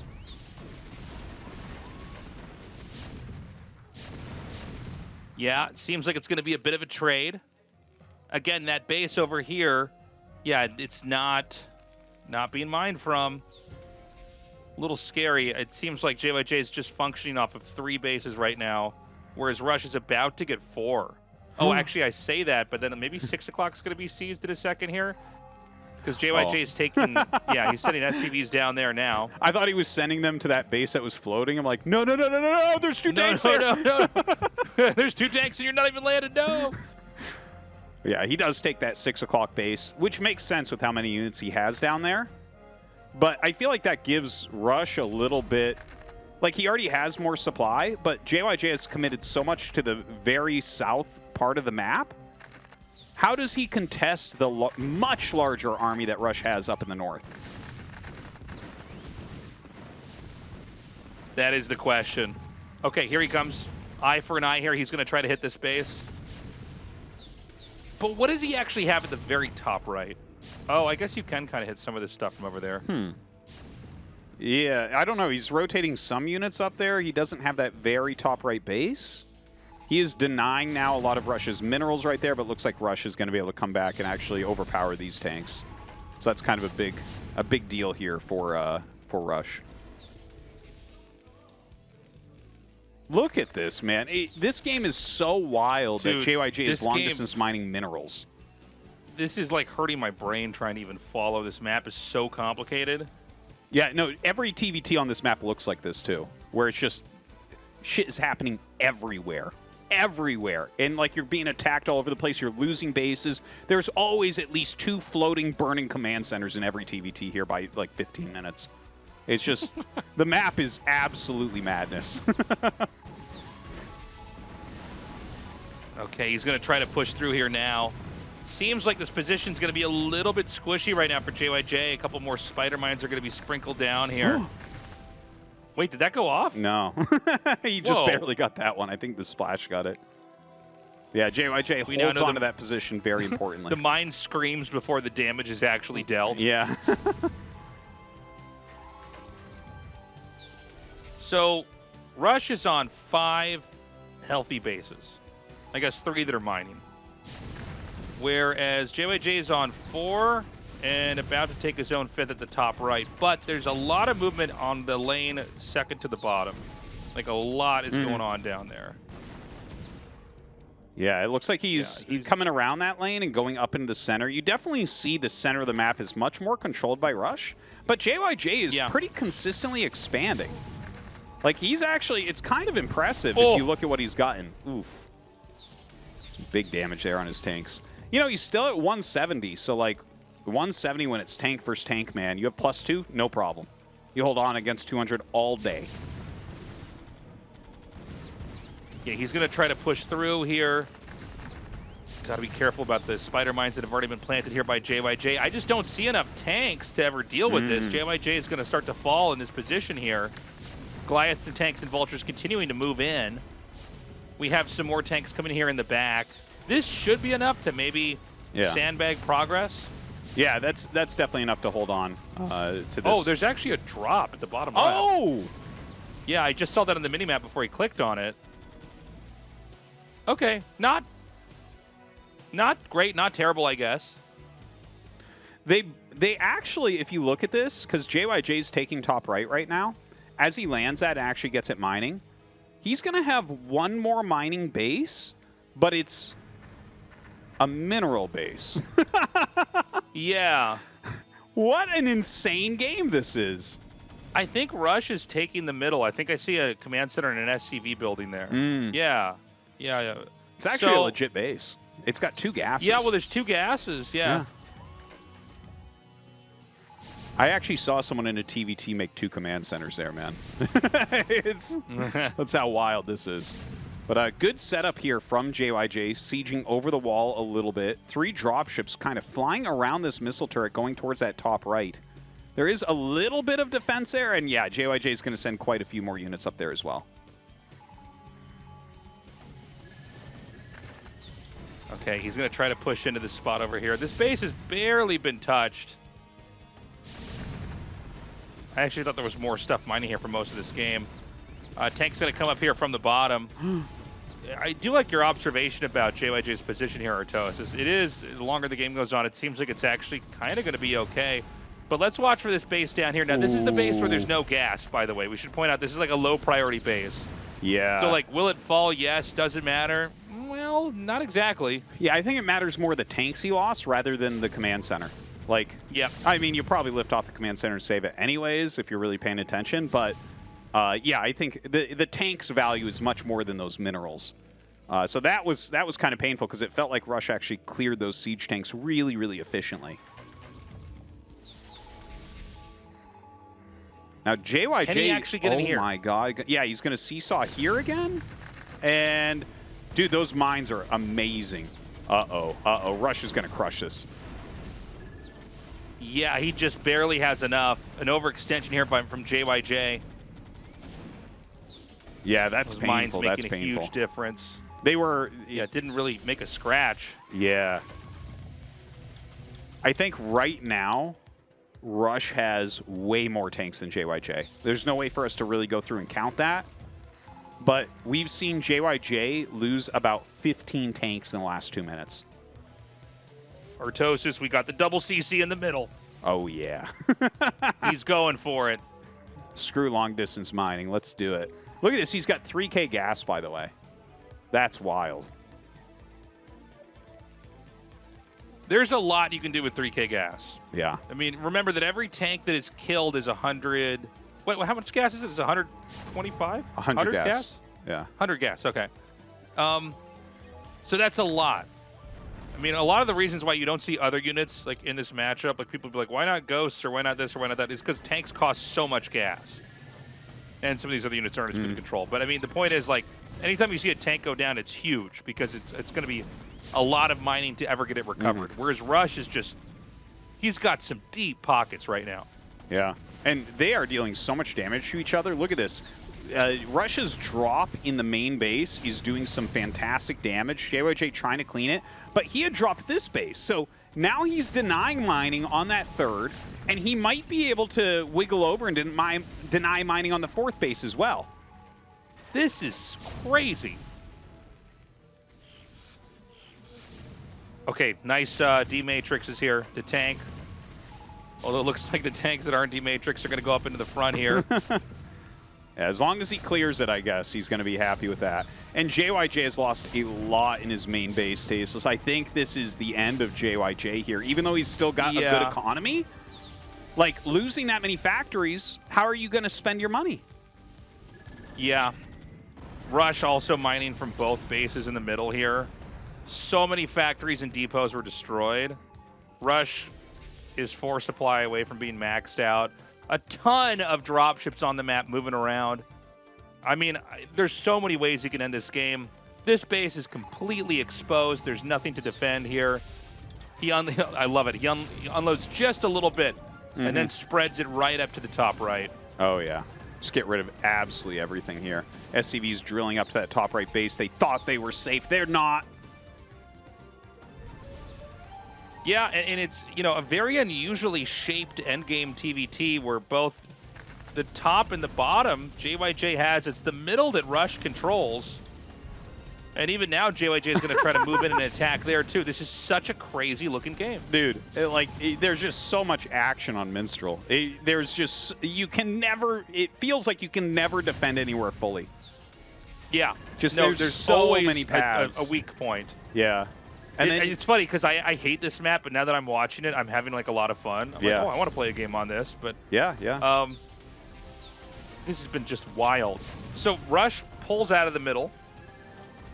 I think he floats at least one command center away, but he's got so much gas. I mean, he could eventually just muster enough to come in here and flatten this. Well, he's got so much gas. Look, JYJ just goes mineral base. Oh, sorry, he just. No, sorry. He's out of gas right now. He's barely getting into 100 gas before he spends that. Rush, I mean, he's got enough minerals that he can just over time get so many more tanks with the gas he's got stocked up. And now he's going to drop over here. Oh my God. Yeah. We're really hitting the point of no return here for JYJ. His supply is plummeting. His economy is drying up right now. And I got to tell you, like, JYJ played nicely today. Like, he's definitely a very strong player. And it's cool that he has an ASL championship and Rush does not. But I feel like here, Rush is really laying his claim to being, you know, just more than, you know, even championship quality, right? Like, this was unbelievable by him. You know, he's getting into bad spots, and like you said, like, you give him long enough to play with and he'll figure it out. If he's not 100% dead, he can come back. Man, you can feel for JYJ. I mean, this guy was on top of the world not long ago. And he gave it his all in so many games against Rush. The only game that he won was with that crazy bunker rush, which was, you know, very circumstantial build order interaction that, I mean, look, JYJ did excellent execution on, but every more technical, long, drawn out TVT, Rush was so much better than JYJ. Yeah. There's just no denying it. Yeah. Just great moves from Rush. He's been working hard for a long time. I think he's getting up there with players like Snow and Best as a player where I'm like, this guy really needs a championship, you know? Yeah, 100%. There's so many moments you could have pulled from here. This was the moment that JYJ... Oh, okay, this is the moment where Rush actually did the drop into the main. Yeah. So JYJ hit here, and it seems like this was barely saved, but getting into the main was huge. Yeah. He took out so many of the factories as well as like all the depots, and there was never a moment that JYJ could ever really recover from here. No, when this happens, its cost efficiency is so high. Even if you clear it, it just is killing so much. You're losing factories, depots, tech structures sometimes, units that are popping out of factories. You're losing production time. You know, it does so much to drop the main. It's really one of the big ways to win in Terran versus Terran. Yeah, smart move here. And again, you know, the shape of the end game was really something you just don't see that much in TVT. And I think this really comes down to the map. You know, Rush in the middle, JYJ at the top and the bottom. We've got an interview for you guys. Let's see how Rush is feeling. He's moving on to the round of 8. 네, KB 리브 모바일과 함께하는 2024 숲 스타리그 And that 어텀 does it for 16강 Group A A조 of the 경기 round of 모두 함께 16 here at 만나보셨습니다. KB Live 오늘의 Mobile 두 번째 2024 진출자와 Soup StarLeague 함께하겠습니다. Autumn, 유영진 as we have 선수입니다. our second player 축하드립니다. through to the round of 8. Let's talk to Rush. Congratulations. Thank you. 세 시즌 연속으로 또 이렇게 8강에 이름을 올리고 계시는 You've 유영진 made the round of 8 선수입니다. for 3 seasons in a 오늘 row now. 정말 힘이 모두 다 빠질 Today's 만한 games 정말 were so 힘든 tough. 경기들이 You must have really 이어졌는데요. used up 그래도 all 좋은 the strength you 결과를 had in 안고도 you. 돌아가실 수 있게 But now, 됐습니다. you're getting to go 소감을 home with a good result. 일단 How are you feeling? 최종전에서 첫 경기를 지고 Losing that first set in the elimination match made me think maybe today is not the day. But then I took it game by game. Winning each set, I thankfully managed to advance. 세번 잡고 8강에 올라가게 됐는데 You're entering the quarterfinals having taken down JYJ thrice today, and all 3 games you managed to win having made opportunities for yourself with mid to late game macro. You kept landing in hot water in the early game, but then you kept turning things around. Did you feel your mid to late game macro is strong after those games? 할줄 알거든요. 좀 잘하거든요. 그래서 I know I'm doing well in TVT nowadays. I feel like as long as I get through the early game, I don't give any ground in macro play. That's how I chose to play today. But those wins really took it out of me. In the first set against JYJ on Radion, your expansion was quicker, but JYJ managed to catch up with his constant dropship play. In that game, you turned things around with battle cruisers. In the second set of the elimination match, JYJ managed to optimize quicker in the early game, and the situation wasn't looking too great for you. But then you managed to turn it around, and in the last set, again, you kept finding gaps to take advantage of and took the win. Out of those 3 games, which one was the most difficult? 판테온에서 초반 러시를 좀 막아내기가 힘든 최적화였거든요. I would say that getting back on track after blocking that rush on Pantheon was really tough. It was kind of a clumsy hold, but that was a big win. It kind of felt you were somewhat shaken after that, after losing their winners match against Soulkey, but you truly are an experienced player indeed. Regardless, do you feel somewhat disappointed by that game against Soulkey? 너무 제 자신한테 화가 났고. That loss was totally on me, and it made me upset with myself. It made me want to advance and play Soulkey again. I'll make sure to win next time, should we meet. Wow, even looking at your expression, you sure seem very determined. If you do want to play Soulkey again, then you naturally need to win in the round of 8 no matter what, both of you. That's why I'll make the round of 4. That's really good to hear. Well, you had no trouble getting through the round of 24. For the round of 16, you had to give it everything you had. Can't wait to see how much you improved for the round of 8. Any words for the fans who gave you their support? It's quite late. The TVT's dragged on for so long. I'm grateful towards all the fans who came down to the studio today. We have our Tongsun University team here today as well, like 10 or 11 people. Thanks for staying here until this late of an hour and cheering me on. And my practice partners, Sharp, Mind, Mong, Killer, Saxry, and Queen. Thank you so much. And my wife for her hard work and support. Thank you all very much. Once again, congratulations on making the round of 8 rush. Thank you. Thanks for the interview. Anything you'd like to add? Yeah, right. The president of our team, Pak Puni, for coming to support me. I just remembered, thank you. That's one person you don't want to forget. That was a close call. Nothing gets past you, Rush. This is so you. I need to get a grip. Okay, this time, congratulations once again. Thank you. And there you have your second place finisher moving on to the round of 8 today in Rush. All right, guys, well, there you have it. Definitely the better players moved on. I really learned about the skill difference between Rush and JYJ and TVT. Just wow. Yeah, Rush is really just on another level, I think, in general. I think he's light caliber, basically. But yeah, Soulkey and Rush going forward are the best 2 players. You know, honestly, C put out some good games tonight. He didn't win any of them, but, like, he could have. He could have. That first game against JYJ, there were definitely opportunities. But, you know, I think everyone should have gained some respect for the talent of this guy this season. Yeah, I mean, I think he also brought the best winning builds, given his condition and everything else. And I don't think C is going to go away anytime soon. I mean, there's no reason to not try to qualify and compete in an ASL, or sorry, an SSL.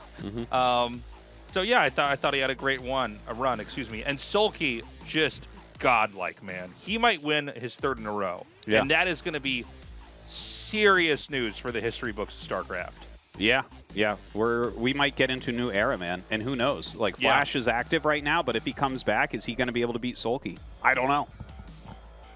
So this is a group we'll be recording tomorrow. Hero, Barracks, Jaedong, Bisu. What a group. What a group, Tasteless. I got to tell you what. I like Barracks. If he makes it out of this group, I'll never forgive him. We need 2 of these other players going forward, whoever it may be. I think Hero's going to get out no matter what, and then it's a toss-up between Bisu and Jaedong. I think Bisu is probably in better condition. Barracks he's a threat. Jaedong, he looks so good, but he doesn't quite seem to be there yet.